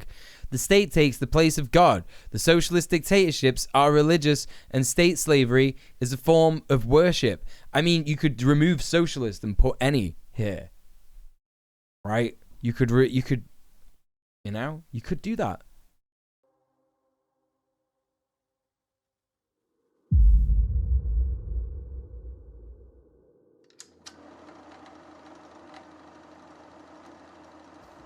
Okay, we're rolling it. That's got no filming. That's got no filming. I'm absolutely certain that that can's got no film. Hold up a second. That's like a spinning film reel that's got no film in it. It's empty. It's empty. What? Is this footage that he shot? This has to be stock footage, because if this is footage that he shot, oh man, this guy doesn't know anything about fucking film or movies or anything. That's fucking well funny. Oh dude, there's nothing in that film. There's something in that film that's different. It had to be stock footage. It had to be that stuff had to be stock footage. There was a time, and not too long ago, I think, when we could have pulled ourselves out of this without too great a sacrifice on the part of anyone. But we didn't. Instead, we slept. Everywhere I look, I see men and women who know that communists are making headway in this country. They know that something must be done and that someone must stand up to them. But they themselves do nothing. It's just so good, man. It's so good. Like, everything about this is so fucking funny. They remain silent because they're afraid that if they speak out, it'll be bad for business. They may lose a client. They may even lose their jobs. Or where's this going, chap? Receiving a regular government check and already are too dependent upon some of the very people and programs they know they should oppose. Damn, I get a government check for my, like, you know, literal disability that means I can't work. I should really oppose these programs. You know what I mean? I should really fucking oppose these programs, you know? Like, fuck you, bro. Fuck you. We have now passed the point of painless solutions and parlor patriotism. Well, all right. So what do we do about it? What are the countermeasures that need to be taken? And where do we begin? Before we finally win this battle, and I should hasten to say that there's no doubt in my mind that we're going to win. I'm increasingly convinced of this. But before we finally do see victory, we must carry the truth to every man, woman, and child in America. I have no idea. Well, in order to do that, you need to start telling the truth, actually. That's the unfortunate reality about this, isn't it? You actually need to, in order to carry the truth, well, you need to find what the truth is, don't you? But unfortunately, what you've done in this entire documentary is none of that, right? It's none of that. Hey, Joe from Duran, how you doing? Of what each of you is going to do in the critical days that lie ahead. It's funny how little of the rhetoric has changed, and that's a great observation, Joe, right? Because, yes, that's why there is nothing new to learn about fascism. When you hear people talk, right, fascist sympathizers, who talk about like, oh, we just need to talk to fascists and we can like learn, what their ideas are. No, we don't. No, we don't. Because it's all the same. They've not changed anything. It's all just exactly the same rhetoric from years and years and years ago. There's no new ideas. They've not got any new ideas. It's just different ways of saying the same thing, right? And the reason that they're coming up with different ways for saying the same thing is because they know that their ideas are unpopular, right? Whereas communist ideas are forever popular. What's that? Everybody gets everything that they need based on their needs and not their ability. Fantastic. That's great. You know? That's it. It may be much. It may be little. It may be nothing at all. I don't know. Only you can answer that question. The justifications and targets have changed a little. No, they haven't. In what way? What do you mean? They were always anti-communist. They were always anti-queer. They were always anti-black. What do you mean the justifications and targets have changed? No, they haven't. It's still the same. It's still the same. What do you want about? But ladies and gentlemen, whatever it is, protecting the family, protecting the family, like that's literally the 14 words, just a little different. You know, it's all the same. It's all completely the same. Do it soon. Do it now. Every minute that you delay further will add dearly to the price. Oh, they found him for the documentary. Yeah, let's go. This guy's still around. I definitely thought this guy would be dead. I 100% thought this guy would be dead. Can't wait to hear what he's saying nowadays. Of ultimate victory. Mr. Griffin, that was over 50 years ago. Where are we now? Bro, every time. How many times? There are people that come back, right, at multiple points in this documentary, yeah? There are people that come back at multiple points in this documentary, and he does not give them a name check, right? He doesn't do it, yeah? But the guy who made this documentary is in it so many times. Yeah, listen, the father thing, that's not even the start of it. He's like had multiple people on this documentary that he claims are like valid sources, and the only title that they have is like father / entrepreneur or something like that. Father / podcast host, right? It's great. And again, did I mention I'm a filmmaker? Yeah, you know. And also, like, did I mention I'm a father? Wow, well done, bro. You spaffed inside someone. Fucking great, dude. Great work, dude. I did look him up, and I found some extremely uncomfortable news. I'm not sure you want me to disclose or not. This get extremely sucks. Okay, so we're gonna look at all this stuff. We're gonna look at all this stuff in a bit, Husker. So keep that, because we're approaching the end of this documentary, so I don't know how long it's going to be. Thank you for the follow, by the way. Anyway, listen, I'm just going to real quick hit the bathroom, so be right back. Chat, if you've not already been to the bathroom, stretch your legs and stuff like that. Excuse me. Make sure you do take your meds if you've forgotten and all that stuff. I'll be back in a tick. Keep that link, keep that look up, pin that tab, Husker. I'll be back in a bit.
All right, here we go. I might be eating dinner with the fam when you're back. Oh, okay. Well, hit me up in the chat with it, Husker. Yeah. Put it right in the chat. Just don't eat dinner easy. No, can't ask Husker to do that. No. No problem, Emmy. Thank you so much for being here. Really appreciate that. Right, let's crack on. Hearing that phrase after all these years is kind of a shocker because I didn't realize really at the time how accurate it was going to be. But we're in the middle of it now, and so the ultimate victory is still ahead of us. How did you know way back? In the middle of what? You're in the middle of the communist revolution? Christ alive. These people really have no fucking clue, do they? Back then, what would be happening? I wish, dude. It's a long story, of course, but I did take a fascinating tour of the Communist Bookstore in Los Angeles when I was very, very young. I was working for an insurance company. I was Mr. Corporate America, you know. That was the period when the hippie, you know, image was pretty popular, and a lot of these guys in that bookstore were in that uniform. And I think they felt I was a potential recruit, you know. Yes, we've always been quite willing to talk about. I will talk about socialism. No, you're telling me that people were trying to convert people to socialism and communism. Wow. Oh my God. It's just like, yeah. What are you trying to do with this documentary? You're trying to convert people to your ideology. Like, come on, dude. Yeah, we know this is a thing. Anywhere in the streets or in the Senate, anywhere, you know. They're a communist faction making a big power play for SDS. Is there any communists back here? I guess there is. Yes, they are communists, and yet our nation seems unconcerned. Many newspapers... Are you joking me? Are you joking me? Our nation seems unconcerned? You know what? You can Google how unconcerned the state was if you Google the Kent State Massacre, right? That's the one that I'm thinking of, right, chat? You can just Google that. Just Google what happened at Kent State in 1970. You know? Fucking hell, man. Oh, yeah, the state was so unconcerned with communist sympathizers that they fucking murdered a bunch of students. Are you joking me? Are you fucking joking me? The nation seems unconcerned. They sent troops to fucking Vietnam and Korea, you fucking fucks. And educators call these young revolutionaries dissidents. But are these voices of mere dissent, of mere student unrest, or of sedition and revolution? John Birch types thought Eisenhower was a commie. It's so incredibly fucked. It's so incredibly stupid. They invited me to come to their study groups, they called them. They were really the recruiting funnel, you know. And of course they were. What do you think? It's an opportunity for you to learn about socialist ideas. Of course it's a recruiting funnel. They think that this recruiting is like such a bad thing. It's like, oh man, you know, like they're making people understand these communist ideas. And I didn't have to pretend to be interested because I was interested. I wanted to see what these guys were up to. In the course, the more I read, hey Pat Potato, how you doing? These guys were deadly serious. And so my Crusader gene said, hey, buddy, you better stop worrying about the corporate. Whoa. Crusader gene. What did this guy just say? And so my Crusader gene said, hey, buddy, you better stop worrying about the corporate ladder and making money and looking good and start doing something about it. And I'm glad I did because... Crusader gene. I think I know what Husker Du was talking about. So what's this guy's name again? Gerald W. Griffith? Is that, wait, what's this guy's name again? Oh man, I forgot his fucking name already. Country. Do it soon. Of ultimate. Yeah. Okay. Right, G. Edward Griffin, whatever, man. He's got a stupid fucking name. All right. G. Edward Griffin. Okay. Uh-huh. Uh-huh. Hello, my old chum. Thanks for the follow. Appreciate that. Griffins. If you Google, I mean, look, you know, people who are down the fucking conspiracy tube, they're gonna be literally like, oh, well, Wikipedia is funded by the communists, right? George Edward Griffin is an American author, filmmaker, and conspiracy theorist. Griffin's writings promote a number of right-wing views and conspiracy theories regarding political defense and healthcare. In his book, World Without Cancer, he argued in favor of a pseudo-scientific theory that asserted cancer to be a nutritional deficiency, curable by consuming amygdalin.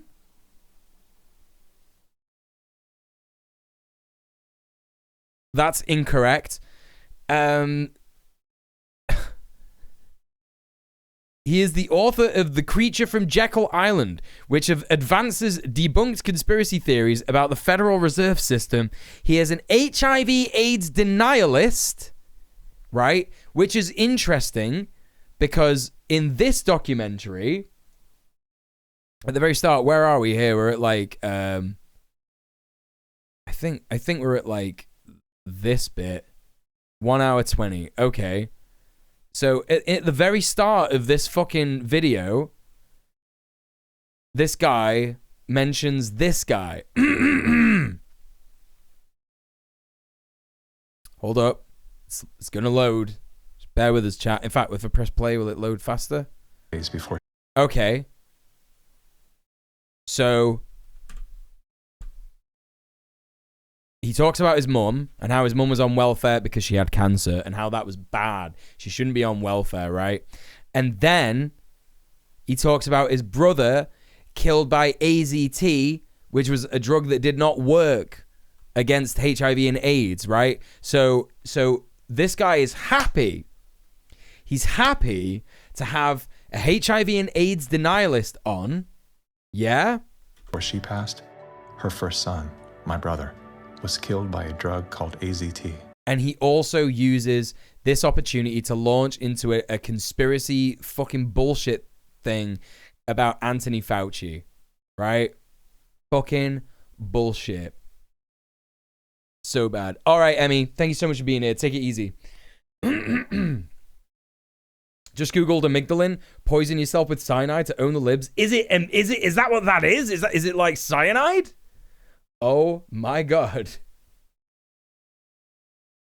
What else do we got here? What else is this guy?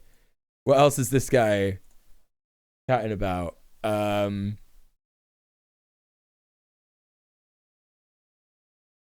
He supports the specific John F. Kennedy assassination conspiracy theory that Oswald was not the assassin.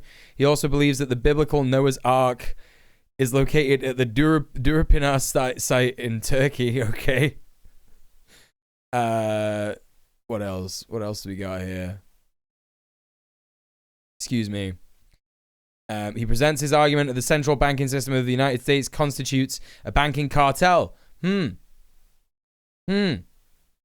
That sounds a little bit like a little anti-Semitic, you know? A little anti-Semitic there. What else we got here? Political advocacy. Hey Matty, how's it going? Welcome to the stream. Gotta go movie time. Apology for the shit take earlier. No idea what I was thinking. You don't need to apologize. It's fine. Not mad at you. You're not gonna go to prison. Don't worry about it. It's all good. We all get stuff a little incorrect. No problem. Yeah, have a good night. So what else we got? There's all sorts of stuff in here. I'm sure you could learn a bit more about this guy if you check this out yourself. Amygdalin, when broken down by the human body, produces cyanide. I'm mad at me. Well, I would say don't waste your time doing that. But enjoy your evening. Anyway, AIDS and chemtrails. Oh boy, here we go. All right. Well, let's see what else he's got to say in the rest of this documentary. Christ alive. Good night from me. All right, see you later, Awesemo. Thank you for being here. Appreciate you being here. Take it easy. Come in with a superior army, and people resent it. They obey because if they don't, they get killed.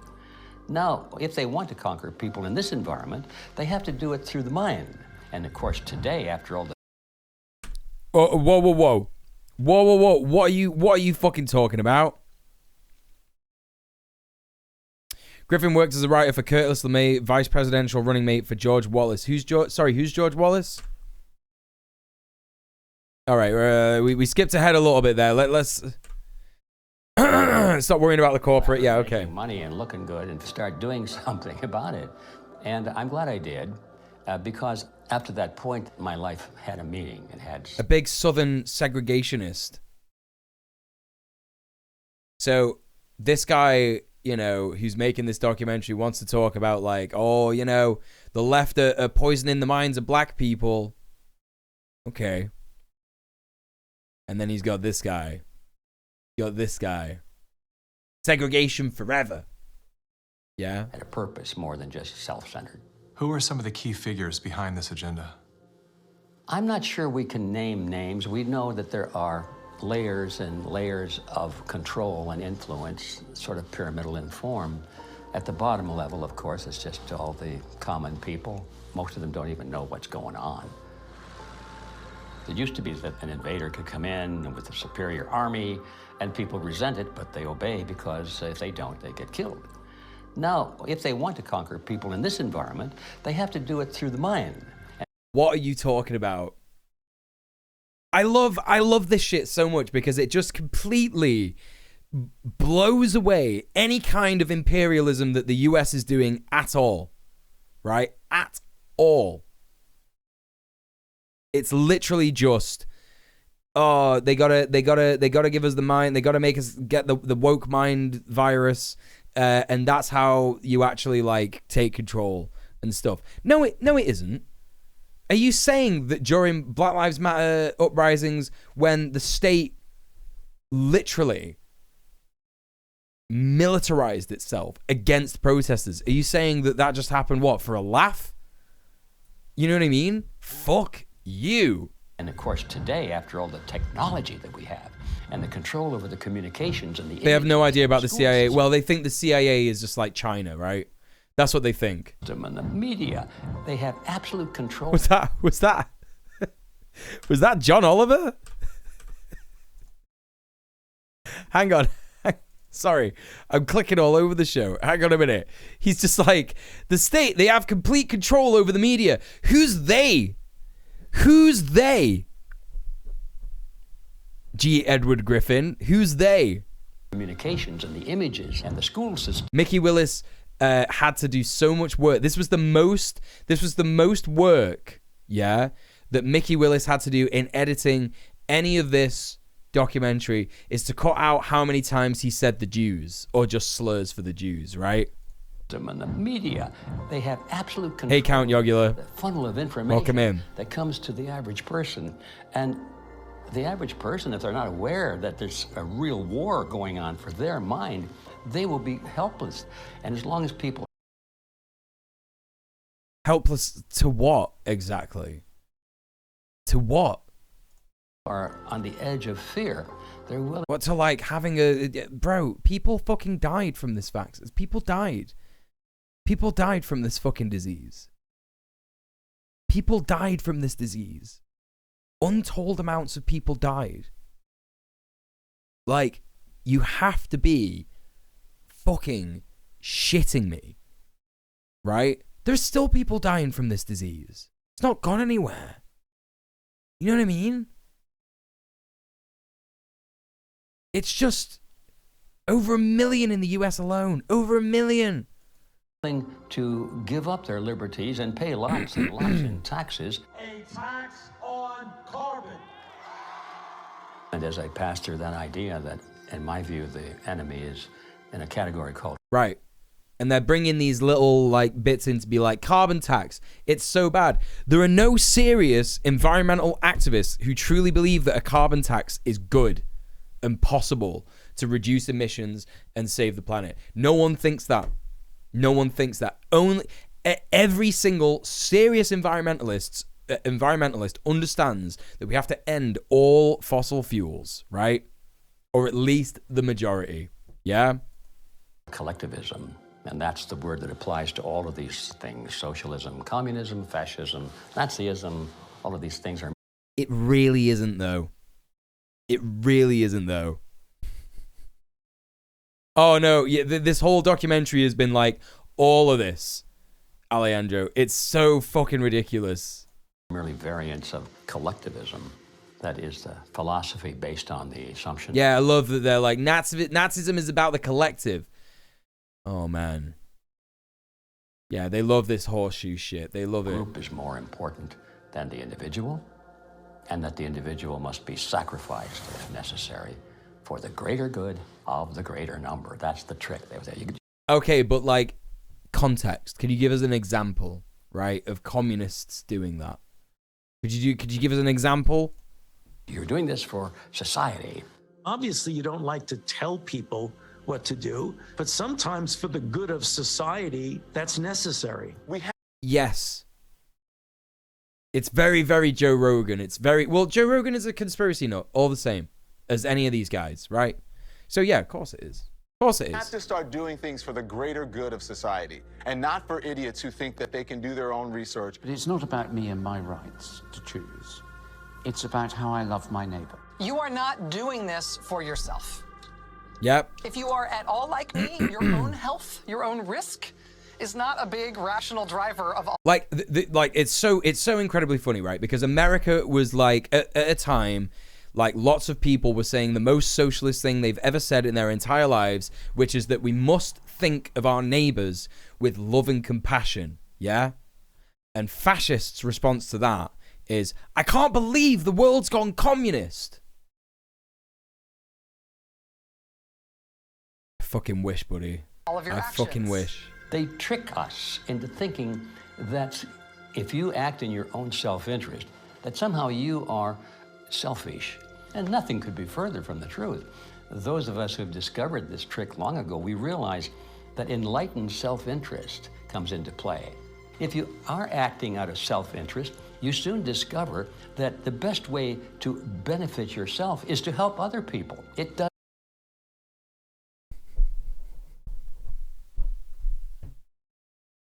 So what is your point, brother? What actually is your point then? Has come back. The question is, how do we turn the ship around? What point was he trying to make just then? What point? What are you talking about? r/I'm 14 and this is deep. What are you fucking on about? Damn. Yeah, that whole other enlightened self-interest, like, come on, man, come on. What's so enlightened about knowingly spreading disease? Well, like, they're not framing it as that, are they? They're framing it as that, like, we're doing our own research, and what we found out is that, yeah, you should love and support your neighbor. You know? Come on, man. Like, what are you talking about? So what you're saying is we should just do socialism, right? Because that's what socialism is, you know? I think that the path to political hell. Why do you think they got the word social in there? Like, why do you think communism got the word commune in there? Why? And America has been voting for the lesser of two evils. They create conflict because the conflict creates fear and confusion, and out of that chaos, people are not too analytical. They'll just struggle for some quick answer. What to vote for? That's usually that's offered to them. Right, pretty based. If you just vote for somebody, the right person, everything will go away. You cannot wait until there's a list of candidates that's published, and you say, which one am I going to choose? You know, by that time the game is over. All those candidates have been selected before you were even aware. Very true. Again, chat, notice how he's recuperating leftist ideas, right? Which is exactly what the Nazis did back in the day. Yeah, it's where all this comes from. All this comes from because leftist communists say this. I say this. on a regular basis. Yeah? Right? Taking that little bit of truth and turning it into... So what we should do is January 6th, right? We should have the fascist reactionary revolution, right? That's what he's going to say. You've got to get into politics at the local level so you have some influence in which candidates are selected. Oh, no, he's an idiot. Sorry, that's my bad.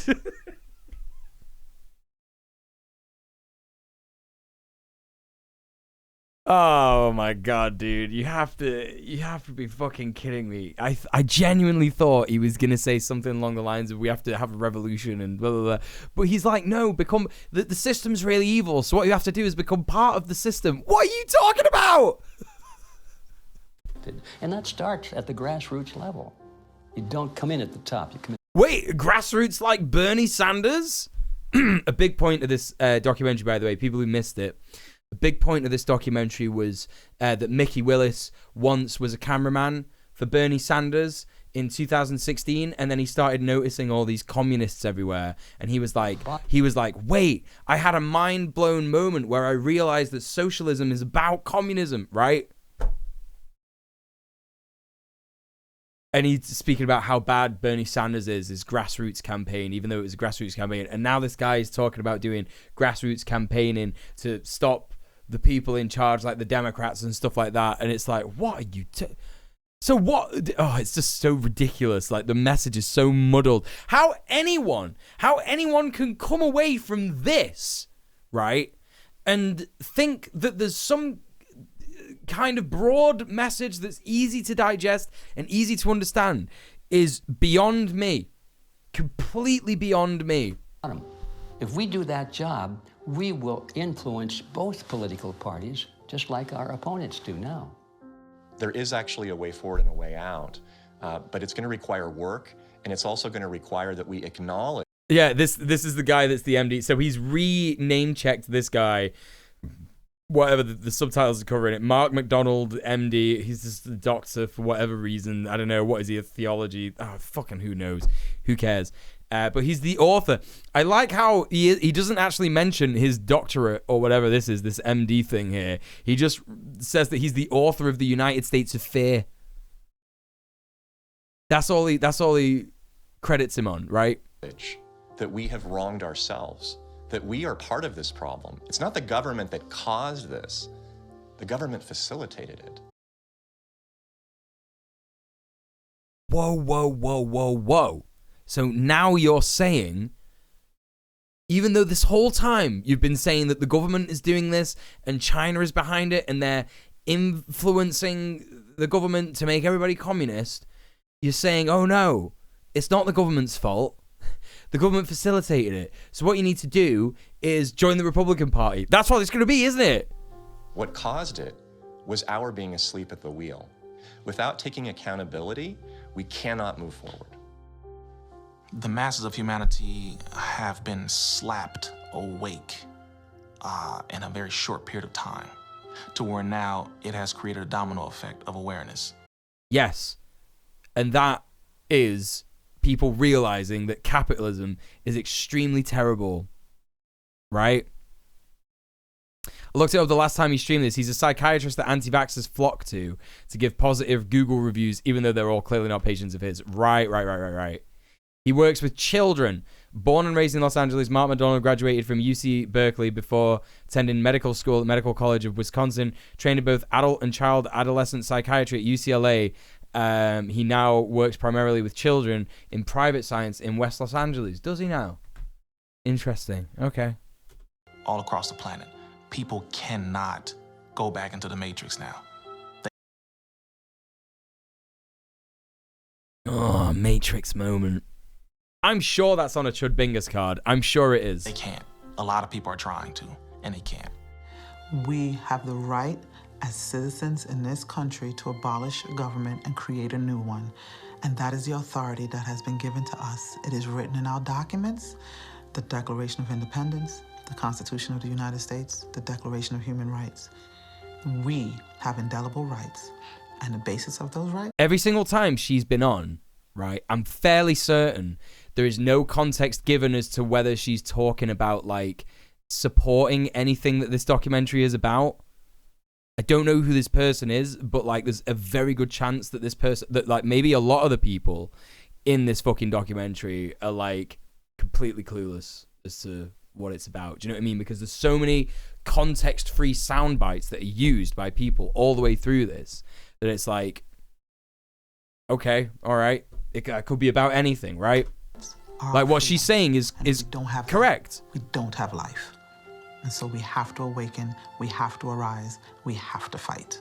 So that's completely true. That's completely true, and I would agree with that. I would agree with like most people. She's the only person actually that so far has said we should abolish the government, right? Which is a very leftist thing to say, isn't it? I know that gets recuperated to the right. She could easily be a fascist. I don't know who she is, but anyway. The natural rights of every individual is life, liberty, and property. And establishing a country on a premise that had never been established before. I know that this guy is a piece of shit. We Googled him, I think. That the individual is sovereign because their rights are endowed to them by a sovereign God. This which has happened can only be described as divine. And this guy's just like father/entrepreneur. Like, this guy's probably like nobody. He's probably just not anyone. Father/entrepreneur. You could say that about anyone. Oh yeah, well, you know, I got a 9 to 5 at Walgreens, but you know, I'm trying to sell my my new hair regrowth serum. You know, I'm trying to start up that business. Also, I got a kid, right? It's so good. It's just could be anybody. Oh my God. Which is why we're the nation. Our I will have a blue fella. I need it after this sleepy time queer. Relentless attack. Thank you. That we have defeated over and over again. Well, you've not defeated him, have you? We will defeat it this time. We're all fighting if it's still happening. And the way that we combat that is doing the opposite. So funny. I can't believe they got Gothic. Well, no, I can. I can believe that they got Gothics to appear on this. Like when I saw her face, the first time, I was like, is that her? It is. It absolutely is. Awful vibes, cringe. Of what these war. I can't believe. I genuinely. I used to raid this person when she used to stream on Twitch. I'm fairly certain she got banned because she was just saying the most transphobic shit. I used to raid her. I used to be in her stream. I can't even remember. I think I just kind of like stopped hanging out in a stream ages ago, and then I saw her like doing the debate circuit, and I was like, oh no, what's happened? And then because I was thinking, oh no, she's a debate bro, but it's worse than that. She's a fucking vile transphobe, right? Fight with each other. We should be learning how to forgive and inviting other people to the table, even if we disagree with them. But you won't do that with trans people, will you? Huh? You won't do that with trans people, will you, Vanessa? Okay. And extending grace to one another, even if we know that they've done something that we totally disagree with. Right, even trans people, are you going to do that? Are you going to do that for trans people?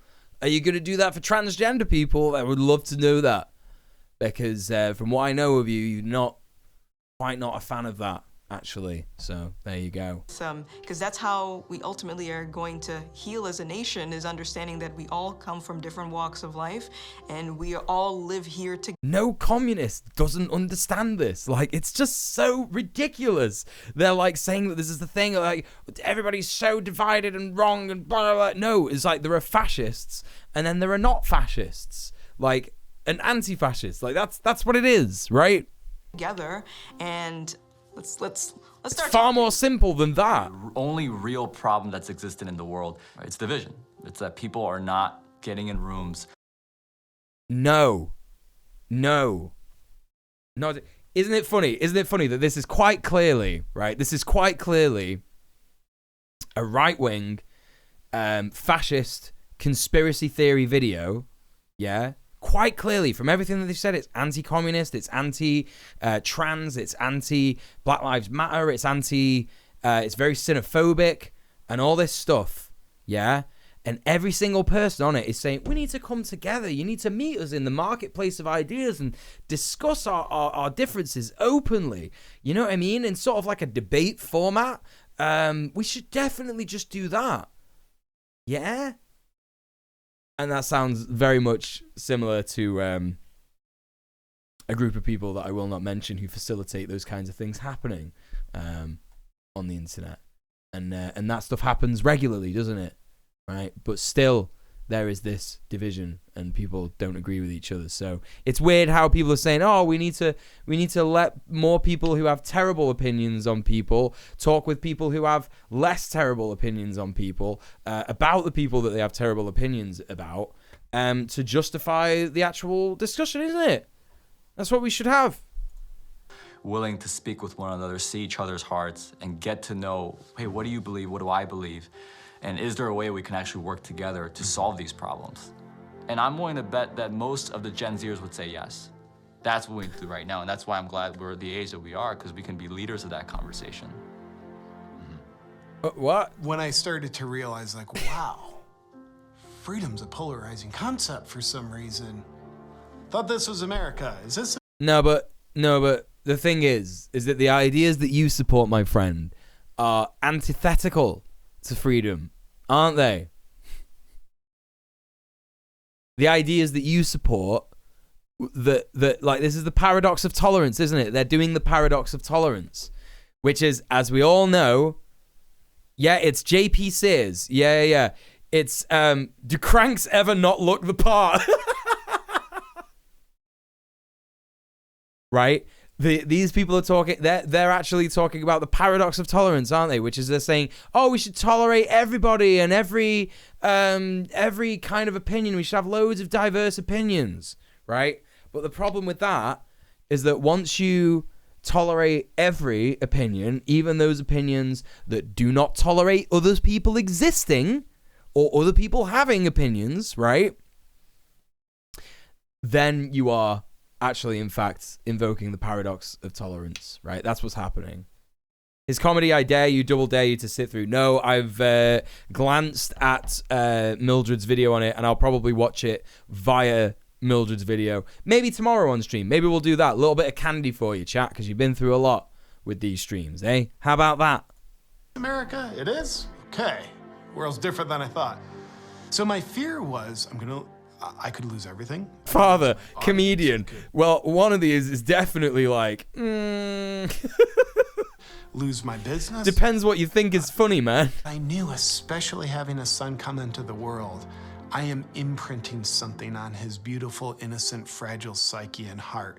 I'm imprinting the man that I am, or I'm imprinting a hollow shell of the man that I... Okay. All right, okay. If you have a kid and the first thing that you want to do with that kid is imprint yourself onto him, right? You have fundamentally fucked up immediately, right? The joy and love that comes with bringing a new life into this world is nothing to do with you creating another version of yourself, right? Nothing to do with that. It's not you creating a clone, right? It's about allowing another soul to enjoy this wondrous existence that is far beyond any of our comprehension along with us. That's what it should be about. In having so much love for someone that you know you can love someone else and bring others into this world. That's the only thing that it should ever be about, right? As soon as you make it about you, you've fundamentally fucked up. You fundamentally fucked up because it's never about you, right? It's about us. That's what it's about. It's about us and how we have this one beautiful experience of consciousness, however you define it, however you see it. We live in a beautiful world. There are so many horrible things out there, but we live in a beautiful world, right? The beauty can overshadow the darkness. It really can. But that's the only reason you should have a kid. That's the only reason you should ever procreate, because it's about allowing more people into this world to see this beautiful thing that is just so mind-boggling. It's crazy. It's almost like fucking, you know, too big to think about sometimes, right? Fuck, it should never be about, I'm going to make another me, right? Just vile, absolutely vile. How these men can call themselves fathers is beyond me. I refuse to be. And I knew in that moment, I'm willing to risk losing everything to do that. I would rather pick up cans. I'm going to be a piece of shit, right? I'm gonna continue to be the biggest piece of shit, right? I'm just gonna continue to not give a fuck about the people that I upset with my terrible, awful comedy.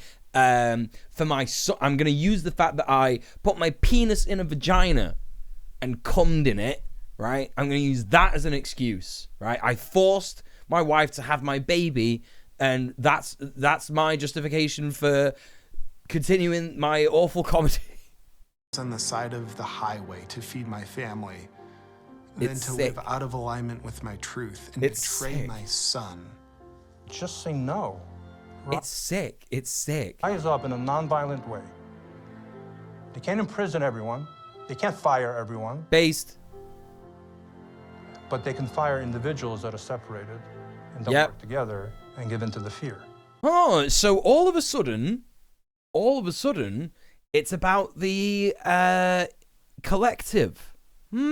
That's so interesting that you want to use collective action when you are so fundamentally anti-collectivist. And don't sacrifice your future for a few conveniences now in the present. You should sacrifice maybe the present conveniences so that you're going to have a future. The media has done. So what you're saying is that we should have, you know, yeah, I thought collectivism was bad. You know, what we should have is we should have, you know, I completely forgot what I was going to say, but it's just so hypocritical, right? A good job at stripping from us our ability to think on our own and for ourselves. If we can get back to that, I think that we can build a stronger America. In my opinion, the first step you have to take is you have to get out from under the control mechanisms. And that means blow up your TV, don't listen to the fear porn, and set yourself free of debt. But what? Whoa. Okay, this guy's got some fucking takes. Let's hear that again. Fear porn. Let's hear it again. And that means blow up your TV. Blow up your TV. Number one, somehow get hold of some explosives and blow up your TV. Do not do this, by the way. What about my PC? Should I have what about my laptop? Because you can watch TV on that, so should I get rid of that as well? Or is that where the good opinions are? Are you saying that you can't get propaganda through your PC? Okay. Not clear on that one. Let's continue. Don't listen to the fear porn. Don't listen to the fear porn. Okay, so don't listen to unclear as to what that is. I don't know if that's supposed to be AOC or Greta Thunberg or both or Joe Biden. I don't know. And set yourself free of debt. Is there any way that you could because here's the thing, right? Here's the thing. Okay, let me just ask you something. I want to know, because earlier in the documentary, I just have to clarify this, Mickey. You said earlier in the documentary that Joe Biden getting rid of student debt was bad. But you think that getting rid of debt is good, so we should get Joe Biden to get rid of student debt? What about my credit card debt? What about my mortgage? What about my you know, loan that I had to take out to pay off my credit card, to pay off my mortgage, and then my house got repossessed. And what about what else? It's only bad if it's student debt. That explains everything. That explains everything. Don't abolish debt, just free yourself from debt, right? Which is what controls you and controls everything around you. It is the weapon that is used. So what you're saying is debt is bad and money is bad, and that's what controls you. You know, chat. There's something is ringing my bell here.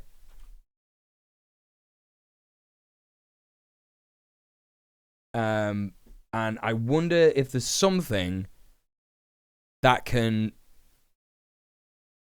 explain this.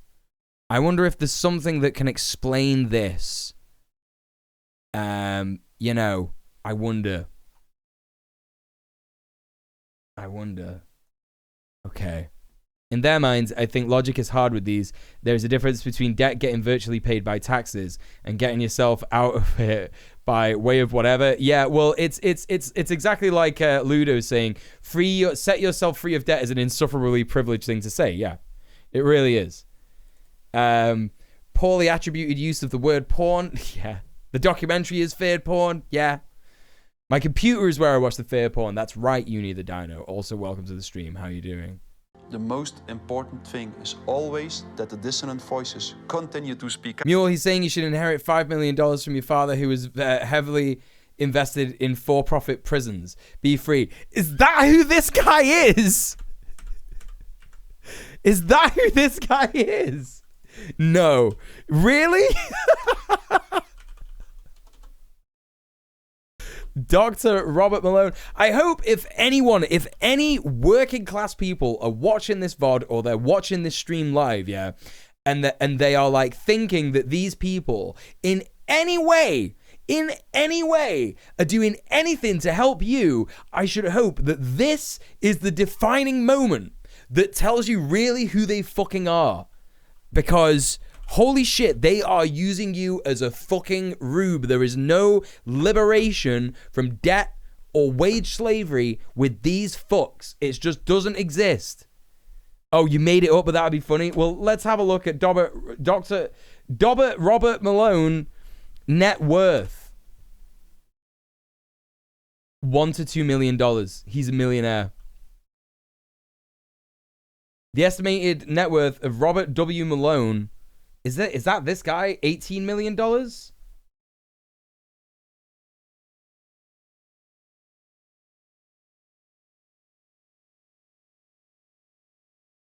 Oh, he's got so much in stocks.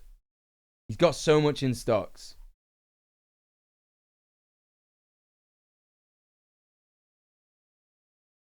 This is crazy. Whoa, hang on.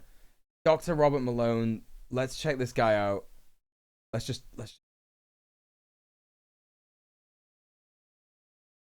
Oh yeah, this is the guy. This is the guy that says he invented mRNA. This is the guy that says he invented mRNA vaccines. Listen, this guy didn't invent mRNA vaccines, but he worked for he's a physician and a biochemist. He's worked in pharmaceutical companies. He's literally extremely rich because of all that stuff. You have to be taking the piss. That's who this is. You know? I completely believe that he has $8 million in stocks. That's what this is, you know? To get out from under the control mechanisms. And that means blow up your TV, don't listen to the fear porn, and set yourself free. Wait a minute, No, I went back. I thought that he repeated himself. I went back. Sorry. What controls you and controls everything around you. It is the weapon that is used. The most important... I mean, he's right, but so many people in debt are going to be so pissed off with that statement. Do you have any idea how many people are in debt right now? Right? It's an It's a staggering amount of money. How do you think banks have so much fucking money? Right? How do you think banks have so much fucking money? It's just so unbelievably ridiculous. They just like seize assets and sell them all the fucking time because people are in unfathomable amounts of debt. Hey, Femboy Echo, how you doing? Welcome in.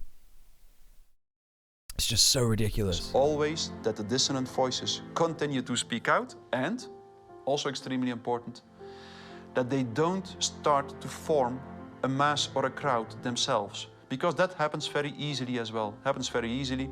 Once a large-scale mass formation starts, the people who do not go along with them feel threatened, and they can start to form a mass themselves. So it's extremely important not to form a mass ourselves. That means to form a group, a coherent group, and that what unifies this group should in the first... I'm starting to doubt that this person understands anything. Can we just go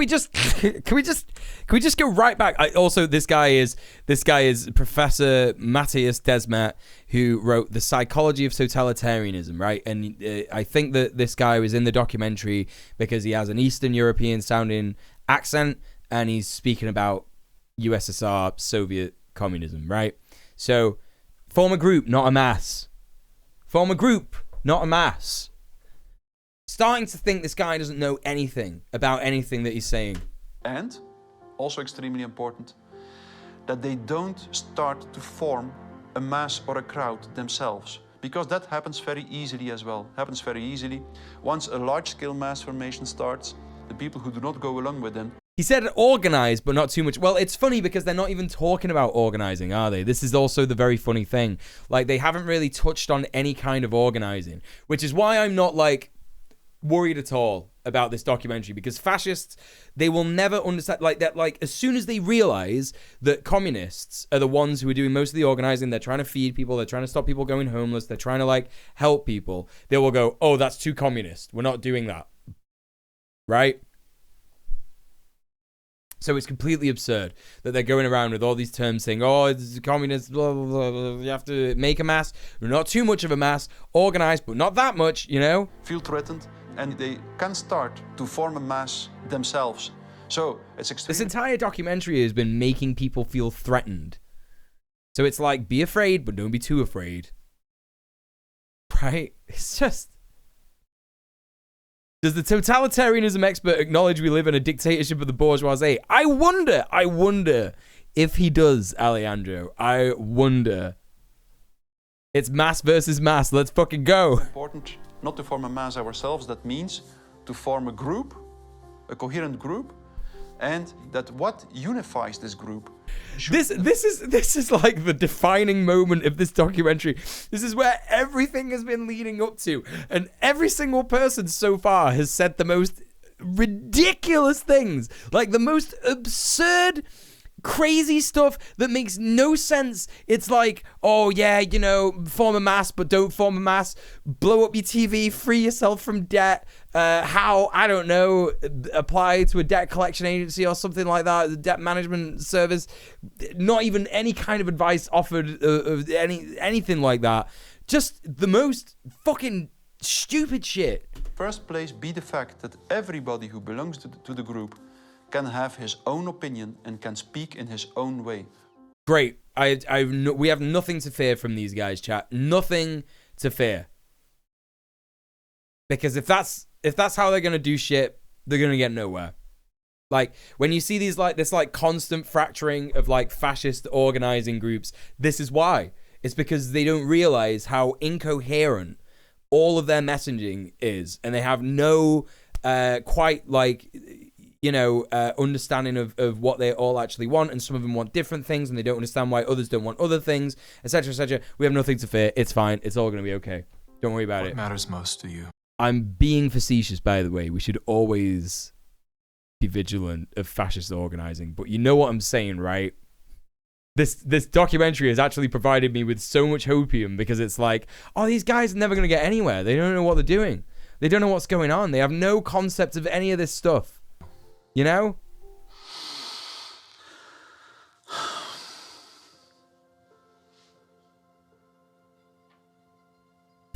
This guy doesn't even know. What matters most to me is freedom.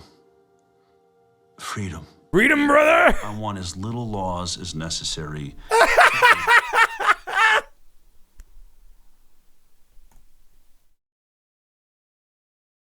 Keep us from killing each other. I mean, I get it. There's crazy people out there. We have to find a balance. In the end, I want my children to live in a world where they're free. Freedom, brothers, no laws, apart from the ones that stop us from killing each other. No laws. How effective are those laws? Should we ask? Should we find out how effective the laws that stop us from killing each other are? Because there's lots of people kill a lot of people. I don't know about that. So what you're saying is this guy is pro-gun control. It's the fucking newsroom clip. Freedom and freedom is what America makes America great, right? Accidental ACAB, you know?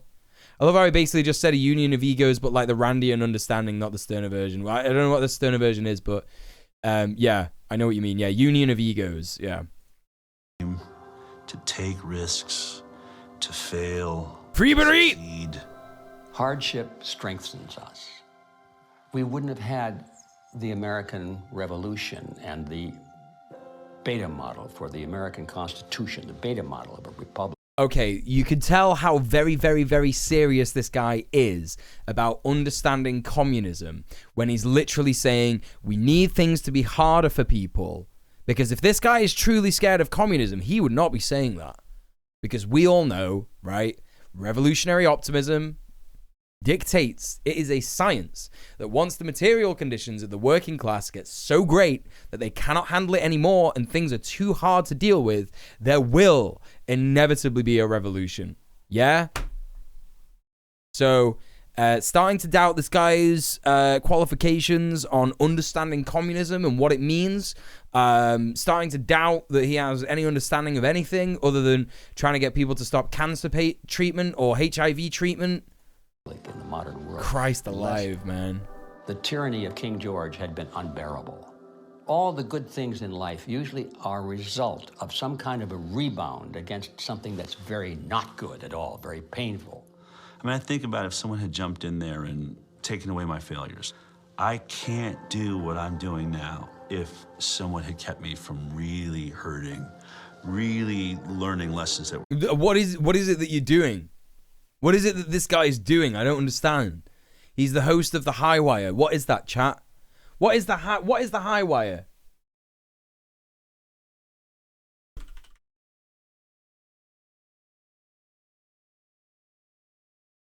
Watch our latest episode now. Oh, it's just it's just a conspiracy website. That's all it is. It's just a conspiracy website. Look at this.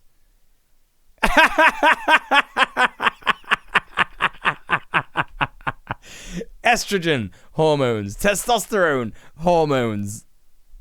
Episode 331, Out of the Madness. Episode segments, Dr. Joe McCullough, cancelled by Chase Bank. Is the climate crisis real? COVID questioners deemed domestic terrorists. It's a war on the innocence of children, said Miriam Grossman, MD. I couldn't be a hateful piece of shit that says all the things that neoliberal capitalism wants me to say in a reactionary way if I hadn't failed hard. How much has this guy failed? I really need to find out a bit more about this guy. I really have to find out a bit more about this guy. Who is this guy again? He's the guy from the High Wire. What's his name? Del Big Tree.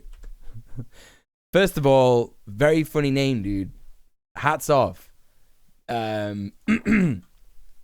Let's check out Del Big Tree real quick. Del Big Tree. Del Matthew Big Tree. I mean, sometimes people's names are indigenous, and I don't want to offend anyone in that way. But like, something tells me he's not. Del Matthew Bigtree is an American television and film producer, as well as CEO of the anti-vaccination group Informed Consent Action Network. I hate the way they talk about informed consent. He produced the film Vaxxed from Cover Up to Catastrophe, based on the discredited opinions of Andrew Wakefield, and alleges an unsubstantiated connection between vaccines and autism. His frequent public speaking engagements and an influx of funding in 2017 have made Bigtree, who has no medical training, one of the most prominent voices in the anti-vaccination movement. During the COVID pandemic, Bigtree propagated conspiracy theories about the origin of the virus and urged his audience to ignore the health authorities. So,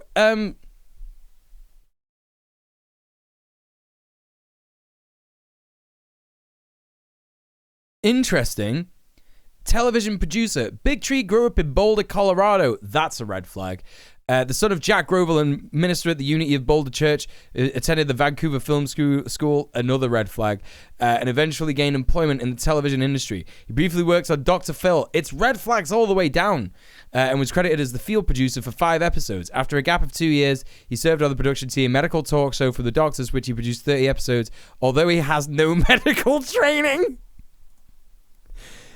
It was while working on the doctors, Bigtree learned of Andrew Wakefield's opposition to MMR and his later discredited claims the Center for Disease Control hid proof of a link between vaccines and autism. Wakefield was looking for help to produce a film based on his conspiracy theories. Bigtree decided he could assist and left the show to produce. So at what point did he fail? At what point did he actually fail? The sterner version of Union of Egos was the idea of people agreeing to effectively live in an area where no one owns anything and you live for yourself. It's like a hyper-individualistic communism. Oh, so like the thing that the people in this documentary are scared of. Because that's a huge thing. They're terrified about the World Economic Forum's you'll own nothing and be happy thing. So, you know, so that's what that guy earlier was talking about, even though this, okay, seeing some contradictions here. It's unbelievable how much damage Andrew Wakefield single-handedly inflicted on the world. Yes, just because he had a patent for... He had money, didn't he? He invested in the separate vaccines. That's all it was. It was just that he didn't like the MMR jab because it consolidated all the vaccines, and he had money in keeping them separate, which was just inefficient. Do you know what I mean? Anyway. Bigtree did the Vax from Cover Up to Catastrophe, Andrew Wakefield, blah, blah, blah, blah. The film, its promotional bus tour and funding from the Cells Foundation quickly established Bigtree as an activist. He has since spoken at multi-vaccine. I'm still trying to find the bit where he failed. Bigtree strongly opposed such bills, has been criticized by the Anti-Defamation League and Auschwitz-Birkenau Memorial and Museum for wearing a Star of David at an anti-vaccine event. Christ alive, this guy is a piece of shit. Often in collaboration with Wakefield and Robert F. Kennedy Jr., Bigtree still lobbies legislators to convince them to keep vaccination exemptions in place. Good God. Is the chief executive of the anti-vaccination group Informed Consent Activation, for which he received a salary of $221,000 in 2020. How is he failing? Where has he failed? Where are his failures? What are you talking about? Bigtree assists Robert F. Kennedy Jr.'s presidential campaign with fundraising. Among other activities, he participated to an online event bringing several prominent anti-vaccine activists such as Mickey Willis, the guy who produced Plandemic, Saya G, Charles Eisenstein, Sherry Tenpenny, and Joe McCullough. Bigtree is the sole managing member of KFP Consulting LLC, a firm established in May 2023. In July, the Kennedy campaign has paid $13,000 to KFP. At what point are you failing? I'm not hearing about any of Del Bigtree's failures here. Will to succeed. Hardship strengthens. Sounds like he's getting a lot of money.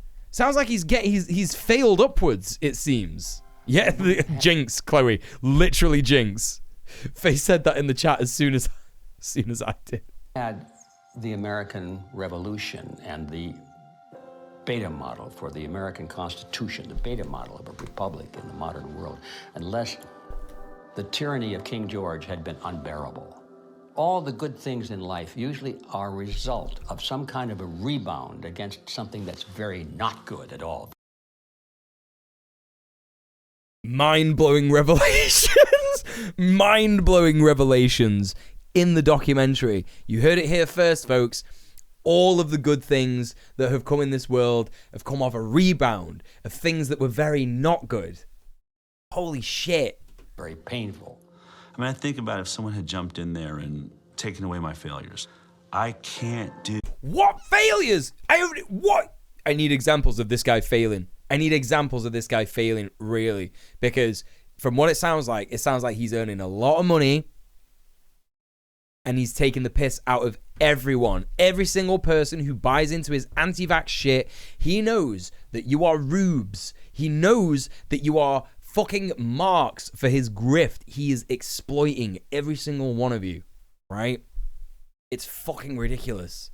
Do what I'm doing now if someone had kept me from really hurting, really learning lessons that were hard to learn so that I would never make that mistake. Bro, you've not learned any lessons. He's not learned any lessons at all. In a philosophical sense, we should be thankful for this movement that's happening, is in spite of the fact that it's tragedy and it's hurting people and all that, but without it, we might just go right along in that pot and be boiled in time. But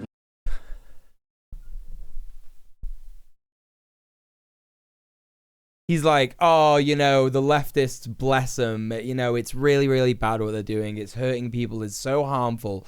But, you know, at least they've let us know that something is going on that's bad and we can interpret it in our own way. Blah, blah, blah. So it's ridiculous, right? It's ridiculous because think about what he's saying here. Think about what he's saying here. This whole documentary has been about how, like, communism is infiltrating the United States of America. It's forcing Americans to rise up in these grassroots movements, and it's the worst thing ever. They're going to destroy the family unit. It's terrible. Oh my god, it's so bad, chat. It's the worst thing ever. It's the worst thing imaginable. But it's good actually that they're doing this. What? Oh, otherwise we would have just stayed and you know, boiled in the pot that the frog that we the proverbial frog are, right? You know what I mean? It's like, make it make sense. Make it make sense. Hello, that Conrad Zimmerman. How are you doing? It's good to see you. Everybody, please go and show some love to sweet Conrad. How you doing, man? Yes, they're trying to secure a future of some kind. It's just so fucking ridiculous. now the frog is jumping out. And we have a chance coming up here now to create a new vision, and it's going to be great. What's the new vision? Surely you should be creating the new vision now. If you have a movement that's based on a vision, surely you should create the vision now.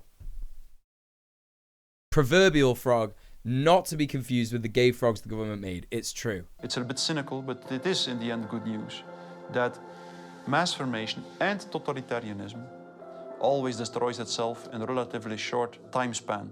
And the most important thing, of course, is that you have to make sure that the system does not destroy. What's really funny is that, again, they got this guy to...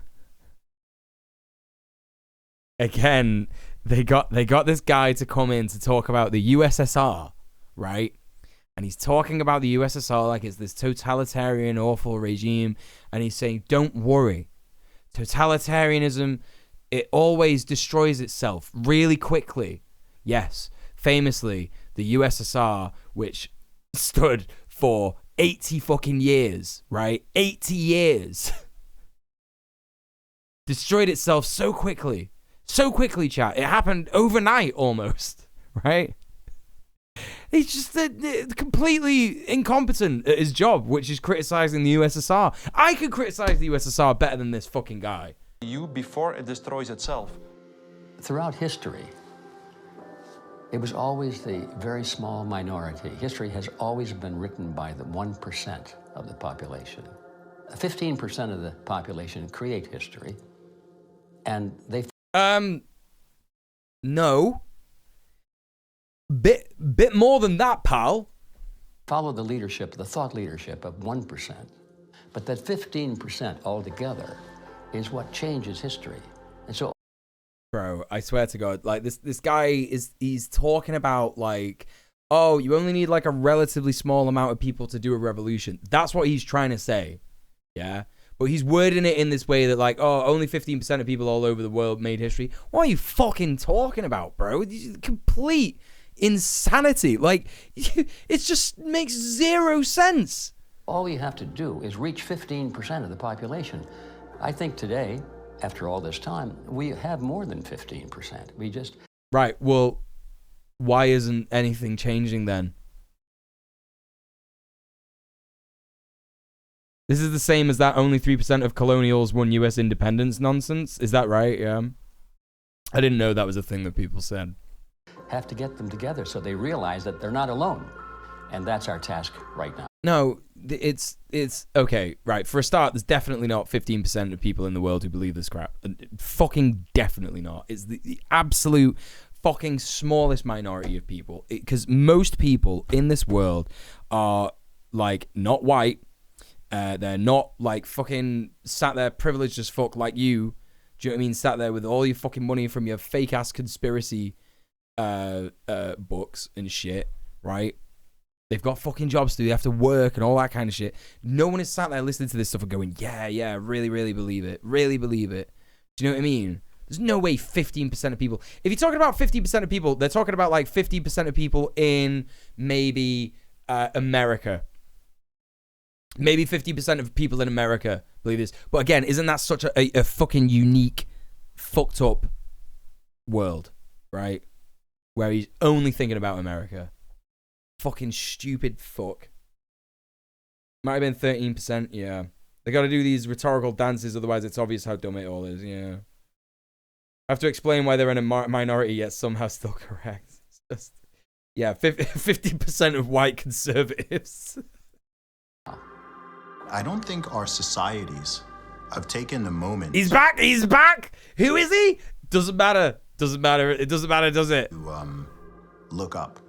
Also, surely Zubby, of all people, yeah, was so mad that all they credited him for was being an author or a podcast host. I didn't know he wrote books. Even I know that he was a musician before he wrote fucking books. You're not gonna even mention the fact that he's a musician? Cringe. And actually see and appreciate how much progress has been made in the past century. On so many different levels, we have made incredible progress. Like, what we've got here is actually great. It's imperfect. Come on, man. And we should still be making... Zuby, more like Hooby. Chloe. Tweaks carefully to try to make it better. And I think that's where so much of that self-hatred or hatred of the nation or hatred of the other or whatever comes from. This lack of perspective and gratitude. No, it doesn't. No one's doing self-hatred. Come on, dude. An inability to take... Oh, you're just not thankful enough for all the progress that we've made. Oh. Chill out on the activism. Right, who made that progress?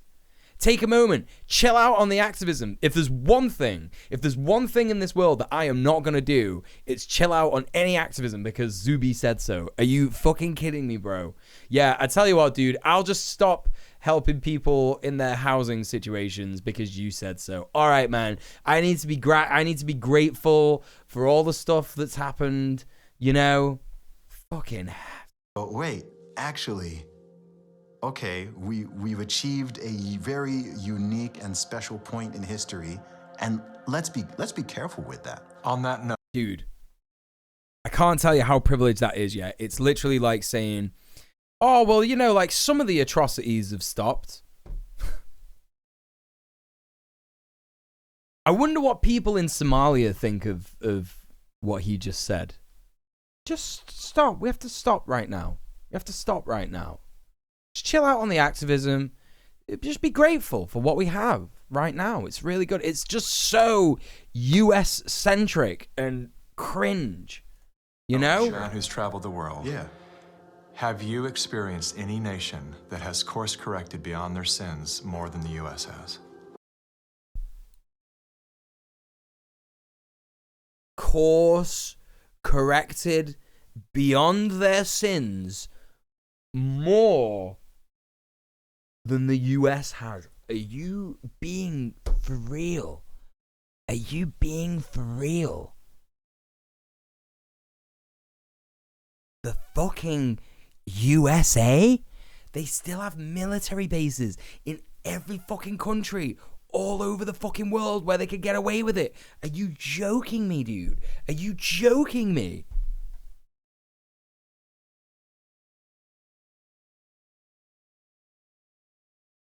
Christ alive.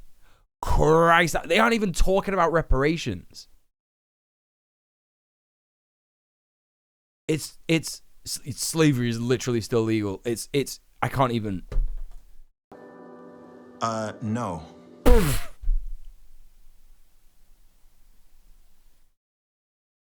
Where's Zuby been? I need to know where Zuby's been. Where's he been? Like, fucking... Where's he been?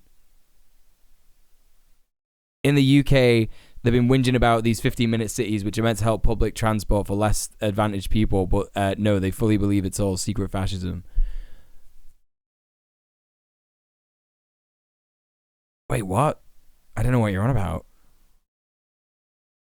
He's been to Germany and Britain. Yeah, that's it. That's it. Yeah, you sure? Are you sure about that? Are you sure? To see Americans who live in a free country, born as Americans. Love this as well. Lily Tang, Chinese immigrant.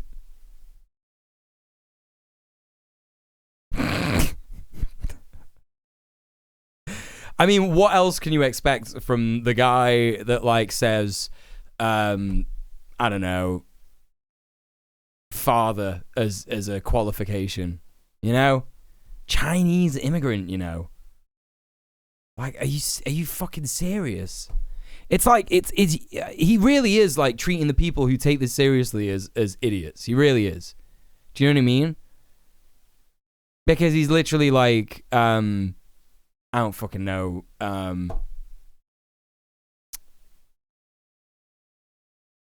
He just knows. He knows that everybody watching this is a rube and that they don't he doesn't fucking care about any of the legitimacy of all of this. He's just like, yeah, Chinese immigrant. Yeah. She's a Chinese immigrant. Like, fuck, is that all she is? Like, by the way, chat, this person is a Falun Gong practitioner, by the way. He found a bunch of Falun Gong practitioners who all used to live in China, who were like, you know, rightfully interrogated for their practicing of an awful cult religion, yeah, that is really, really bad and really harmful. Some of the things that they say happen to him are definitely not cool, and I disagree with all of that stuff. You know, it's really important to point out. But oh dear, you know, oh dear. And do not recognize their privileges. You are born American, a free country. You never suffered a starvation. Yeah, she has a page on victims of communism. Yeah. Yeah. You never suffered a starvation. Oh! Bam! Bam! Yeah, man. Famously, in the US, no one suffered any starvation. And you need to go to other countries to find out why all the immigrants, millions of them, want to come here. Yeah, because the US is bombing the fuck out of their countries. What is happening in our backyard today, I experienced as an 11-year-old. I remember. Here we go. Cuban immigrant. I can't believe it. When I was an 11-year-old and my granddad, he owned all these farms and he had all these people working for him. They were very nice. They never asked for any money. I can't believe it. They took his farm. They took his workers and he made them work in a supermarket for money. Can you believe it? Remember vividly all the promises that a guy named Castro gave and how 99% of the people swallow the pill. He was gonna save Cuba. Yeah, should we ask the US what they're doing to Cuba? Should we ask the US what they're doing to Cuba right now? Should we talk about the trade sanctions on Cuba? Should we talk about that? Or should we talk about I don't know. This guy's got over $80 million in net worth. Well, yeah, I believe it. What's his name? Maximo something or other. You know, fuck off, dude. oh, Castro would never let me invest my inherited wealth into property or anything like that. But I came to the US and it was really easy to exploit people. You know? So, yeah, saying this in front of a massive US flag, what a horrible piece of shit. It's so fucking ridiculous, honestly. I remember how he promised to the farmers, to the Guajiros, that you're gonna own the land. No, I really don't think he did. I really don't think he did say that. I don't think he did say that you are going to own land. I think if he did say anything, he meant publicly, we're all gonna own it, probably. I remember... That's not a lie. All the promises that we hear today about free... I remember all the promises we hear today. I remember it. Well done, bro. free education and free health care and free land. And my God, no freedom. What are you talking about? What are you talking about? Education and healthcare is free in Cuba. What are you fucking talking about? The defectors here that are speaking out against the Communist the defectors, are risking their lives. And literally, Cuba has the most doctors per capita, right? The most doctors per capita. It's completely insane. Our government is not interested in listening to them or helping them in any way. It's really funny how none of these anti-vax people, you know, they're really missing a trick actually with not talking about Cuba. You know, they're really missing a trick because, you know, they could literally be like, look at socialism trying to give the vaccine to all these underdeveloped countries. Oh my God, can you believe it? Cuba developed its own vaccine and it's giving it to everyone. That's what socialism does, you know? They're missing a trick. They don't even know. This is how you know they don't actually know anything about socialist countries. Because if they really wanted to, they could really like turn up the fucking anti-socialist shit with the anti-vax shit, like real easy. But they won't. You know. He was one of the kids that was sent over during Operation Pedro Pan in response to Castro doing the literacy campaign. Wait, what? Wait, what's that? Operation Peter Pan was a clandestine exodus of over 14,000 unaccompanied Cuban minors ages 6 to 18 to the United States over a 2-year span from 1960 to 1962. They were sent after parents feared that Fidel Castro and the Communist Party were planning to terminate parental rights and placed minors in communist indoctrination centers, commonly referred to as the Patria Potestad. So he didn't even live in Cuba. He didn't even live in Cuba. Incredible. Incredible. It's always the case. It's always the case.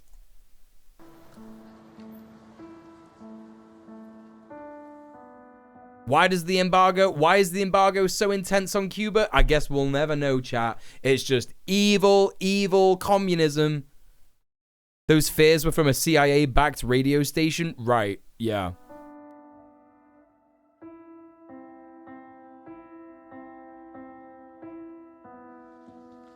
I have been in America for 10 years. I saw a lot of Americans. Oh my God, he doesn't even care. He does actually put Falun Gong practitioner there. He's just like, yeah, these guys from these crazy cult, you should definitely listen to what they say. With a wonderful heart. America is a beacon of freedom. Yeah, CCP refugee. I love it. Living in this land. I love it. To practice my religion and to have... Dude, that's the only reason that you came here. Because you want to practice your awful, terrible, homophobic religion. Like, that's all it is. It's a cult. Have a peaceful life. That's my hope. My hope is that I have a peaceful life. So what you're saying is you don't have a peaceful life here. Because of all the fucking racism. America's last stand on earth for freedom. Oh my fucking God! If we lose this country, the world will be a very dark place.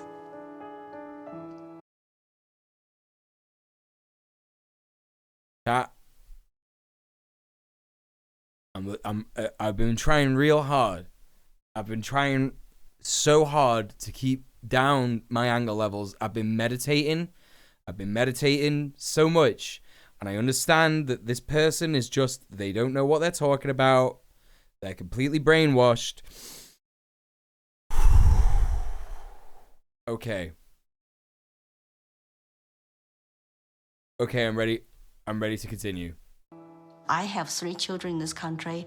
I want to protect their American dream. So, what are your children's American dream? What are they? So you've asked your kid if they have an American dream and they've said yes? Here I am, you know. I've noticed that every time you speak about America, your eyes fill with tears.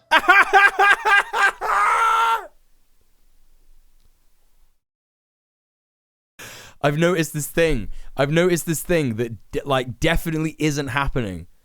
By the way, I've noticed this thing that definitely isn't happening. But if you say it's happening, and if I like suggest this to you, you seem like a bit of a suggestible person because you practice Falun Gong, and you would have to be pretty fucking suggestible to be in with that lot. You know what I mean?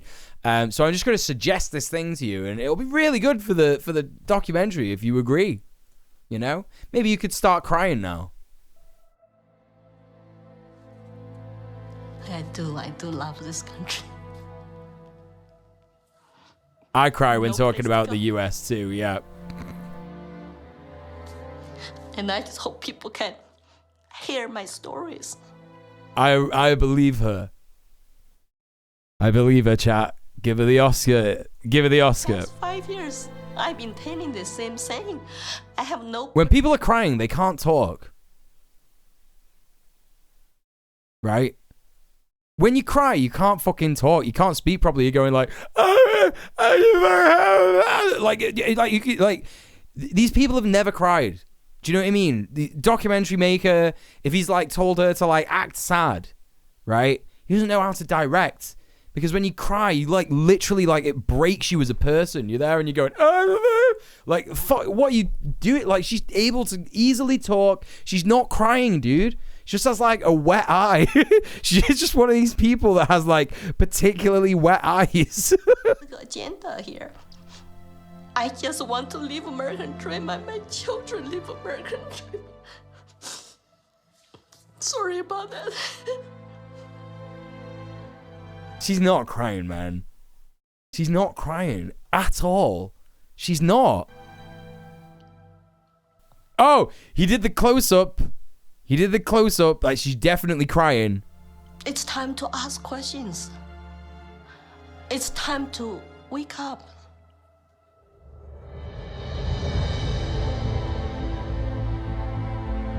Time to ask questions. Just asking questions.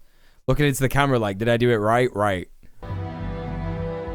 So bad. Just like exploiting these people. Like, we've been brought together in exploiting this everybody. The choice between dehumanization and rehumanization.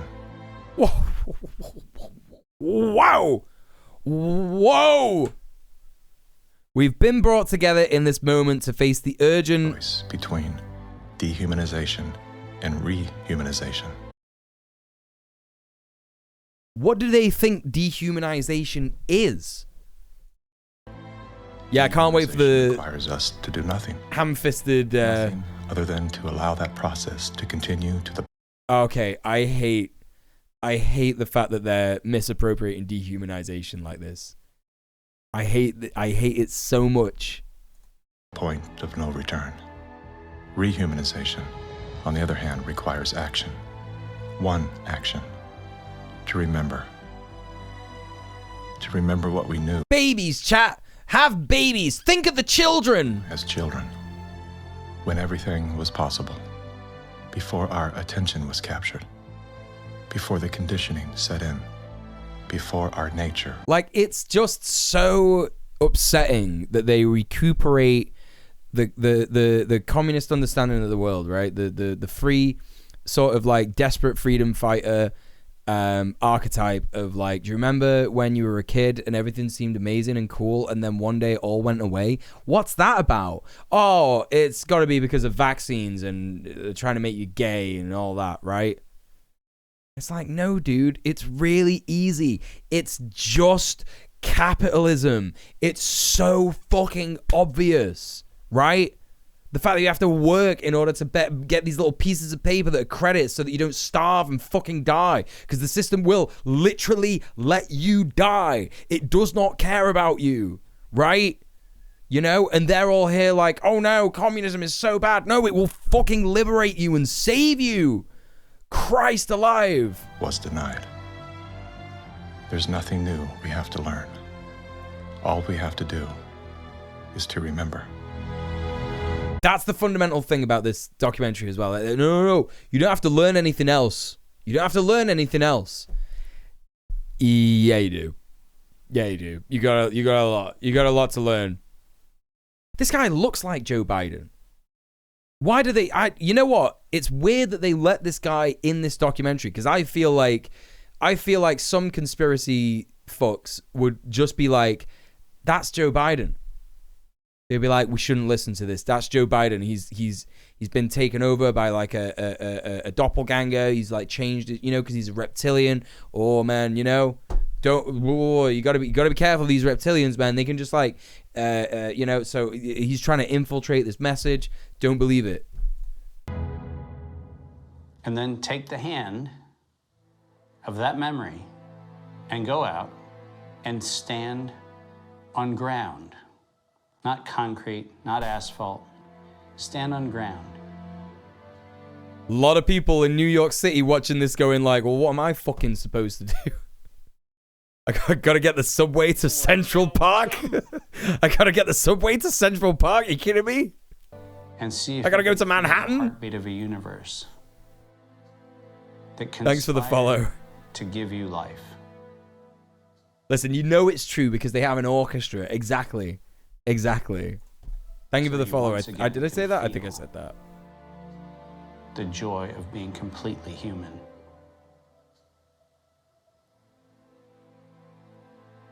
And then never forget that moment.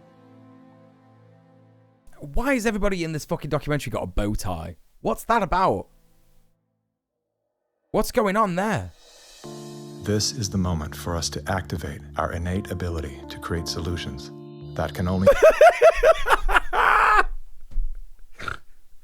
Oh my god, dude. You have to be fucking shitting me. This is the moment to seize our innate capability to create solutions. Create solutions to the problems that capitalism has created. But they'll never say it's capitalism. Hello, Sprengjamin. We're watching an awful conspiracy documentary called Plandemic 3.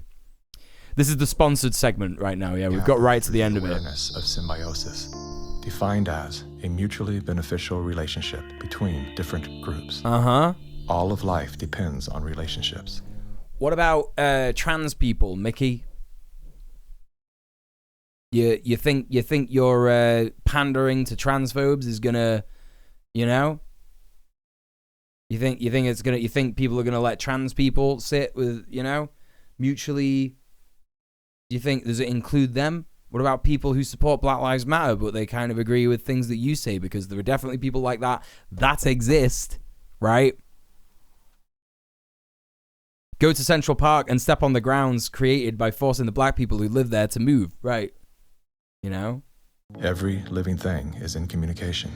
From the stars to the planets, the earth, the plants, the elements, the insects, the animals, the humans, and every cell. It's so awful, right, that conspiracy fucks get to be the arbiters of this spiritual truth. Right?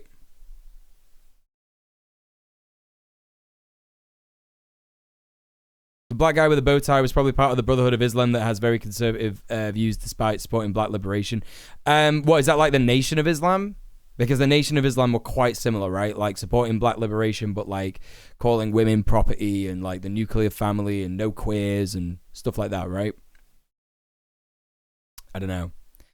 But like, I despise it. I like absolutely despise it. And it's like, you know, this is why we can't let Republicans and we can't let fascists be the controllers of this like spiritual truth. Yes, we are all connected. We are all one. Yeah? We are all completely one. That dude was actually Nation of Islam. Oh, right. Did it say NOI? Yeah. Okay, yeah. So he was Nation of Islam guy. Yeah. Yeah, how unfortunate. But yeah, you know, these are all truths that even quantum science supports, right? David Lynch talks about it in Meditation, and maybe as a palate cleanser, I'll play the video of David Lynch on Meditation in a minute. But it's like we all come from nothing, yeah, and we're all connected. We're all connected to the same energy source, the same life force, the same energy and stuff like that, right? And these fashy conspiracy twats are using this to, like, you know,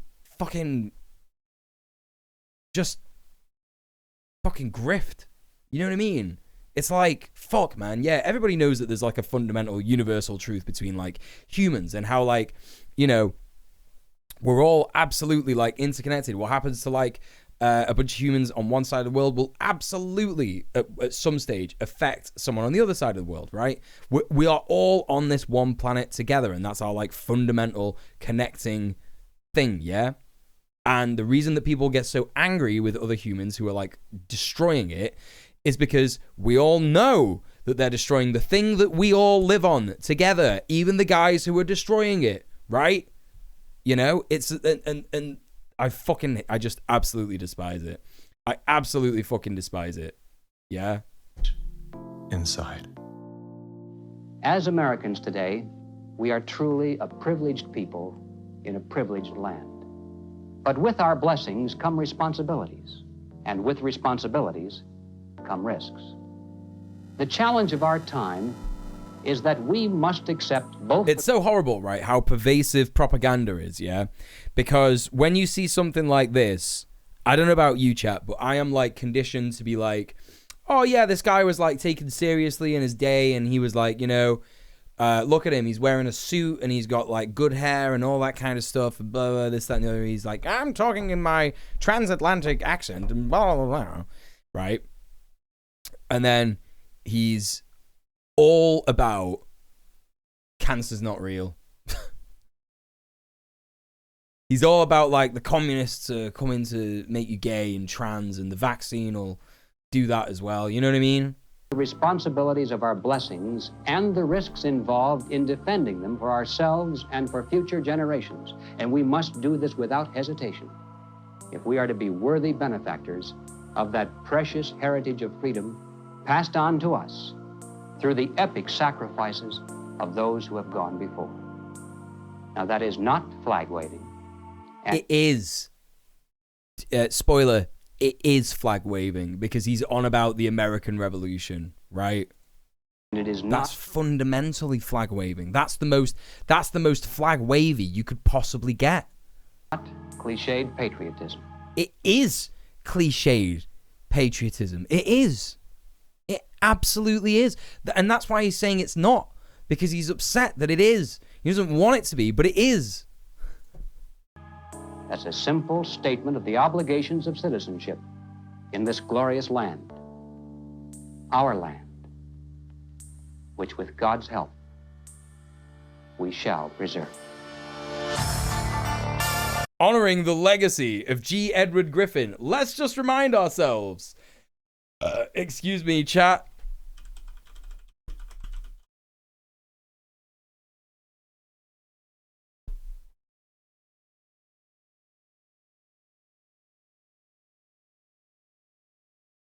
Hold up. Let's let's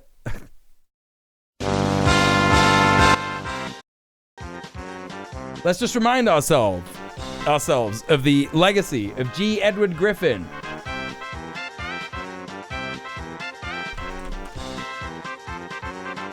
Okay?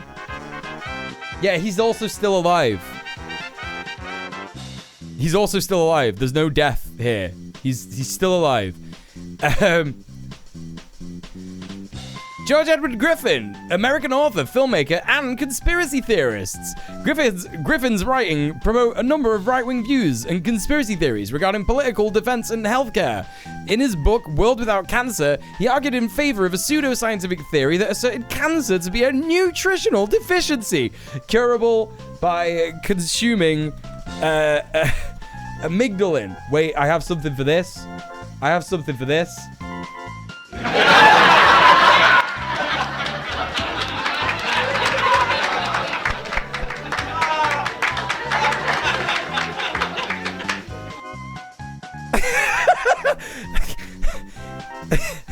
He is the author of The Creature from Jekyll Island, which advances debunked conspiracy theories about the Federal Reserve System. He's a HIV and AIDS denialist, supports the 9/11 truth movement, and supports the specific John F. Kennedy assassination conspiracy theory that Oswald was not the assassin. So there you go, chat. There you go. There's the legacy. There's the legacy of G. Edward Griffin, and that's Plandemic. There it is, chat. Holy shit, we made it through. I didn't think we would, but we did. Well done, everybody. So I don't know if I'm gonna go for that much longer because it's almost been 5 hours. But yeah, I guess we can. As a palate cleanser, I'll play you the David Lynch meditation video in a bit. But let me just go real quick for a wee. I'll be back in a tick, chat, and you should also go stretch your legs, all this stuff.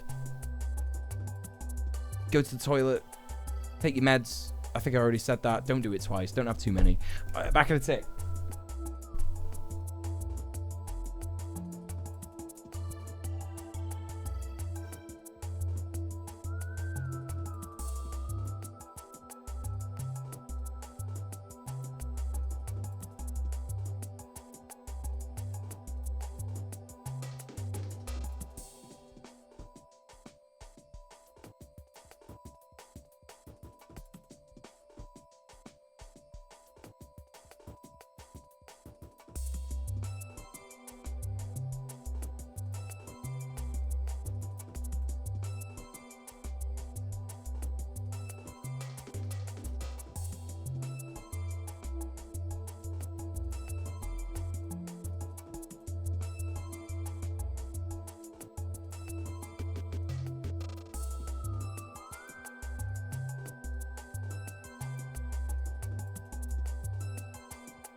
Okay, I'm back.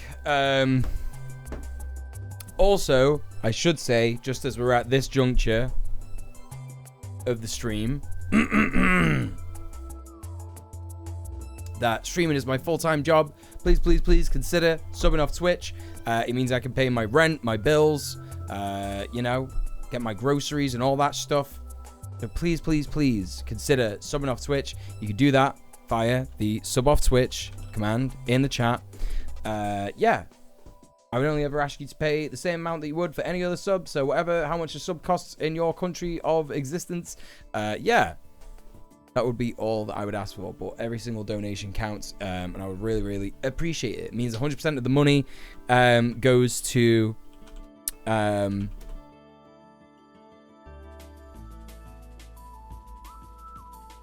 me, your boy, Donkus Jonkus Monkus. And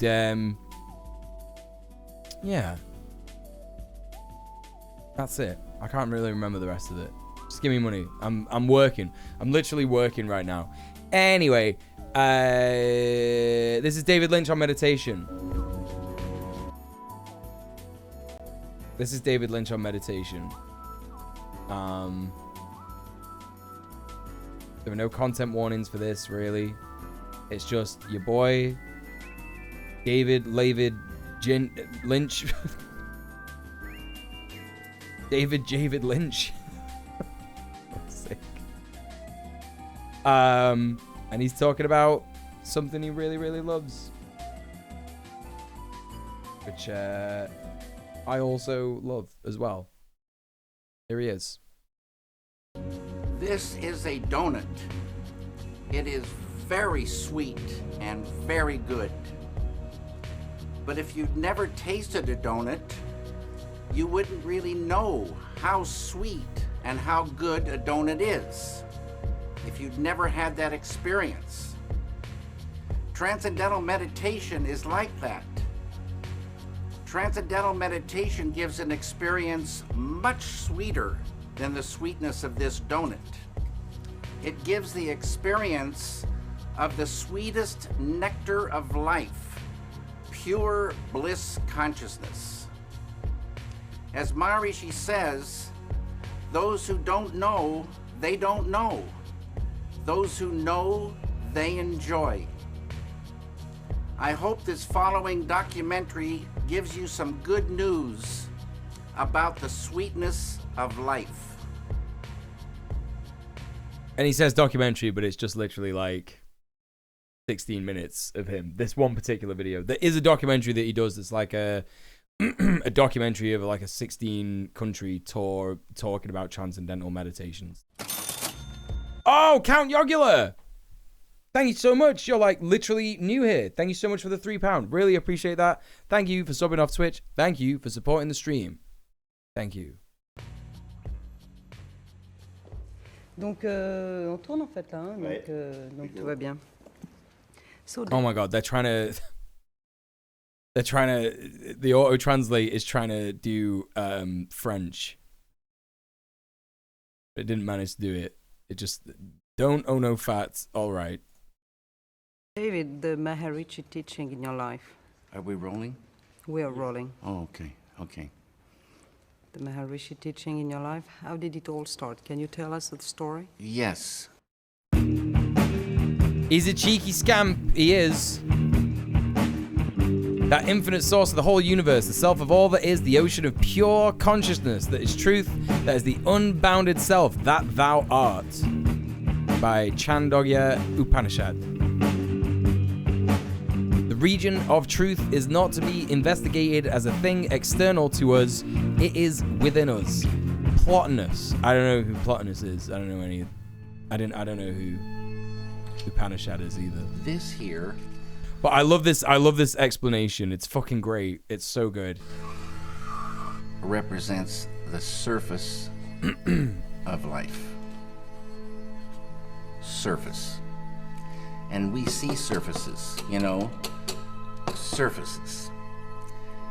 And about 300 years ago, scientists, they started wondering what was this wood and what. Oh, Prince! Thanks for enduring Plandemic with us. It is my pleasure. Thank you so much for the 1312. What a nice number. We should all just put that number in chat right now, chat. Oh my god, join me. Thank you so much for subbing off Twitch. Thank you so much for supporting the stream. Chat, we're at £100. Oh my god, it's £100. That would be great. That is great. That is great. I'm happy with that. Thank you so much.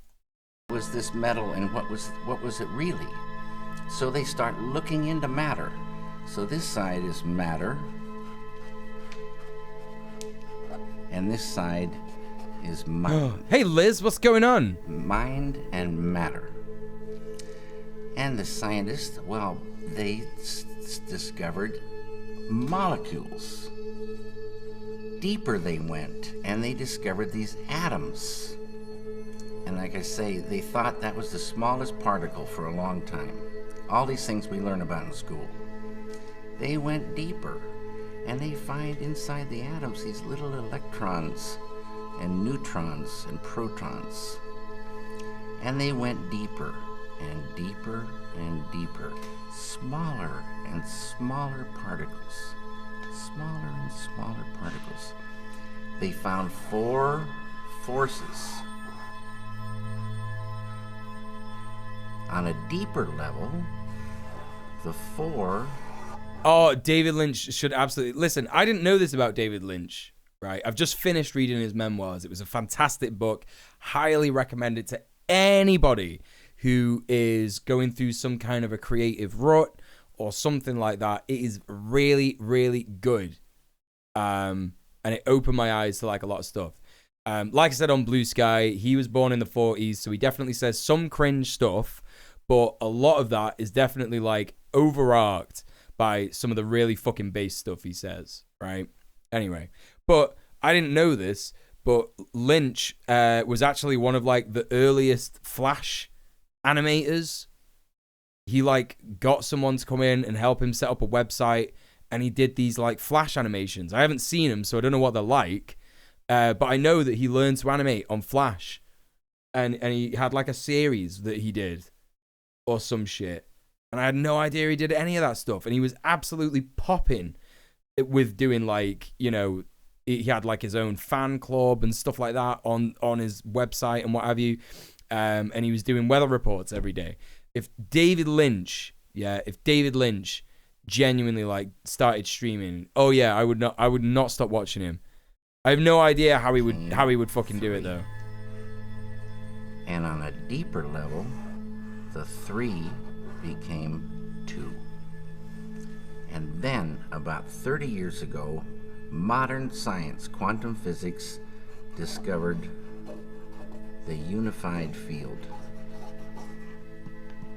I wanted to Google this when he first talks about the it. Unity of all the particles and all the forces of matter, of creation. Not only did they discover the unified field, but they found that everything that is a thing emerges from this field of no thing. Unmanifest it is. Unmanifest. It is no hyphen thing, but all things come from it. Anything that is a thing. So this is this is the thing that really excites people who do meditation and stuff like that, because if you Google it, you could get to the Wikipedia page and it talks about like all the stuff that they've done about it, and it's like they're talking about proton decays and whether protons can decay, and like, you know, this is I think related to the Large Hadron Collider, maybe, I don't know, because they want to see what happens when you like smash atoms together or something like that. God, do you remember all the fucking hoo-ha about the Higgs boson field and all that shit? Do you remember that? Everyone was like, it could create a black hole, and it just didn't. Anyway, it says here, it says the current status. Theoretical physicists have not yet formulated a widely accepted consistent theory that combines general relativity and quantum mechanics to form a theory of everything, trying to combine the graviton with the strong and electro-weak interactions that lead to fundamental difficulties, and the resulting theory is not renormalizable.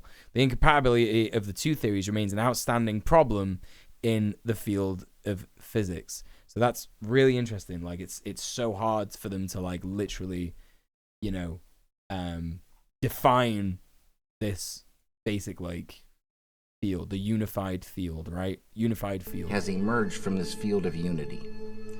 It's oneness.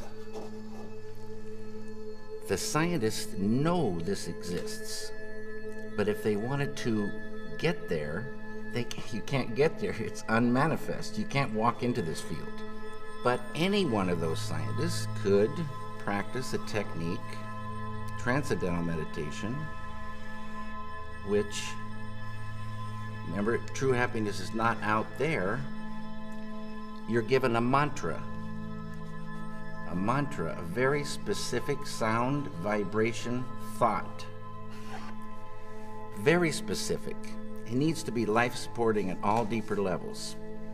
And that mantra that you're given, that Maharishi gives, the key that opens the door. The mantra. Now, I don't quite believe in this stuff, and I unfortunately think that David Lynch was a bit of a rube, because I've heard of the Maharishi cult,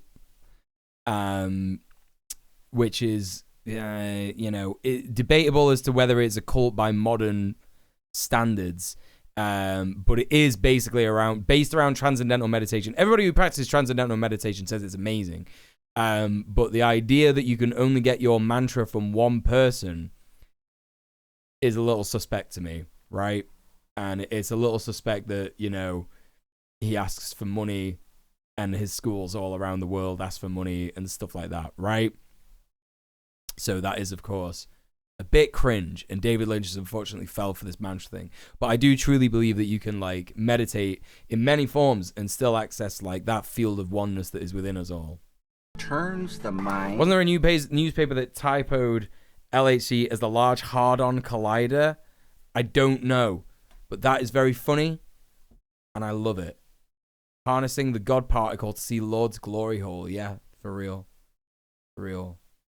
Hey, Roll of the D, how's it going? Yeah, meditation should absolutely be free. Why should we pay for money? It's annoying that Maharishi was like, he had like a foundation for world peace, but apparently world peace doesn't exist without paying for money. You know what I mean? Without paying for stuff for money. Cringe. Exploitative. I don't know if there were any schools of Maharishi that like actually gave people their mantra for free, or they, went ahead and taught them meditation regardless without a fee, but I'm not looked into it too much. But I have heard that the school charges money for it, and it's like, how are people who don't have money supposed to get their mantra, Within. Turns the awareness within. And you naturally... And you can get that within awareness again without transcendental meditation. I would argue that most meditations have the same goal, right?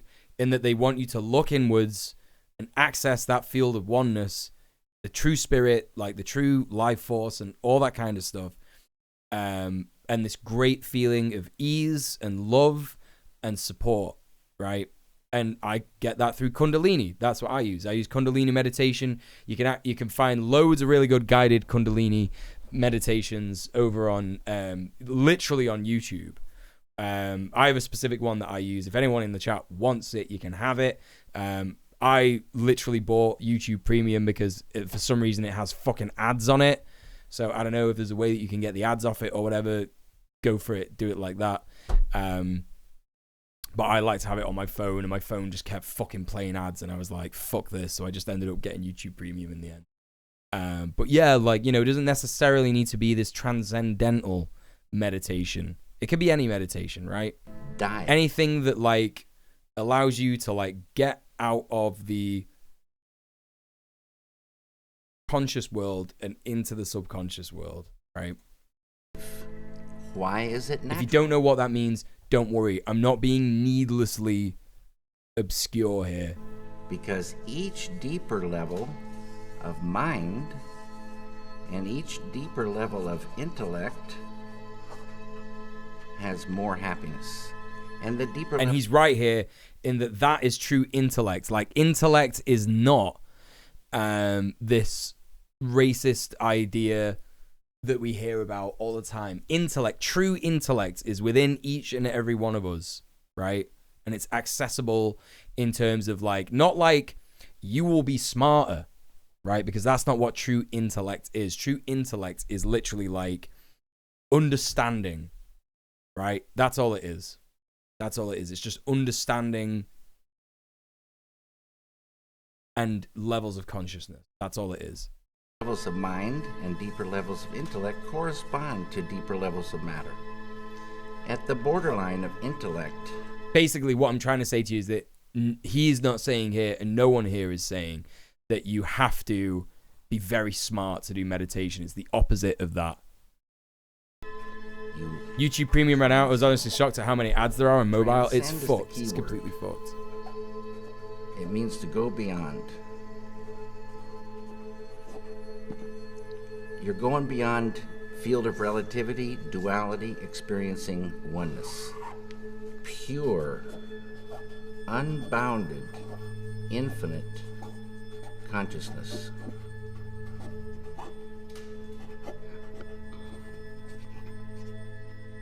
This consciousness has qualities: infinite creativity, intelligence, energy, love, power, and bliss. Dynamic peace. And this is where like some of the cringe elements start coming in, where it's like, okay, so he's talking about power, but he's not talking about power in the sense that like you will be able to liberate your comrades if you meditate. It's not about that. And intelligence as well. It's like, you know,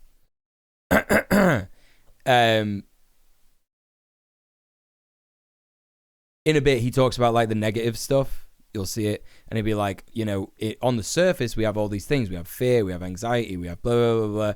And I have to absolutely stress, he's not saying you can meditate anxiety or depression away. He's not saying that.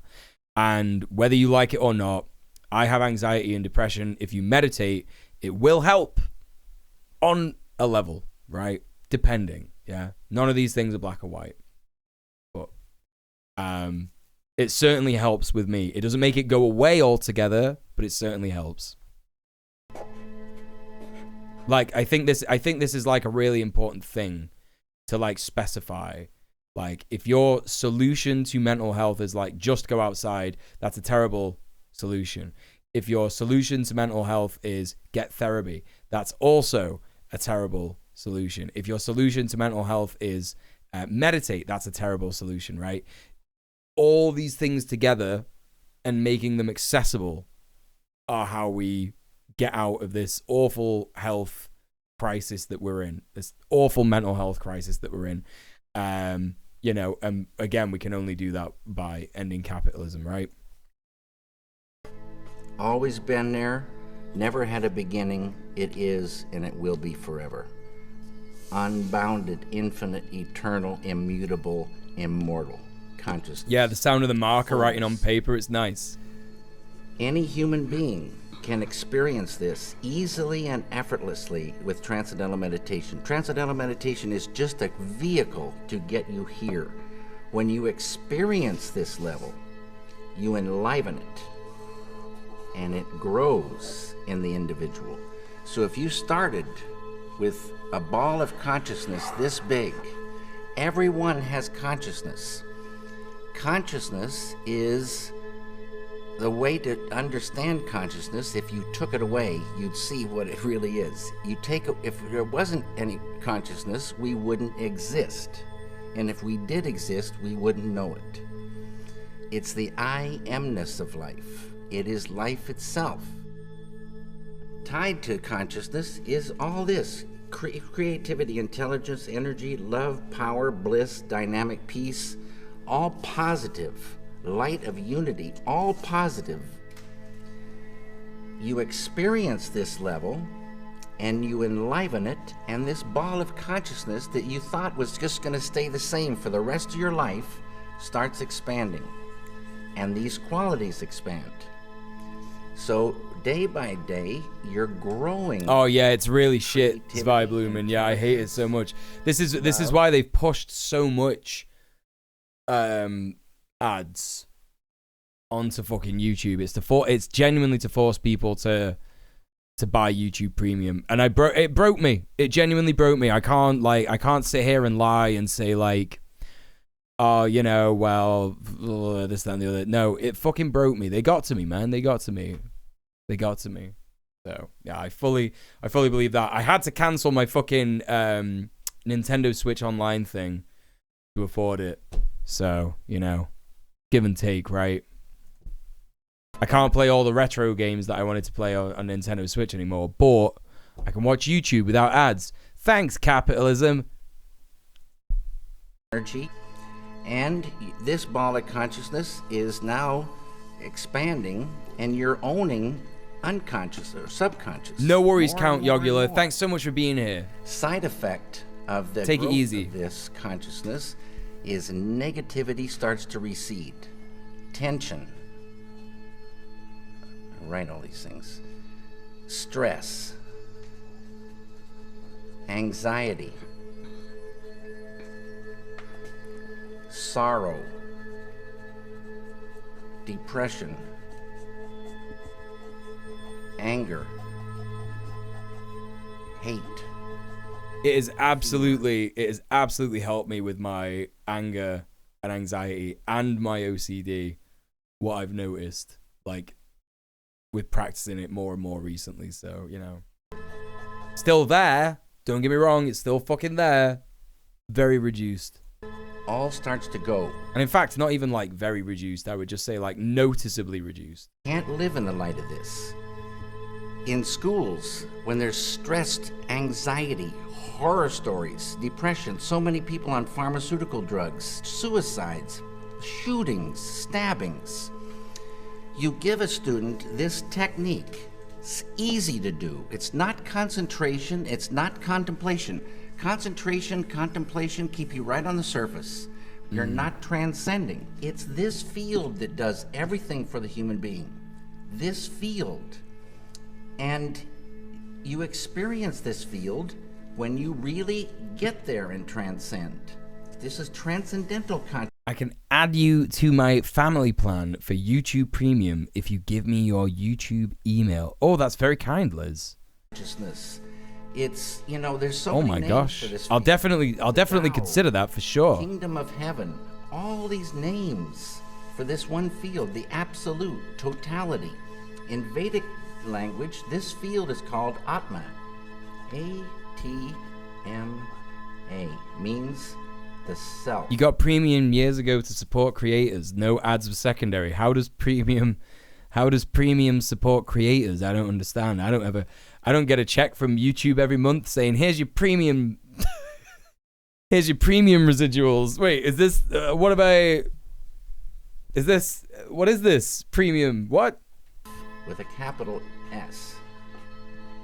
Where's my premium residuals? Know thyself. Get there. Know it. No worries, Pat Potato. Thanks so much for being here. And what you're doing is unfolding your full potential as a human being. Your full potential of the beautiful human being is called enlightenment. And people can unfold their enlightenment. And man, you are not angry anymore? No, I told you, that anger lifted away without trying. Poison to the artist, poison to the environment. Premium views give more dollars than ad views, apparently. Wait, what? Poison to the human being lifts away without trying. But it's not that you become numb and sleepy and don't want to work. You get more energy, more enjoyment of the doing. And negativity lifting means that conduit of the flow of ideas, the flow of creativity, is not cramped by that. Negativity restricts that flow. So, you know, and you can still have righteous anger, being very strongly for something or against something, beautiful. But the kind of anger that is just bitter, just like selfish kind of anger, no one wants to be around this kind of person. Yeah. And the person's poisoning himself. The person can't work so good. That's mind control. Negativity is really mind control. Depression controls the mind now. Can't work. Anger controls the mind. You can't work. Sorrow. Some people hold sorrow for years. And you want to visit them and cheer them up, but it doesn't do anything. You get them the chance to transcend and watch what happens. Sorrow will lift away. They'll be back on the road. You started 34 years. Seems like it's based on how much premium members watch of your content, so I guess they'd have to watch several videos a month to really get any benefits from it. Oh yeah, there's fucking no way like the amount of premium users who watch my content is going to even remotely cause a drop in the ocean.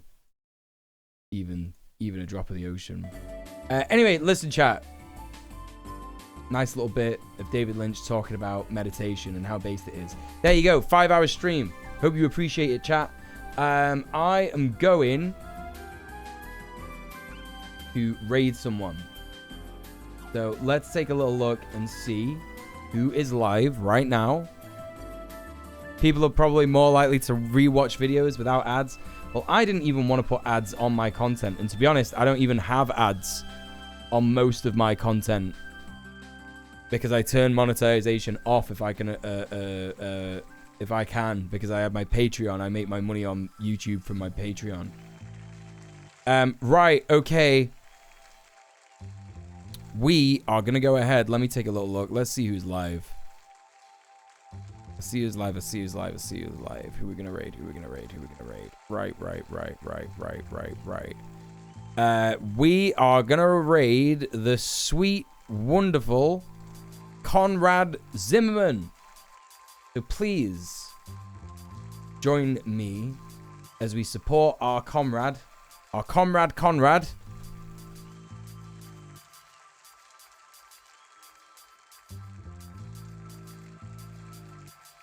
Thanks so much for being here, everybody. It's been really good. It's been really fun. Thank you, everyone. Thanks for the stream. Thanks for being here. Thanks for the stream. Have a great night. DM me. Yes, I'll let you know. Yes, please go check the TikToks I send you. Have a good time. Yeah, have a good night, everybody. Appreciate you. Yeah, make sure you take the raid command, copy and paste the raid command as we go, and show some love to sweet Conrad Zimmerman. What's he doing? He's playing Fall Guys. Remember that game? Oh my god, he's playing Fall Guys. Anyway, I'll be back tomorrow, chat. Don't worry, there won't be any more conspiracy theory stuff tomorrow, I promise you. Be free from that stuff. We'll just be reacting to left-wing content only. But yeah, thank you so much for being here. Thank you for all the donos. Thank you for all the follows. Thank you for the raids. Thank you for the subs. Really appreciate all the support. Thank you for chatting. Thank you if you've been lurking as well. Really appreciate that. And if you've been watching this VOD on the VOD channel, please like, comment, and subscribe. That shit really helps me out. Also, if you can't deal with 24 hours without me, there's all my socials in the chat. But I'll be back tomorrow. Stay excellent to each other. Mwah. Peace.